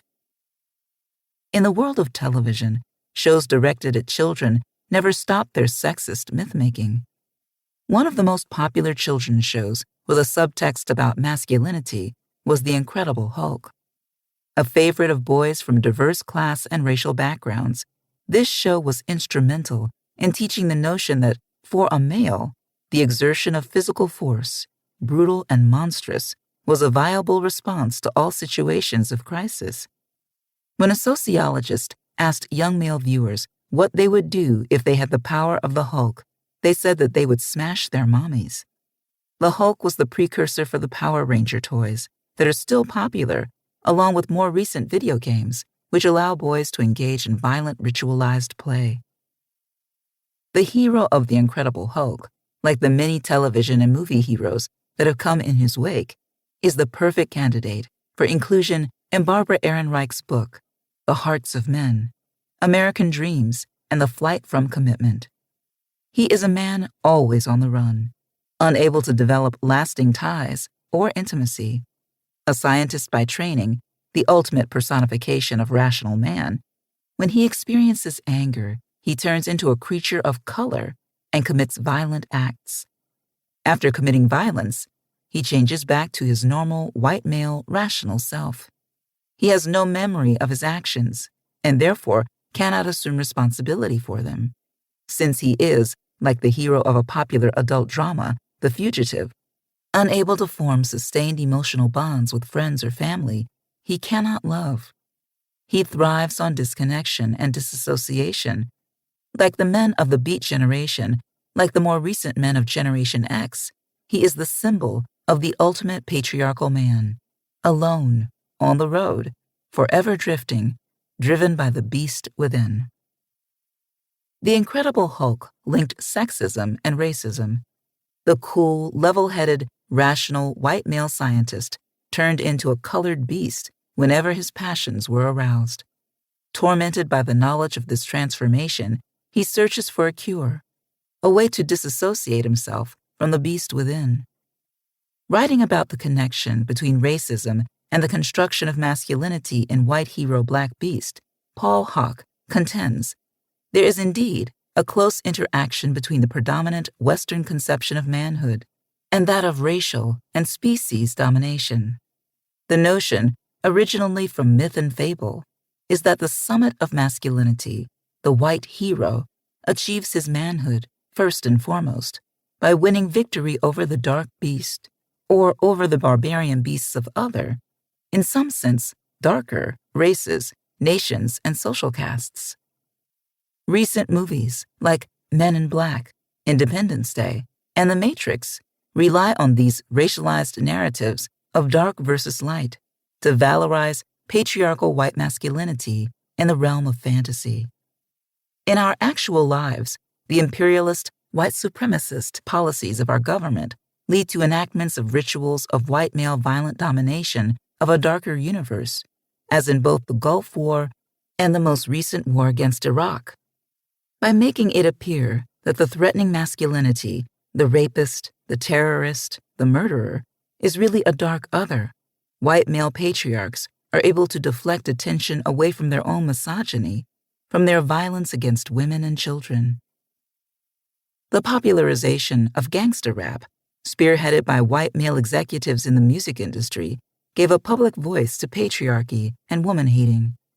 However, by promoting the voices of young black males, in the beginning, many of whom were coming from the underclass, ruling class white males could both exploit their clients' longing for the trappings of patriarchal masculinity, money, power, sex, and simultaneously make their anti-feminist messages the lessons that young white males would learn.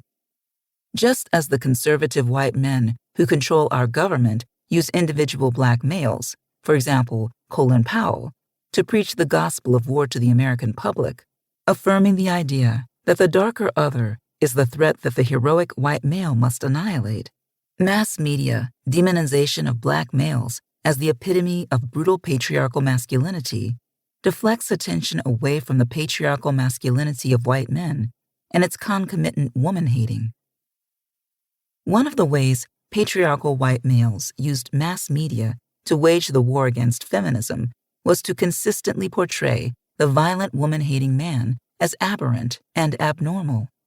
A perfect example of the lengths to which patriarchal white men will go to deny their patriarchal violence is offered in the PBS documentary about the Hillside Strangler. Viewers are able to watch psychiatrists talk with a white male serial killer who murdered adult women and 2 girls. It is a tale told in parts, each part highly dramatic and suspenseful. Viewers learn that the accused is a handsome, all-American white boy. I use the word boy because the commentators refer again and again to his boyish qualities, with a lovely blonde wife and a baby son. We are told that he does not have the appearance of a villain, a killer. We learn that he is hardworking, well-liked, etc. All these qualities made detectives and police, all white and male, reluctant to arrest him. He seemed to them to be an unlikely suspect.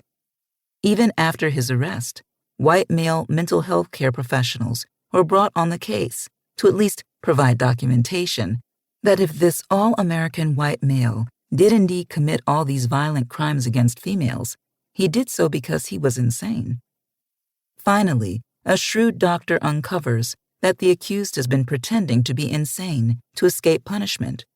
It seems he studied psychology before he committed his crimes, so that he would know how to appear crazy. When the doctor finally unmasks him, the hillside strangler states, "A woman is nothing to me. I can kill her in a minute." As the trial closes and the white male judge reads his final comments on the case, he tells viewers that the hillside strangler was a misogynist, a man who hated women. Yet, the judge does not link this misogyny to patriarchy or sexism or male domination. Instead, we are told that the man's mother whipped him to express her anger toward a violent, no-good gambler husband. In the final analysis, a woman is blamed for this man's violence against women. Another case of, "she made me do it." Nothing is said of his rationally thought-out strategy of dissimulation or of the way he deceived many women and other people by pretending to be a nice guy, by impersonating the benevolent patriarch. Since contemporary feminist movement, the genre of the mystery novel has exploited such feminist issues as domestic violence, rape, and incest to create male villains who are misogynists. Novels, from Jagged Edge to the more recent The Analysand, exploit feminist themes, even as they uphold the need for patriarchal violence. In a real world where more than 90% of violent crimes are committed by men, it is not surprising that popular culture offers both negative and positive models of the masculine. Woman-hating dominator men are consistently depicted as loners, who may have been abused as children, and who were not able to adjust in normal society. Ironically, these bad men share the same character traits as the good men who hunt them down and slaughter them.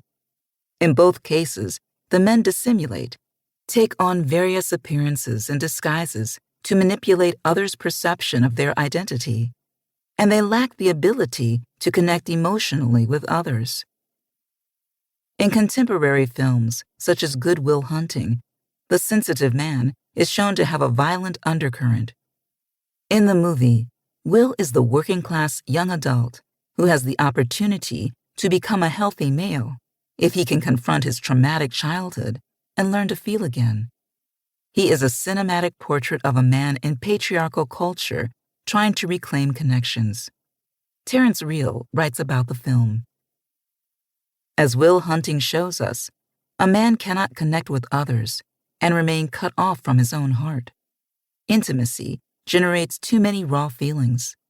Contending with them is requisite work for staying close. Yet the stoicism of disconnection, the strategy of avoiding one's feelings, is precisely the value in which boys are schooled. Empathy to oneself and others lies in a realm that has remained devalued and unexplored, the domain of women. Both the roots of Will's pain and also his entitlement to run from it, inflicting it instead on those he most cares for, lie at the heart of patriarchy, the masculine code into which all boys are inducted. This patriarchal code is passed on through generations. The award-winning film Monsters Ball depicts 3 generations of white men: the ruling patriarch, who is a victim of hard living, drinking, and smoking; his obedient patriarchal son, who works as a prison warden; and the 3rd generation, the grandson, who is also following in the footsteps of his elders. To realize the patriarchal masculine ideal, these white men must learn to disconnect from their feelings. The ruling patriarch, addresses his son with verbal abuse, telling him that your mother wasn't shit. Shaming is the way he maintains control. Racist and misogynist, he is blindly followed by his son, until that moment when the grandson, who is deemed weak because he is anti-racist and able to feel, confronts his father. The boy asks why the father does not love him, and then shoots himself in the mouth. His suicide brings an end to the patriarchal cycle and leads to the transformation of his dad, who seeks redemption among the Black people he has previously hated. No other contemporary film exposes the evil of patriarchy as masterfully as Monsters Ball. The path to redemption requires the repudiation of white male patriarchal rule. Yet, as in many of the films that portray men resisting patriarchy, in the end, the shift is merely a move from violent dominator patriarch to benevolent nice guy patriarch. Contemporary books and movies offer clear portraits of the evils of patriarchy without offering any direction for change. Ultimately, they send the message that male survival demands holding on to some vestige of patriarchy. In Monsters Ball, the male who is really different, who is humanistic, feeling, anti-racist, and longing to move past patriarchal pornographic objectification to genuine intimacy, is a victim. He kills himself. Watching this film, no male will be inspired to truly challenge the system. In another film, Igby Goes Down, the father, who is in touch with his feelings, is schizophrenic. When he shares feelings of being unable to bear the weight of patriarchal responsibility with his son, Igby cannot make an emotional connection. Driven by his hatred for his mother, Igby embraces the cruelty of the world around him and only escapes being violent by choosing to become a fugitive, a man on the run in search of a self he cannot find. The vast majority of contemporary films send the message that males cannot escape the beast within. They can pretend, they can dissimulate, but they can never break patriarchy's hold on their consciousness. Until we can create a popular culture that affirms and celebrates masculinity without upholding patriarchy, we will never see a change in the way that masses of males think about the nature of their identity. In Good Will Hunting, when faced with the possibility of knowing love, Will must make a choice. He must let go of his feelings of worthlessness and shame engendered by his traumatic past. He must choose life over death. His choice to love, to live, is the break with the patriarchal model that liberates his spirit. As viewers, we celebrate his new awareness of his essential goodness, his redemption. His recovery gives us hope. Mass media are a powerful vehicle for teaching the art of the possible. Enlightened men must claim it as the space of their public voice and create a progressive popular culture that will teach men how to connect with others, how to communicate, how to love. 9. Healing male spirit. Men cannot speak their pain in patriarchal culture. Boys learn this in early childhood. As a girl, I was awed by a man in my church, a deacon, who would stand before the congregation and speak his love for the divine spirit. Often, in the midst of his testimony, he would begin to weep, sobbing tears into a big white handkerchief. The girls and boys who witnessed his tears were embarrassed for him, for in their eyes he was showing himself to be weak. When he wept, the men who stood beside him turned their eyes away. They were ashamed to see a man express intense feeling. I remembered this beautiful man of feeling in the autobiography of my girlhood, Bone Black. To her child mind, old men were the only men of feeling. They did not come at one smelling of alcohol and sweet cologne. They approached one like butterflies, moving light and beautiful, staying still for only a moment. They were the brown-skinned men with serious faces who were the deacons of the church, the right-hand men of God. They were the men who wept when they felt his love, who wept when the preacher spoke of the good and faithful servant.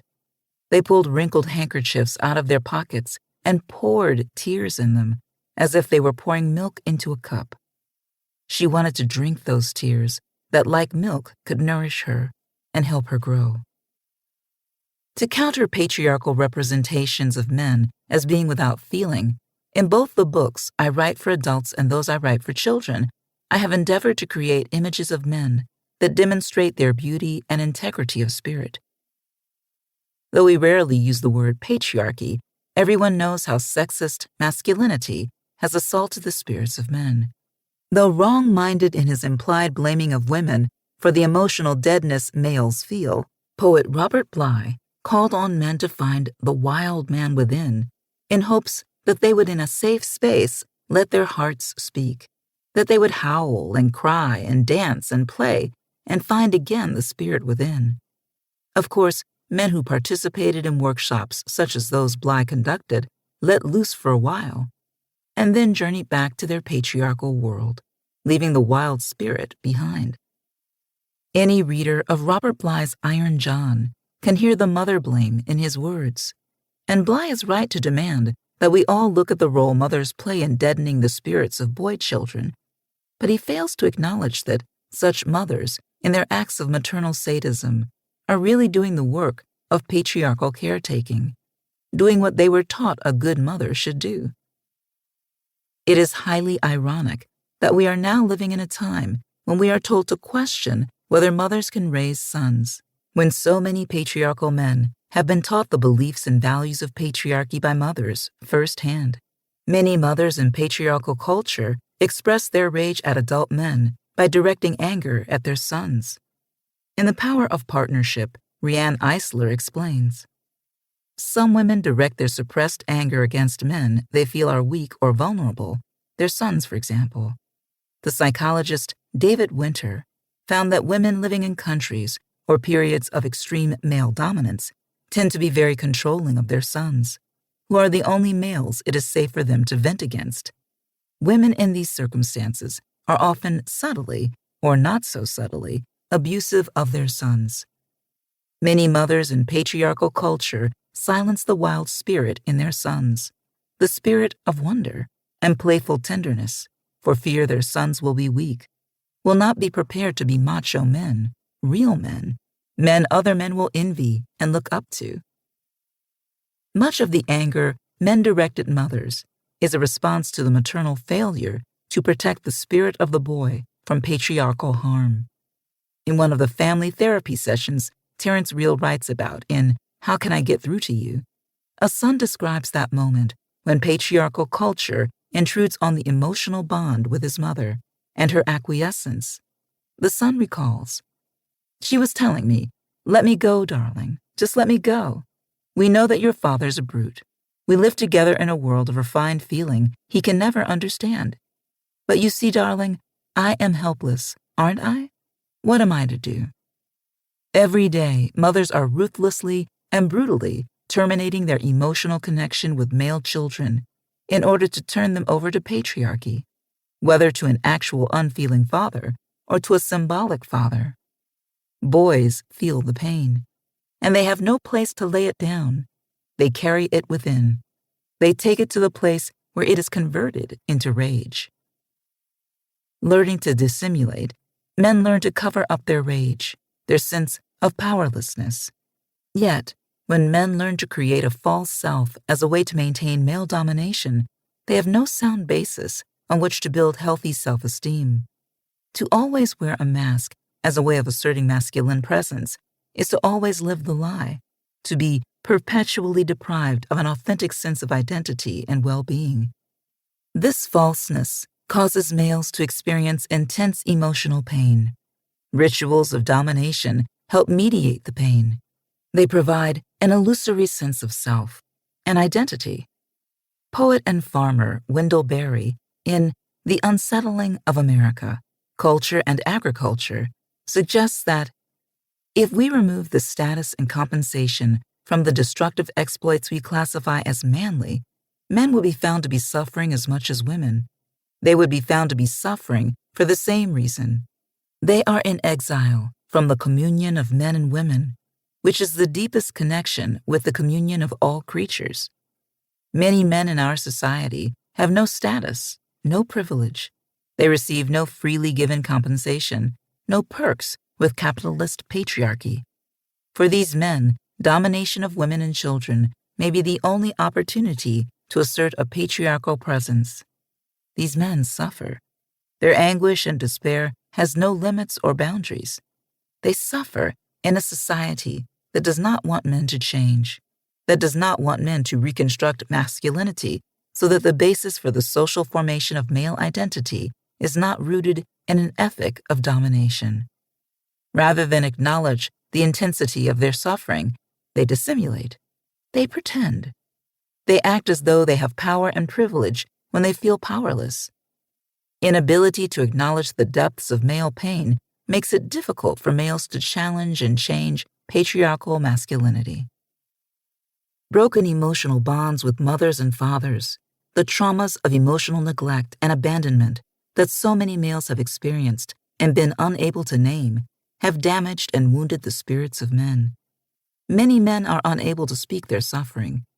Like women, those who suffer the most cling to the very agents of their suffering, refusing to resist sexism or sexist oppression. Their refusal is rooted in the fear that their weakness will be exposed. They fear acknowledging the depths of their pain. As their pain intensifies, so does their need to do violence, to coercively dominate and abuse others. Barbara Deming explains, "I think the reason that men are so very violent is that they know, deep in themselves, that they're acting a lie, and so they're furious. You can't be happy living a lie, and so they're furious at being caught in the lie. But they don't know how to break out of it, so they just go further into it." For many men, the moment of violent connection may be the only intimacy, the only attainable closeness, the only space where the agony is released. When feminist women insist that all men are powerful oppressors who victimize from the location of power, they obscure the reality that many victimize from the location of victimization. The violence they do to others is usually a mirroring of the violence enacted upon and within the self.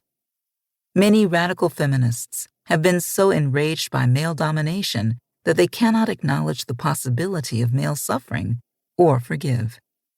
Failure to examine the victimization of men keeps us from understanding maleness, from uncovering the space of connection that might lead more men to seek feminist transformation.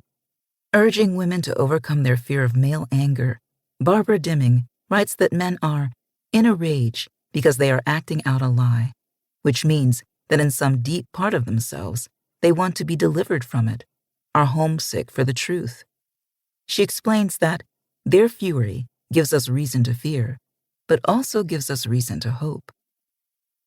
It has been terribly difficult for advocates of feminism to create new ways of thinking about maleness, feminist paradigms for the reconstruction of masculinity.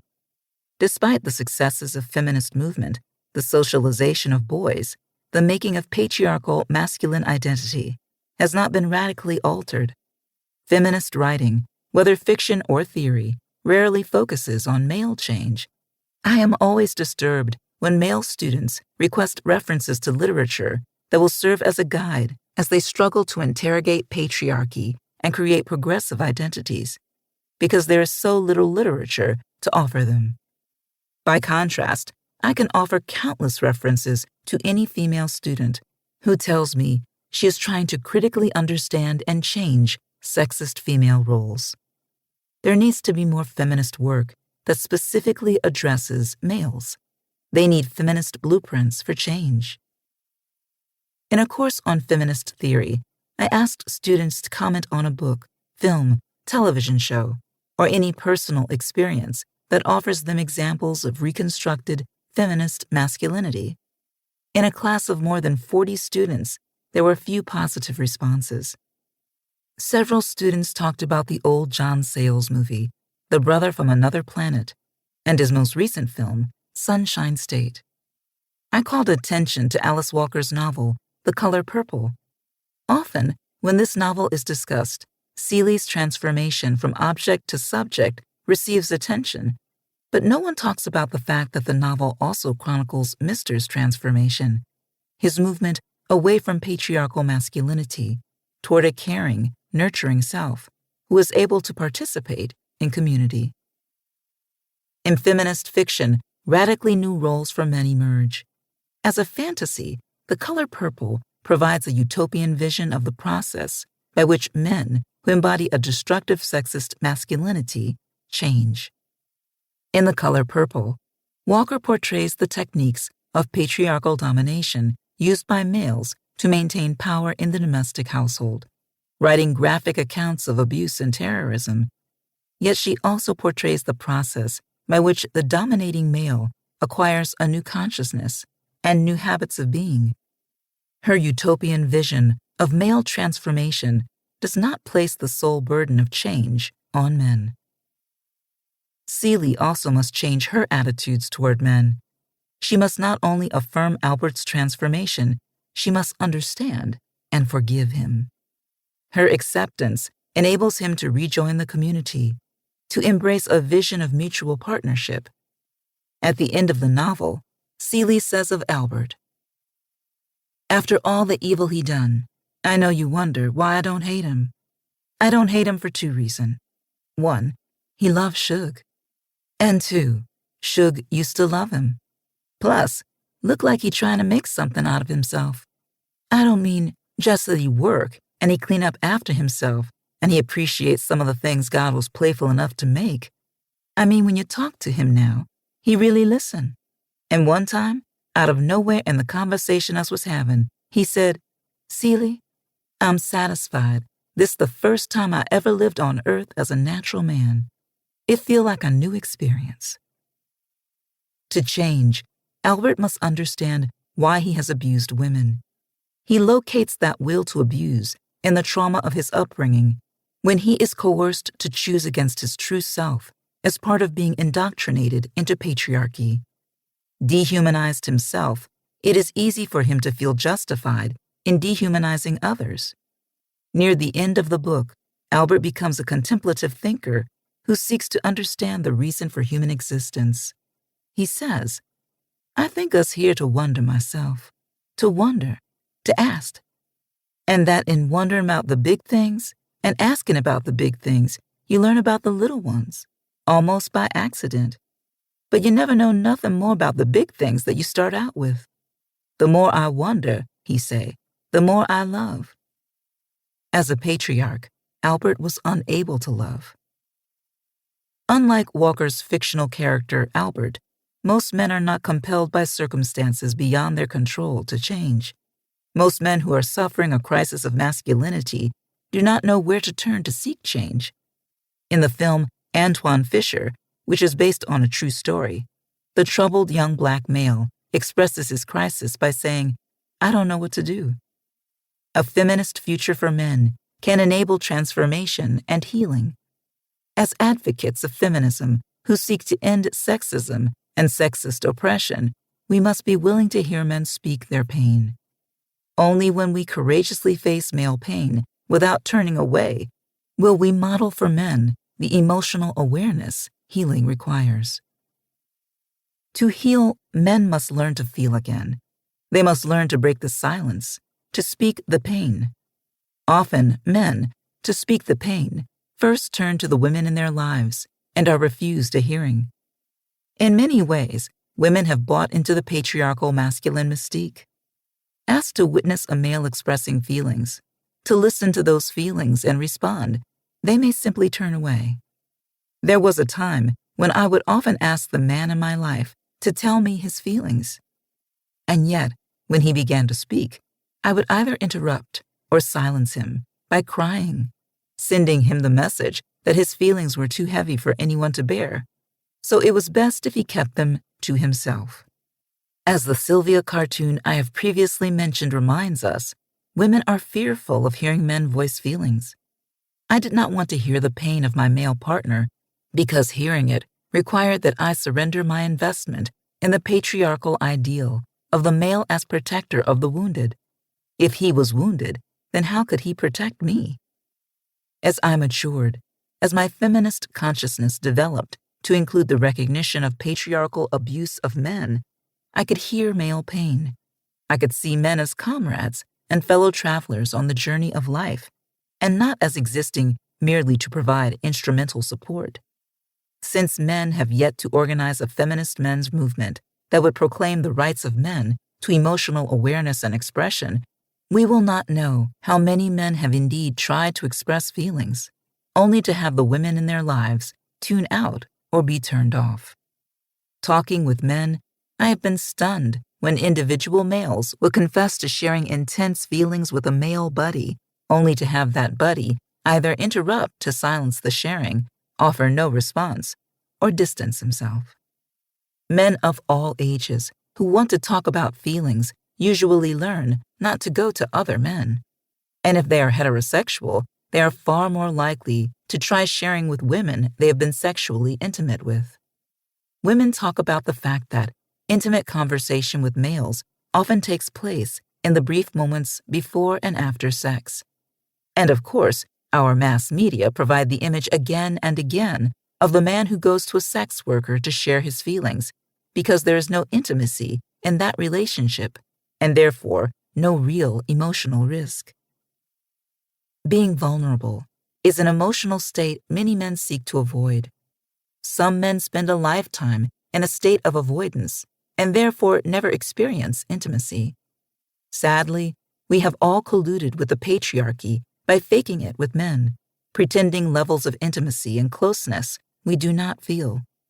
We tell men we love them when we feel we had absolutely no clue as to who they really were. We tell fathers we love them when we are terrified to share our perceptions of them, our fear that if we disagree, we will be cast out, excommunicated. In this way, we all collude with patriarchal culture to make men feel they can have it all, that they can embrace patriarchal manhood and still hold their loved ones dear.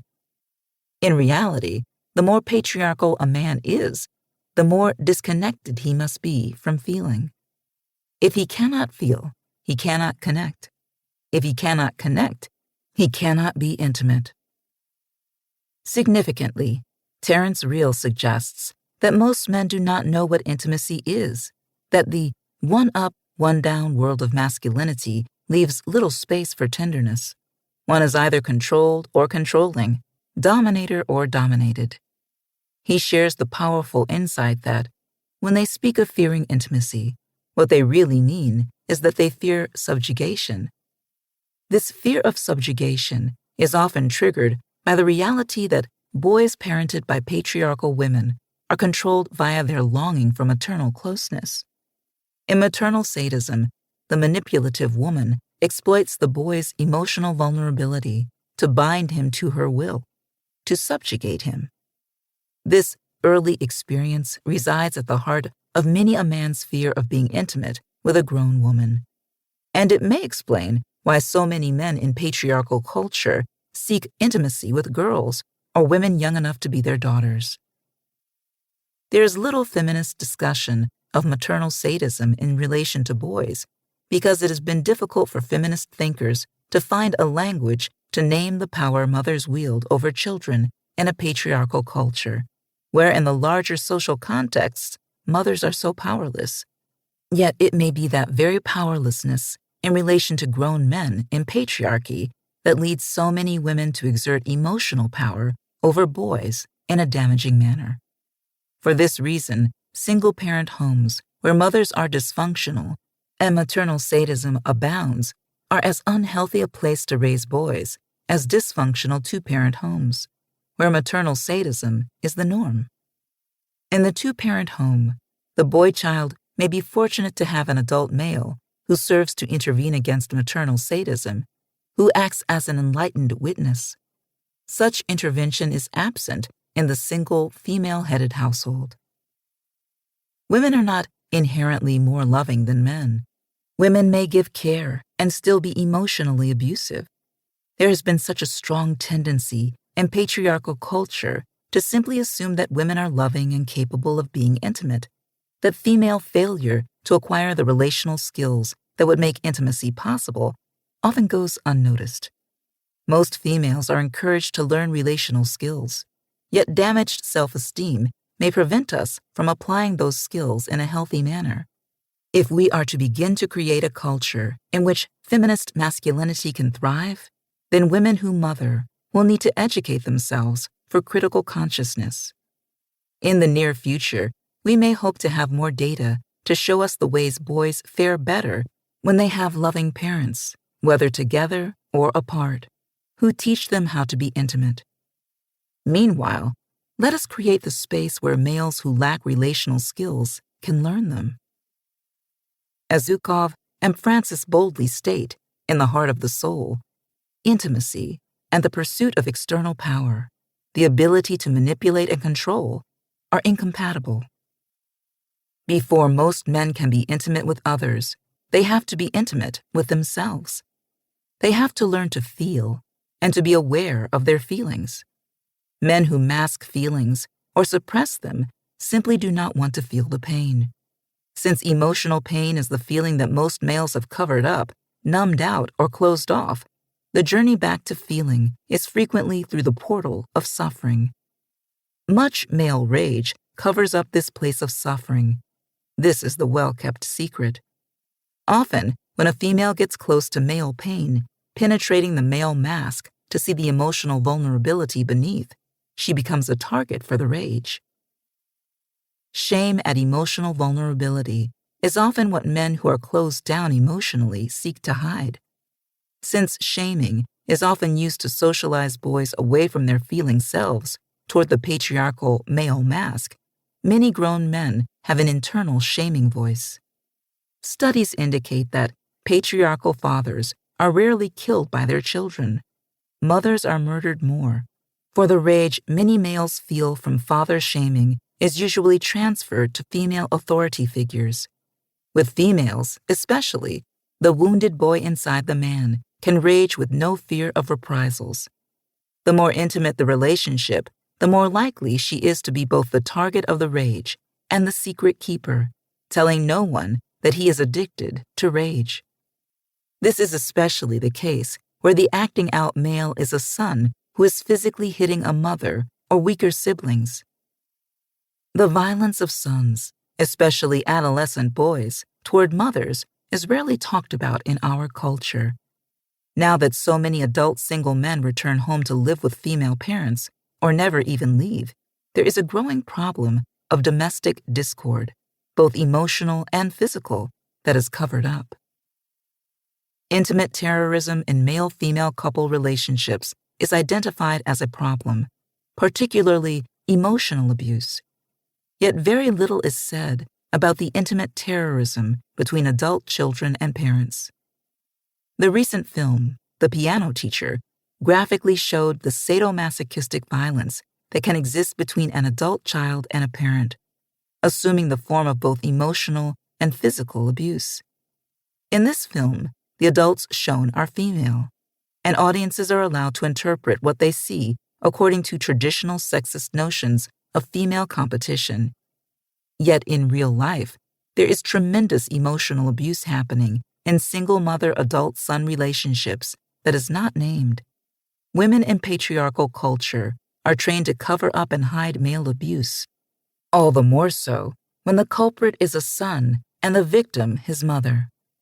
These situations of unhealthy intimacy exist because of our cultural failure to teach women and men what intimacy is. And as long as women remain the primary parental caregivers, we will have the lion's share of the responsibility for learning how to be intimate ourselves and sharing that knowledge with male and female children. Learning how to be intimate is a relational skill that teaches us the value of self-knowledge, offering a broader, more meaningful definition of intimacy than the old notion of simply being close and vulnerable to someone. Gary Zukov and Linda Francis state that you create intimacy when you shift from the pursuit of external power, the ability to manipulate and control, to the pursuit of authentic power, the alignment of your personality with your soul. In recent years, there have been a number of self-help books published that urge readers to care for their souls. Such books by James Hillman, Thomas Moore, and Gary Zukav have been national bestsellers. Ironically, these men speak of the necessity of caring for our souls as though the path to that care is the same for women and men. In the introduction to Thomas Moore's Care of the Soul, he tells readers, fulfilling work, rewarding relationships, personal power, and relief from symptoms are all gifts of the soul. They are particularly elusive in our time because we don't believe in the soul and therefore give it no place in our hierarchy of values. We live in a time of deep division, in which mind is separated from body and spirituality is at odds with materialism. But how do we get out of this split? Visionary thinkers believe that by exposing the way the logic of domination has created the split and choosing the model of interbeing and interdependency, we can begin the work of restoring integrity, and with integrity comes care of the soul. Men caught up in the logic of patriarchal masculinity have difficulty believing that their souls matter. It is perhaps a patriarchal bias that leads Thomas Moore to suggest at the conclusion of his clarion call for all of us to cultivate soulfulness, that care of the soul is not a project of self-improvement. It is not at all concerned with living properly or with emotional health. This need to deny the relationship of care of the soul to self-nurturance is itself indicative of the very binary splits in consciousness Moore critiques. There is no one who cares for her or his soul rightly who does not experience an enhancement of emotional well-being. Men need to hear that their souls matter and that the care of their souls is the primary task of their being. Were all men seeking to uncover greater soulfulness in their lives rather than seeking power through a dominator model, then the world as we know it would be transformed for the better. It cannot be a mere accident of fate that the visionary male teachers who are offering us messages about ways to care for the soul that will enhance life on the planet are men of color from poor countries, men who live in exile, men who have been victimized by imperialist male violence. Two men who come to mind are His Holiness, the Dalai Lama, and the Vietnamese Buddhist monk Thich Nhat Hanh. In Ethics for the New Millennium, the Dalai Lama calls for a spiritual revolution. He shares his belief that all humans desire happiness, and that a principal characteristic of genuine happiness is inner peace, which he links to developing concern for others. His soulful message echoes that of feminist thinkers who are telling the world that men can heal their spirits by developing relational skills, the ability to experience empathy, to care for others. The existence of visionary male teachers who offer males and females spiritual guidance is a constant reminder to us that the hearts of men are transformed by love and compassion. Consistently, the Dalai Lama teaches us about the need to cultivate the practice of compassion. Whether males ever see themselves as working to end patriarchy, the fact remains that any man who chooses the way of compassion heals the spirit and moves away from domination. The Dalai Lama offers this wisdom. Compassion is one of the principal things that makes our lives meaningful. It is the source of all lasting happiness and joy, and it is the foundation of a good heart. Through kindness, through affection, through honesty, through truth and justice toward all others, we ensure our own benefit. This is not a matter for complicated theorizing. It is a matter of common sense. There is no denying that our happiness is inextricably bound up with the happiness of others. There is no denying that if society suffers, we ourselves suffer. Thus we can reject everything else, religion, ideology, all received wisdom. But we cannot escape the necessity of love and compassion. This is the care of the soul that males and females must attend to if we are to sustain life on the planet, if we are to live fully and well. Most men in our society believe in higher powers, and yet they have learned to devalue spiritual life, to violate their own sense of the sacred. Hence, the work of spiritual restoration, of seeing the souls of men as sacred, is essential if we are to create a culture in which men can love. When the hearts of men are full of compassion and open to love, then, as the Dalai Lama states, there is no need for temple or church, for mosque or synagogue, no need for complicated philosophy, doctrine, or dogma, for our own heart, our own mind, is the temple, and the doctrine is compassion. When contemporary feminist movement was at its most militant, those of us who worshipped male deities were often made to feel as though we were traitors. Yet many of us found it especially useful in maintaining our love for males and appreciation for the sacredness of the male soul to separate patriarchal ideology from the powerful images of nurturing and loving kindness embodied in male religious figures.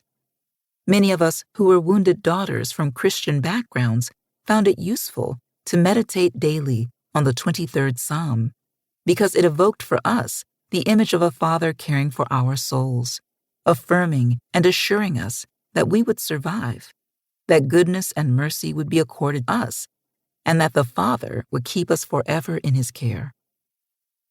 This image of loving fatherhood embodies feminist masculinity in its most divine form.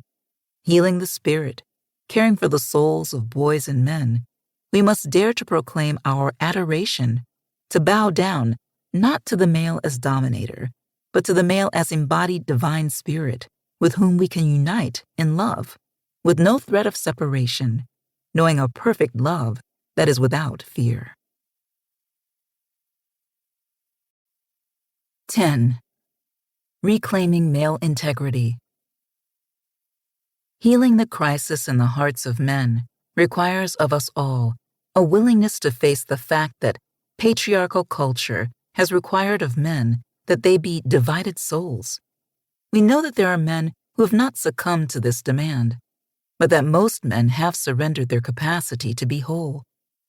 The quest for integrity is the heroic journey that can heal the masculinity crisis and prepare the hearts of men to give and receive love. Learning to wear a mask, that word already embedded in the term masculinity, is the first lesson in patriarchal masculinity that a boy learns. He learns that his core feelings cannot be expressed if they do not conform to the acceptable behaviors sexism defines as male. Asked to give up the true self in order to realize the patriarchal ideal, boys learn self-betrayal early and are rewarded for these acts of soul murder.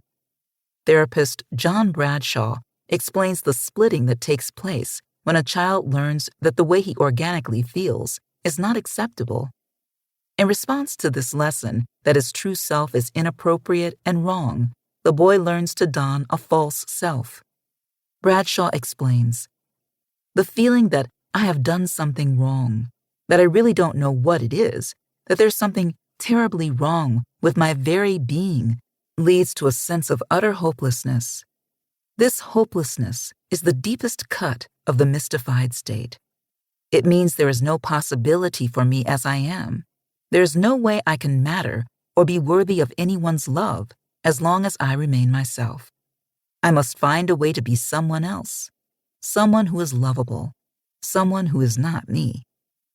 Sexist roles restrict the identity formation of male and female children, but the process is far more damaging to boys because not only are the roles required of them more rigid and confining, but they are much more likely to receive severe punishment when they deviate from these roles.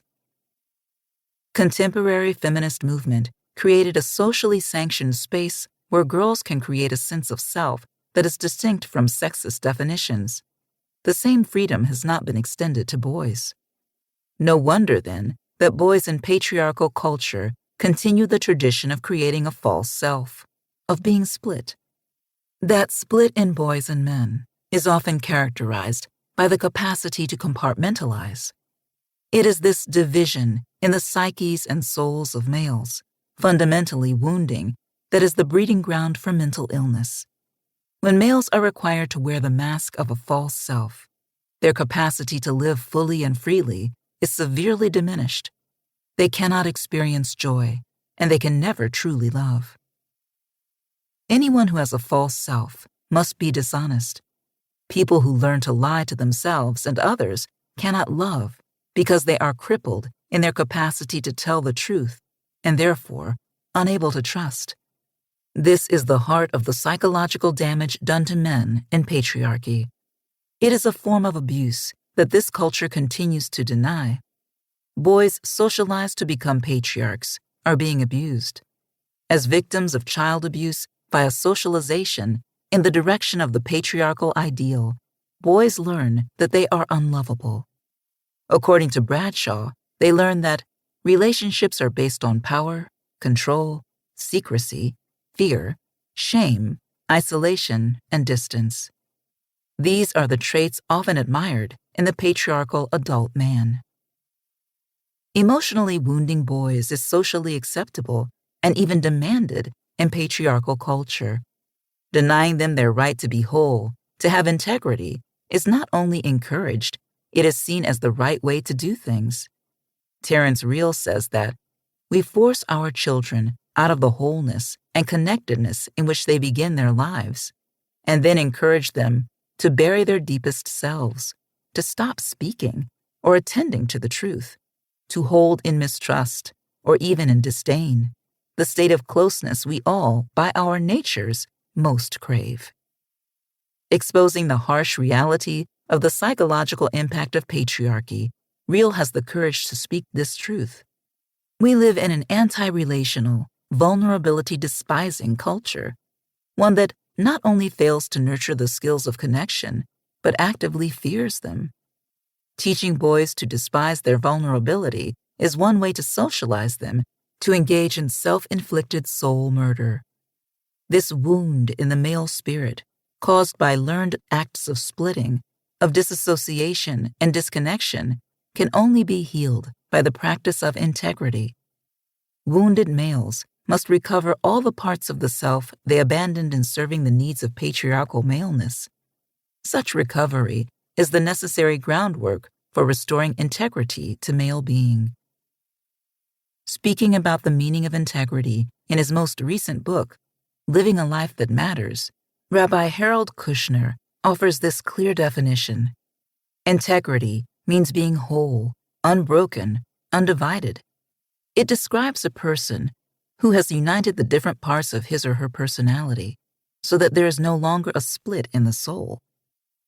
Patriarchy encourages men to surrender their integrity and to live lives of denial.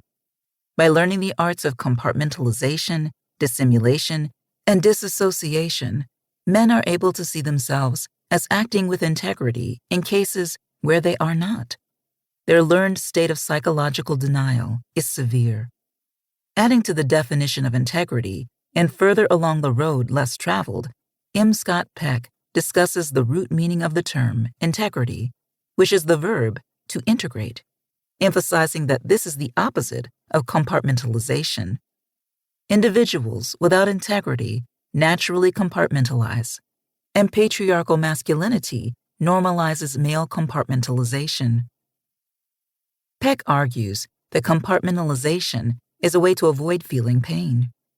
We're all familiar with the man who goes to church on Sunday morning, believing that he loves God and God's creation and his fellow human beings, but who, on Monday morning, has no trouble with his company's policy of dumping toxic wastes in the local stream. He can do this because he has religion in one compartment and his business in another. Since most men have been socialized to believe that compartmentalization is a positive practice, it feels right. It feels comfortable. To practice integrity, then, is difficult. It hurts. Peck makes the crucial point. Integrity is painful, but without it, there can be no wholeness. To be whole, men must practice integrity. Integrity is needed for healthy self-esteem. Most males have low self-esteem because they are constantly lying and dissimulating, taking on false appearances, in order to perform the sexist male role. Identifying the practice of integrity as a core pillar of self-esteem in his groundbreaking work on the subject, 6 Pillars of Self-Esteem, Nathaniel Branden talks about the way in which lying wounds self-esteem.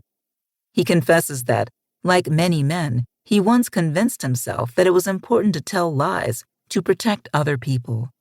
But eventually, he had to face the truth that lies do not work. To honor his self-esteem, to practice integrity, he learned that the truth had to be told, that by procrastinating and delaying, I merely made the consequences for everyone more terrible. Furthermore, he writes, I succeeded in protecting no one, least of all myself. If part of my motive was to spare people I cared about, I inflicted a worse pain than they would otherwise have experienced. If part of my motive was to protect my self-esteem by avoiding a conflict among my values and loyalties, it was my self-esteem that I damaged. This faulty logic, he describes, is the same that many patriarchal men use to avoid telling the truth and practicing integrity. All too often, we are led to believe that men gain more power through lying and compartmentalization. It just simply is not so. The stress of guarding and protecting a false self is harmful to male emotional well-being. It erodes self-esteem. Much of the depression men suffer is directly related to their inability to be whole. Even though they have been socialized to create and maintain false selves, most men remember the true self that once existed. And it is that memory of loss, coupled with rage at the world, which encouraged the surrender of the self, that engenders depression.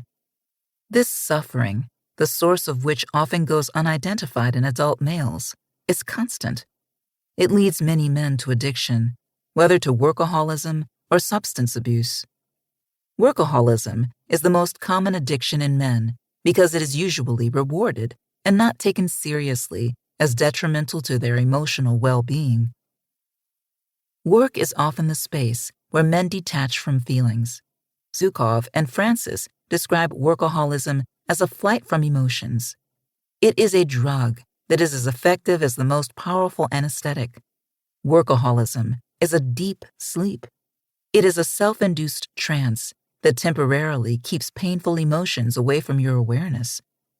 At the moment when addictions stop keeping the pain at bay, many men sink into depression.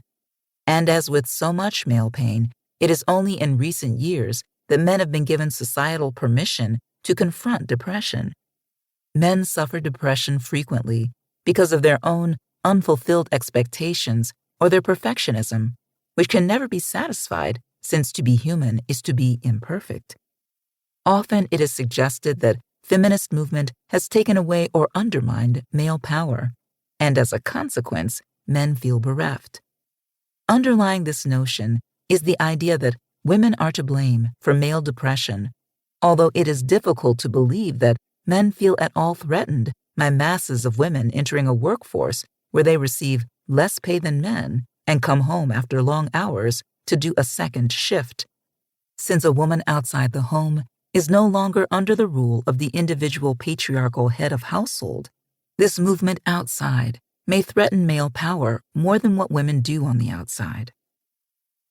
One dimension of feminist movement that did have a profound impact on men was its insistence that women had the right to critique men both collectively and individually. In the patriarchal home I was raised in, a significant aspect of Dad's power was that he was beyond critique. Even though Mom never became a feminist, after 40 years of submission, she did begin to critique Dad in ways that echoed feminist challenges to male power and privilege. Like many women, she challenged her husband's lack of emotional engagement. Like many women, she has wanted him to be interested in personal growth. For years, patriarchal culture has taught men that their selfhood, their manhood, is affirmed by a lack of interest in personal growth. All of a sudden, in the wake of feminist movement, women were bombarding men with new emotional expectations. Collectively, men responded with a feeling of depression. Popular psychotherapist M. Scott Peck reminds us that Anytime any of us take significant steps to grow, we go through a process of denial, anger, bargaining, depression, and acceptance, the same stages Elizabeth Kubler-Ross identified as those we go through when we confront dying. He gives the example of his being criticized for character flaws by loved ones and resisting the critique.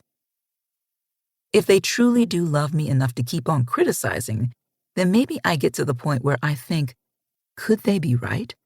Could there possibly be something wrong with the great Scott Peck? And if I answer yes, then that's depressing.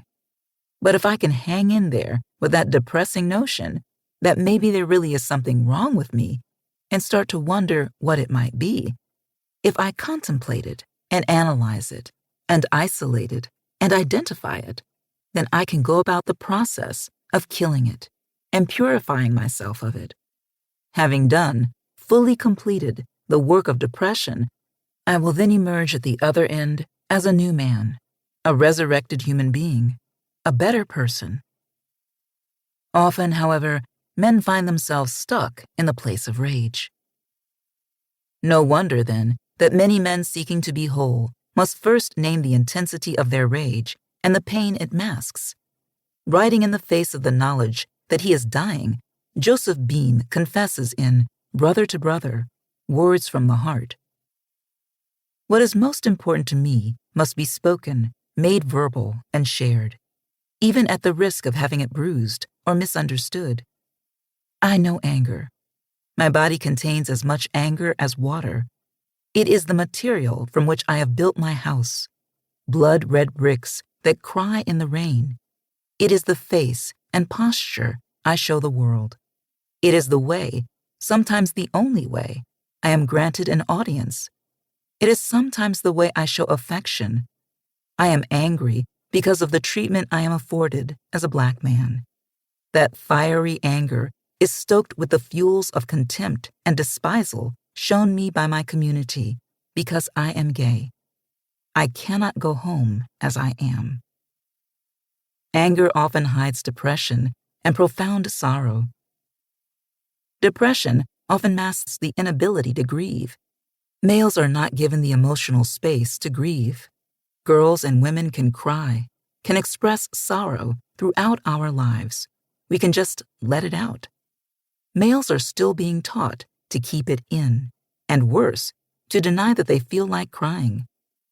Donald Dutton, in his chapter, Love and Rage, says that male refusal to acknowledge loss is a key component of male rage. Male models for grieving are few. Men in particular seem incapable of grieving and mourning on an individual basis. Perhaps that is why the blues are so popular with men. They serve a socially sanctioned form of expression for this lost and unattainable process. When blues artist Robert Johnson sings, "I've been mistreated and I don't mind dying," a multitude of men can feel their own unmet yearnings and nod in assent. Many adolescent girls go through a grieving process as they make the transition from being a small child to mature girlhood. Girls are allowed to mourn changes. Males have no rituals of mourning as boys or men. One of the reasons the church has been so important in the lives of black men is that it is one of the locations where they are allowed to express emotions, where they can grieve. James Baldwin describes this release of emotions in church in The Fire Next Time. Nothing that has happened to me since equals the power and the glory that I sometimes felt when, in the middle of a sermon, I knew that I was somehow, by some miracle, really carrying, as they said, the word, when the church and I were one. Their pain and their joy were mine, and mine were theirs. They surrendered their joy to me. I surrendered mine to them. It was in the church of my childhood that I first saw men mourn. To grow psychologically and spiritually, men need to mourn. The men who are doing the work of self-recovery testify that it is only when they are able to feel the pain that they can begin to heal. With courage and insight, Neil Lundgren speaks about this inner struggle in his autobiographical essay about boyhood. the night when sleep awoke, confessing his longing to find a father model, to reconnect with manhood. Just when I thought I had exhausted my search for the father, I began to reach out for therapeutic help. After several episodes of chronic, unexplainable depression, I made a decision to finally stop avoiding the hurt and anger. With assistance and support from therapeutically literate men and women, I began to explore the feared terrain of my wounded heart. I began to grieve past losses and attachments. When a man's emotional capacity to mourn is arrested, he is likely to be frozen in time and unable to complete the process of growing up. Men need to mourn the old self and create the space for a new self to be born if they are to change and be wholly transformed. If a man is not willing to break patriarchal rules that say that he should never change, especially to satisfy someone else, particularly a female, then he will choose being right over being loved. He will turn away from loved ones and choose his manhood over his personhood, isolation over connectedness. Therapist George Edmund Smith remembers learning early that men will respond with rage and rejection if they are perceived to be out of control or making a mistake. I also recall early in life that when I asked my father a question to which he did not know the answer, he became angry, as if to say, "Look, I don't know the answer to your question, and because of that, I should kick your ass." Of course, I realized this almost immediately, and I stopped looking to my father for answers. Perhaps if he had taken the time to say to me, "Son, I don't know the answer to that. Let's look it up together and find out." Only a father capable of being whole can have the integrity to acknowledge ignorance to his son without feeling diminished. Men who are whole can speak their fear without shame. They do not need to wear the false mask of fearlessness. Fathers have been unable to share with their sons that they are afraid. They fear not measuring up to the expectations of sons. They fear that the son will see their jealousy and envy of the boy who has not yet severed his relation to feeling, who is not emotionally closed off. Writing about his boyhood, Neil Lundgren recalls, "I was in awe of my father, and it seemed to me that I often sensed he was afraid of me. Perhaps he was intimidated by my heart, that was as his used to be when he was a boy, big, full, open, strong, and tender." Unable to acknowledge feelings, fathers often cover them up with rage, cruelly severing their own attachment to the son and refusing his love and admiration. The competitive performance model of patriarchy teaches men who father that a son is or will be his adversary, that he has to fear the son's stealing his glory. Our myths and religious stories are full of narratives in which the son is depicted as the father's enemy, ever poised to steal his power. The dysfunctional model suggests to men that separation can only be forged through violence and death. Only the man who chooses a healthy model, wherein the father figure, the adult man of integrity, the guide who shelters, protects, and nurtures the son, can gracefully attend the assertion of his own son's healthy autonomy. When father figures are healthy, they know when to let go. They can affirm the boy every step of the way. As Thomas More declares in his essay about boyhood, Little Boy Found, "If the Father speaks to us, we can preserve our golden spirits. Fathers and sons need each other, for they sustain each other. We need to let our fathers be slow to grow up. They need to take our childlike foolishness seriously, giving their lives for it, so that we can be fathers ourselves from our place in the sun." Caring fathers with bold strength and integrity shield the open, tender hearts of their sons, protecting them from patriarchy's hard-hearted assaults. When men practice integrity, they accept that part of the work of wholeness is learning to be flexible, learning how to negotiate, how to embrace change in thought and action. The ability to critique oneself and change, and to hear critique from others, is the condition of being that makes us capable of responsibility. To be able to respond to family and friends, Men have to practice assuming responsibility. This is another component of healthy self-esteem. Nathaniel Branden equates our capacity to be responsible with our capacity to experience joy, to be personally empowered. This sense of personal agency lets us break with imposed sex roles. This is true freedom and independence. I am responsible for accepting or choosing the values by which I live. If I live by values I've accepted or adopted passively and unthinkingly, it is easy to imagine that they are just my nature, just who I am, and to avoid recognizing that choice is involved. If I am willing to recognize that choices and decisions are crucial when values are adopted, then I can take a fresh look at my values, question them, and, if necessary, revise them. Again, it is taking responsibility that sets me free. The patriarchal model that tells men that they must be in control at all times is at odds with cultivating the capacity to be responsible, which requires knowing when to control and when to surrender and let go. Responsible men are capable of self-criticism. If more men were doing the work of self-critique, then they would not be wounded, hurt, or chagrined when critiqued by others, especially women with whom they are intimate. Engaging in self-critique empowers responsible males to admit mistakes. When they have wronged others, they are willing to acknowledge wrongdoing and make amends. When others have wronged them, they are able to forgive.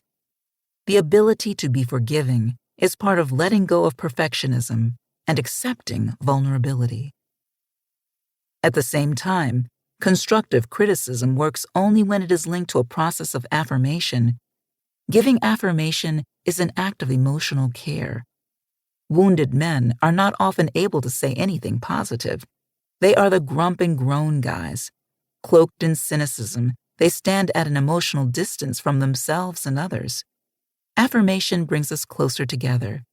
It is the highest realization of compassion and empathy with others. One of the negative aspects of anti-male feminist critiques of masculinity was the absence of any affirmation of that which is positive and potentially positive in male being.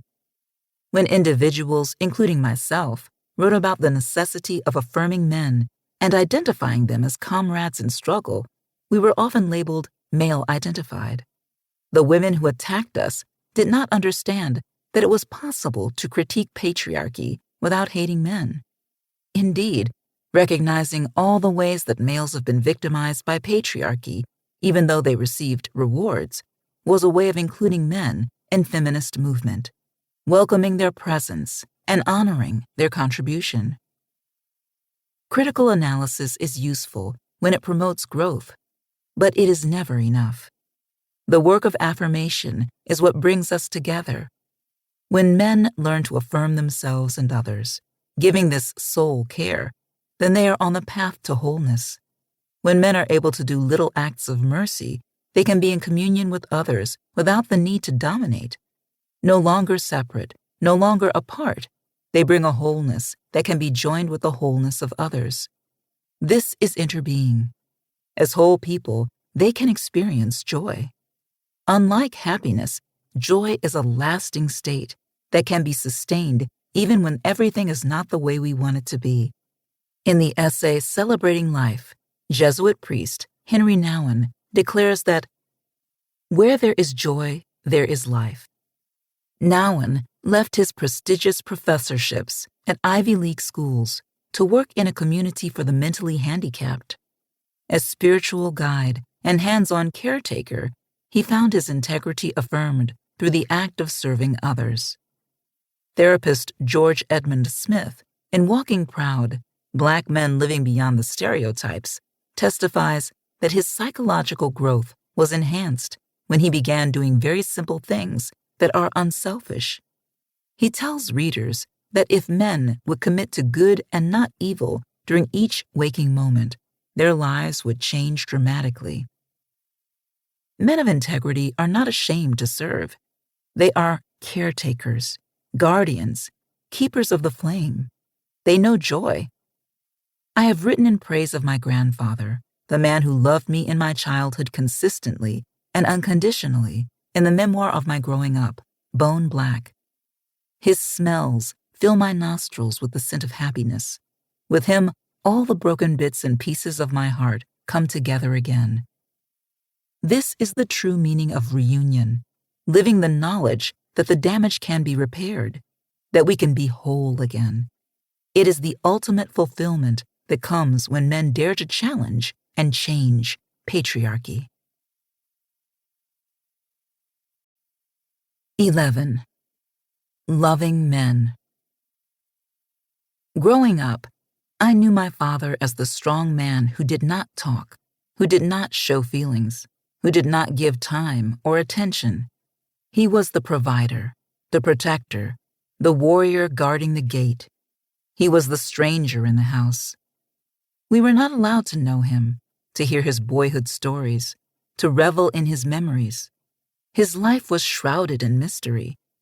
We searched for him, standing in front of the photos of him as a young soldier, of him as a boxer, Dad at the pool hall in his glory, Dad on the basketball court. We stood in front of the photo of the all-black infantry unit he served in during World War II. A favorite game of our childhood was to find Dad in the photo, our father, the quintessential patriarch, a man of his times, raised for war. To write about men and love, I must speak of war.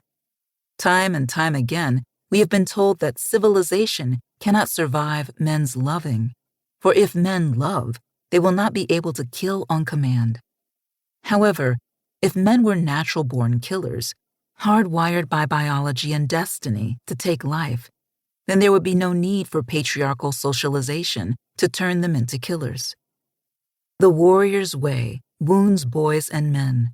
It has been the arrow shot through the heart of their humanity.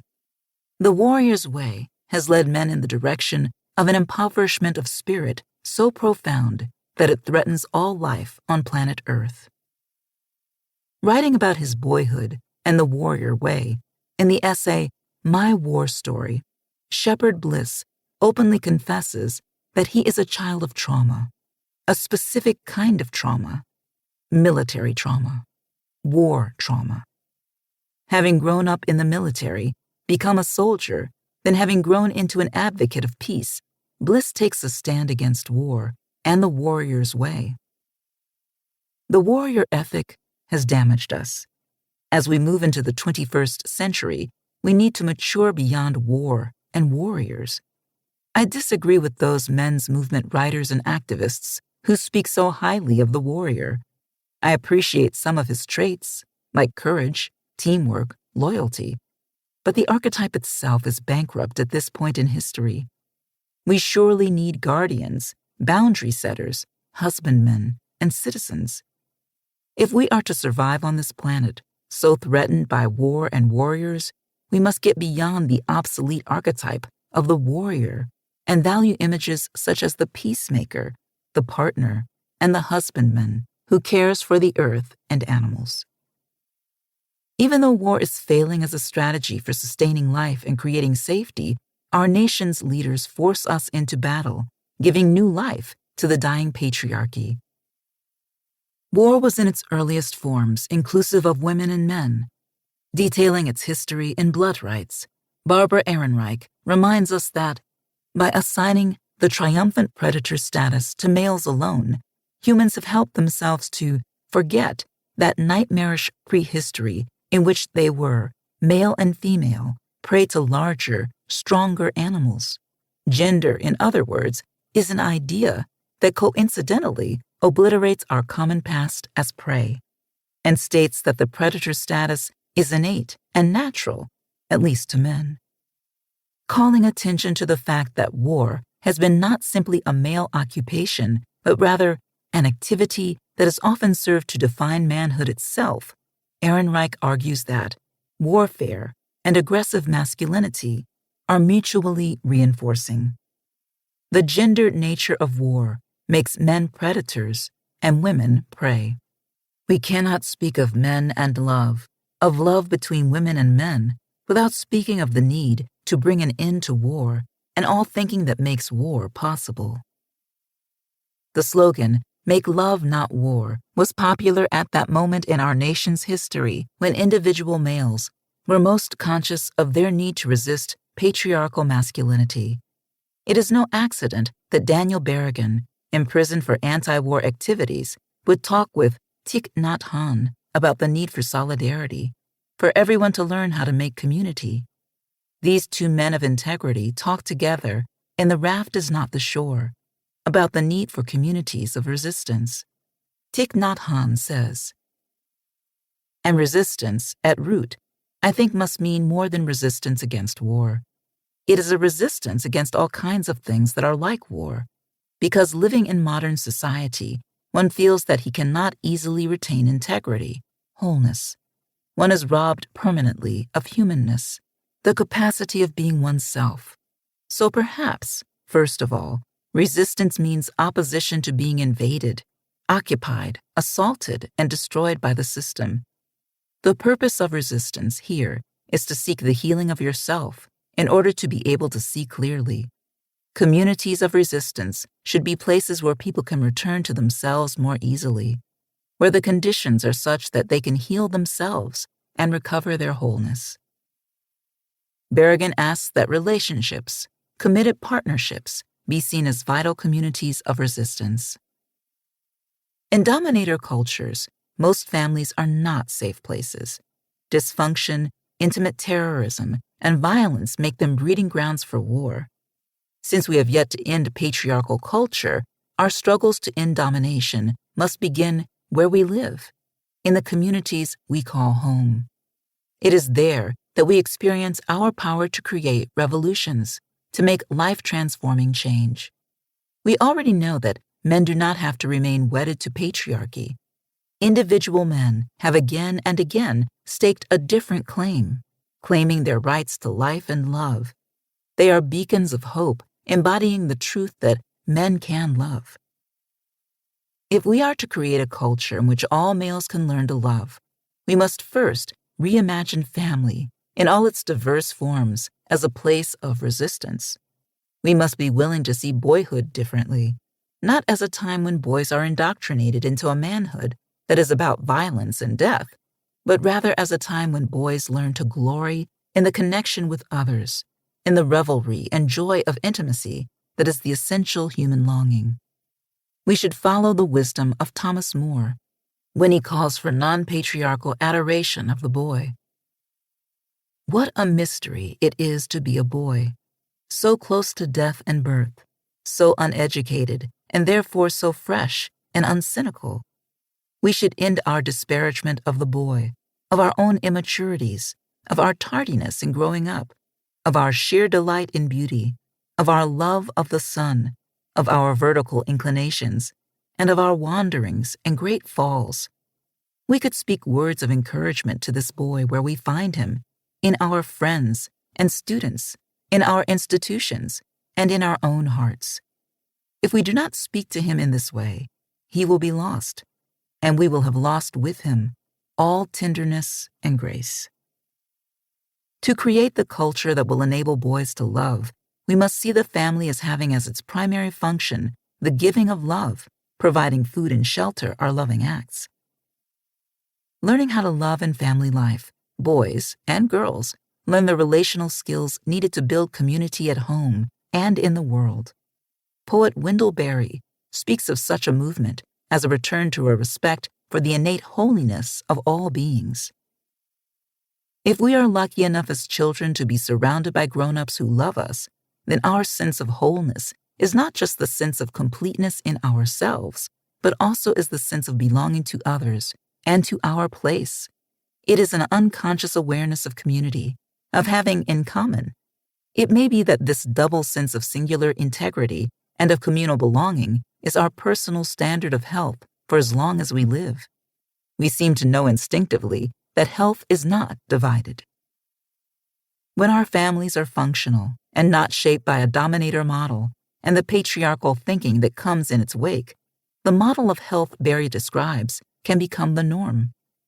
In such a world, boys may think of games that do not center around the causing of pain, the creation of death, but will indeed be forms of play that celebrate life and wholeness. And the individual differences that arise between boys and between boys and girls will not need to be interpreted as a cause for domination, for one to rule over the other, but will become occasions for exploration, for the sharing of knowledge and the invention of new ways of being. Loving parents already see that if rigid gender roles are not imposed on boys, they will make their decisions about selfhood in relation to their passions, their longings, their gifts. We cannot honor boys rightly, protecting their emotional lives without ending patriarchy. To pretend otherwise is to collude with the ongoing soul murder that is enacted in the name of turning boys into men. Without a doubt, there will always be boys who will choose activities that are rambunctious, that call for physical strength and require an element of risk.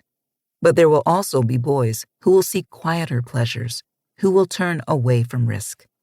There will be boys whose personalities will be somewhere in between these two paradigms. If boys are raised to be empathic and strong, autonomous and connected, responsible to self, to family and friends, and to society, able to make community rooted in a recognition of interbeing, then the solid foundation is present, and they will be able to love. To make this solid foundation, men must set the example of daring to heal by daring to do the work of relational recovery. Irrespective of their sexual preferences, men in the process of self-recovery usually begin by returning to boyhood and evaluating what they learned about masculinity and how they learned it. Many males find it useful to pinpoint the moments when they realized who they were, what they felt, then suppressed that knowledge because it was displeasing to others. Understanding the roots of male dis-ease helps many men begin the work of repairing the damage. Progressive, individual gay men in our nation, particularly those who have resisted patriarchal thinking, who are often labeled feminine for being emotionally aware, have been at the forefront of relational recovery. Straight men and patriarchal gay men can learn from them. Men are on the path to love when they choose to become emotionally aware. Zukov and Francis see this as a process. Emotional awareness is more than applying techniques to this circumstance or that circumstance. It is a natural expression of an orientation that turns your attention toward the most noble, fulfilling, joyful, and empowering part of yourselves that you can reach for. That is your soul. Women want men to be more emotionally aware. This is especially so for women who want to be in loving partnerships with men. Yet just as there is a crisis for men, women are experiencing a crisis of faith where men are concerned. The form that crisis takes is despair about the capacity of men to make constructive change, to achieve emotional maturity, to grow up.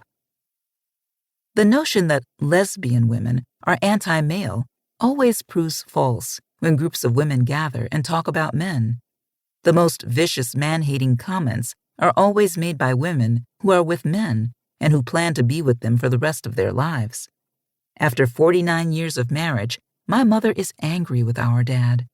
The perfect subordinated wife, now when they are both over 70 years in age, is upset that he is not more emotionally giving.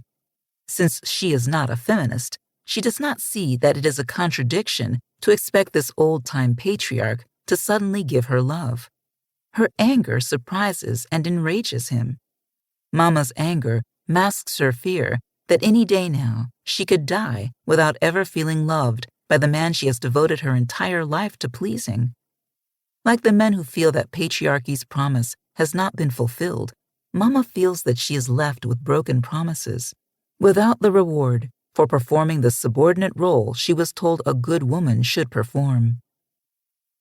Women who are not feminist, women who support patriarchy, who do not have problems with sexism, share with their feminist, anti-sexist counterparts the wish that men would be more loving. Cher Haidt documented this longing in her massive study, Women and Love, A Cultural Revolution in Progress. Her chapter, Loving Men at This Time in History, begins with the observation that, strangely, hauntingly, most women in this study, whether married, single, or divorced, of all ages, say they have not yet found the love they are looking for. The love women are looking for in relationships with men is one based on mutuality in partnership. Mutuality is different from equality. Women once believed that men would give us more respect if we showed we were their equals. In a world where gender inequality is for most people an accepted norm, men withhold from women their respect. The root of the word respect means to look at. Women want to be recognized, seen, and cared about by the men in our lives. We desire respect whether gender equality exists in all areas or not. When a woman and man have promised to give each other love, to be mutually supportive, to bring together care, commitment, knowledge, respect, responsibility, and trust, even if there are circumstances of inequality, no one uses that difference to enforce domination. Love cannot coexist with domination. Love can exist in circumstances where equality is not the order of the day. Inequality, in and of itself, does not breed domination. It can heighten awareness of the need to be more loving. Many women despair of men because they believe that, ultimately, men care more about being dominators than they do about being loving partners. They believe this because so many men refuse to make the changes that would make mutual love possible. Women have not proven that they care enough about the hearts of men, about their emotional well-being, to challenge patriarchy on behalf of those men with whom they want to know love. We read self-help books that tell us all the time that we cannot change anyone, and this is a useful truism. It is, however, equally true that when we give love, real love, not the emotional exchange of, I will give you what you want if you give me what I want, but genuine care, commitment, knowledge, responsibility, respect, and trust, it can serve as the seductive catalyst for change. Any woman who supports patriarchy, who then claims to either love the men in her life or be frustrated that they do not love her, is in a state of denial. Women who want men to love know that that cannot really happen without a revolution of consciousness where men stop patriarchal thinking and action. Because sexist roles have always given women support for emotional development, it has been easier for women to find our way to love. We do not love better or more than men, but we do find it easier to get in touch with feelings because even patriarchal society supports this trait in us. Men will never receive support from patriarchal culture for their emotional development. But if, as enlightened witnesses, we offer the men we love, our fathers, brothers, lovers, friends, comrades, affirmation that they can change, as well as assurance that we will accept them when they are changed, transformation will not seem as risky. As individual men have become more aware of the lovelessness in their lives, they have also recognized their longing for love. This recognition does not mean that men know what to do. Importantly, when men love, it changes the nature of their sexuality, both how they think about sex and how they perform sexually. Many men fear learning to love because they cannot imagine a sexuality beyond the patriarchal model. In a world where men love, a focus on eros and eroticism will naturally replace male obsession with sex. All men could have the opportunity to enjoy sexual pleasure, and that includes sexual fantasy, for its own sake, and not as a substitute for fantasies of domination, or as a way to assert manhood in place of selfhood, where they taught a healthy eroticism. Often men use perverse sexual fantasy, particularly the consumption of patriarchal pornography, as a hiding place for depression and grief. Patriarchal pornography is the place where men can pretend that the promise of patriarchal power can always be fulfilled. Michael Kimmel explores this aspect of male lust in his essay, Fuel for Fantasy. The pornographic utopia is a world of abundance, abandon, and autonomy, a world, in short, utterly unlike the one we inhabit. Most men don't feel especially good about themselves, living lives of quiet desperation. Pornographic fantasy is a revenge against the real world of men's lives. To transform those fantasies requires that we also transform that reality.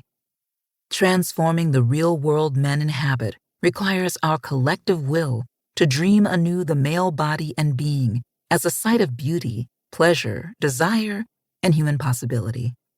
In The Soul of Sex, James Hillman declares, "One of the first achievements to be made in the reconciliation of body and spirit, which is a prerequisite for a deepened, soul-filled sexuality, is a rediscovery of the virtue and value of the body's eroticism. To find the soul of sex, we have to wrench it out of the materialistic and mechanistic body that we have created by means of our modern philosophies and reunite it with the subtle, fantasy-filled, mythologized body of the imagination." Damaged in that open-hearted place where they could imagine freely, men must undergo a healing restoration of the will to imagine before they can break with a model of sexuality that breeds addiction while denying them access to a sexuality that satisfies. Steve Behrman explains male compulsion for sex as interrupted eros in his essay, Why Men Are So Obsessed with Sex. Directly and indirectly, we are handed sexuality as the one vehicle through which it might still be possible to express and experience essential aspects of our humanness that have been slowly and systematically conditioned out of us. Sex was and is presented as the road to real intimacy, complete closeness, as the arena in which it is okay to openly love, to be tender and vulnerable and yet remain safe, to not feel so deeply alone. Sex is the one place sensuality seems to be permissible, where we can be gentle with our own bodies and allow ourselves our overflowing passion, pleasure and desire, vitality and excitement seemingly left behind somewhere we can't even remember, again become imaginable. Poignant and powerfully evocative, this is the promise of sexuality within patriarchy, but it is a promise that ultimately can never be fulfilled. Men and boys who embrace it are doomed to be forever yearning, forever in a state of lack. Behrman makes the point that after being taught to be obsessed with sex via patriarchal conditioning, males are then subjected to continuous conditioning to repress sensuality, numb feelings, ignore our bodies, and separate from our natural closeness with human beings. He continues, all of these human needs are then promised to us by way of sex and sexuality. But in no way can sex completely fulfill these needs. Such needs can only be fulfilled by healing from the effects of male conditioning and suffusing every area of our lives with relatedness and aliveness. Suggesting that men resist repression and choose passion as they reclaim their feeling lives, Behrman identifies passion as the greatest ally men can choose in their efforts to liberate their complete humanity. The root meaning of the Latin word patior is to suffer. To claim passion, men must embrace the pain, feel the suffering, moving through it to the world of pleasure that awaits. This is the heroic journey for men in our times. It is not a journey leading to conquest and domination, to disconnecting and cutting off life. It is a journey of reclamation where the bits and pieces of the self are found and put together again, made whole. As men work to be whole, sex assumes its rightful place as one pleasure among many pleasures. Unlike addictive patriarchal sex, passion rooted in a life-affirming erotic ethos deepens emotional connection. According to Zukov and Francis, loving sexual intimacy expresses care and appreciation. It is mutual giving, not mutual taking. It is an arena in which individuals nurture each other rather than exploit each other. In loving sexual intimacy, sexual partners are not interchangeable. They are unique in their histories, aptitudes, struggles, and joys. They know each other and care for each other. They empathize. They are interested in each other. They use physical intimacy to deepen their emotional intimacy. They are committed to growing together. Individual men who have found their way back to a restored sense of the erotic, to eros as a life force, need to share their bliss with men in general. Behrman tells us, "My vision for myself and for all men is that we reclaim every piece of our humanity that has been denied us by our conditioning. Obsession with sex can be healed when we reclaim all the essential aspects of the human experience that we have learned to manage without, our affinity for one another, caring connections with people of all ages and backgrounds and genders, sensual enjoyment of our bodies, passionate self-expression, exhilarating desire, tender love for ourselves and for another, vulnerability, help with our difficulties, gentle rest, getting and staying close with many people in many kinds of relationships." Women who love men share this vision. We yearn for boys and men to find their way to self-love. We yearn for boys and men to move from self-love to healing fellowship with one another. No man who reclaims passion for his life fears the passion in another man. He is not homophobic, for to be so would be a rejection of the self-acceptance and acceptance of others that is essential to the formation and maintenance of self-esteem. If all men were in touch with primal positive passion, the categories of gay and straight would lose their charged significance. In A Queer Geography, Frank Browning makes the useful distinction between gay identity politics, which often closes down connection, and a commitment to eros and eroticism that widens connections. By erotic, I mean all the powerful attractions we might have for mentoring and being mentored, for unrealizable flirtation, for intellectual tripping, for sweaty mateship at play or at work, for spiritual ecstasy, for being held in silent grief, for explosive rage at a common enemy, for the sublime love of friendship. All or none of these ways of loving might be connected to the fact that I usually have sex with men because all of these loves can and do happen with both men and women in my life. Patriarchy has sought to repress and tame erotic passion precisely because of its power to draw us into greater and greater communion with ourselves, with those we know most intimately, and with the stranger. Feminism changed the intimate lives of women and men by offering to everyone a vision of relationships rooted in mutuality, a vision of partnerships without domination. This seductive promise can be fulfilled only as patriarchal thinking ceases to dominate the consciousness of women and men, girls and boys. Seeking to heal the wounds inflicted by patriarchy, we have to go to the source. We have to look at males directly, eye to eye, and speak the truth that the time has come for males to have a revolution of values. We cannot turn our hearts away from boys and men, then ponder why the politics of war continues to shape our national policy and our intimate romantic lives. There is a war between the sexes in this nation, between those who believe they are destined to be predators and those they deem prey. Resistance to gender domination has intensified that war. As feminist thinking and practice loses visibility, many females look to patriarchy for their salvation. More than ever before in our nation's history, females are encouraged to assume the patriarchal mask and bury their emotional selves as deeply as their male counterparts do. Females embrace this paradigm because they feel it is better to be a dominator than to be dominated. However, this is a perverse vision of gender equality that offers women equal access to the house of the dead. In that house, there will be no love. Most women have yet to collectively embrace the alternative theories and practices visionary thinkers, female and male, but especially feminists, have offered to heal our wounded hearts and our suffering planet. Unlike most men, Most women are taught relational skills.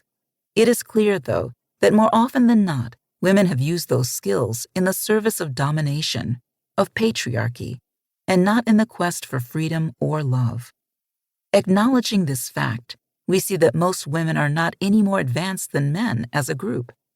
In both groups, individuals are seeking salvation, seeking wholeness, daring to be radical and revolutionary. But for the most part, the great majority of folk are still uncertain about taking the path that will end gender warfare and make love possible. While it is evident that many men are not as willing to explore and follow the path that leads to self-recovery as are women, we cannot journey far if men are left behind. They wield too much power to be simply ignored or forgotten. Those of us who love men do not want to continue our journey without them. We need them beside us because we love them. I share with Terence Real the vision of relational recovery, which invites men who have been outside the circle of love to return. The male journey to love will never be easy or simple in patriarchal culture. Like women who have navigated difficult terrain to open our hearts to find love, men need consciousness raising, support groups, therapy, education. Emotionally starved and shut down, males, sick with the pain of lovelessness, need loved ones to do positive interventions like those we are encouraged to make when addiction to substances is the issue. As Real states, it is a tough, anti-relational world out there. The old terms have been with us for a very long time. We should expect to get caught up in them sometimes, losing our way. That's when help from those who know and love us is essential. Men seeking help often find it difficult to find support. We ask them to change without creating a culture of change to affirm and assist them. Time and time again, when I struggled to do the work of love with a male partner who was not changing, I was told to give up on him, to kick him to the curb. I was told I was wasting my time. All this negative feedback made me ponder whether healing places exist where wounded males can go, where they will not be turned away, especially when positive change is not happening fast or fast enough. Women who have been victimized by men, women who have suffered ongoing hurt at the hands of men, naturally are wisely cautious about the energy that they can expend in the service of helping men heal. Yet there are many women who have been both helped and hurt by men. Kay Lee Hagan testifies that the good men in her life have ruined her for man-hating. For both men and women, good men can be somewhat disturbing to be around because they usually do not act in ways associated with typical men. They listen more than they talk. They self-reflect on their behavior and motives. They actively educate themselves about women's reality by seeking out women's culture and listening to women. They avoid using women for vicarious emotional expression. When they err, and they do err, they look to women for guidance and receive criticism with gratitude. They practice enduring uncertainty while waiting for a new way of being to reveal previously unconsidered alternatives to controlling and abusive behavior. They intervene in other men's misogynist behavior, even when women are not present, and they work hard to recognize and challenge their own. Perhaps most amazingly, good men perceive the value of a feminist practice for themselves, and they advocate it not because it's politically correct, or because they want women to like them, or even because they want women to have equality, but because they understand that male privilege prevents them not only from becoming whole, authentic human beings, but also from knowing the truth about the world. They offer proof that men can change.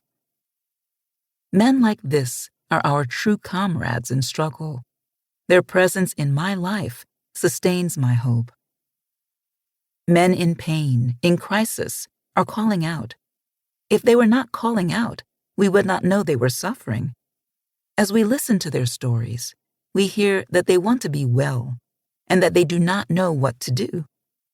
Based on a true story, the film Antoine Fisher chronicles one man's search for a path to healing.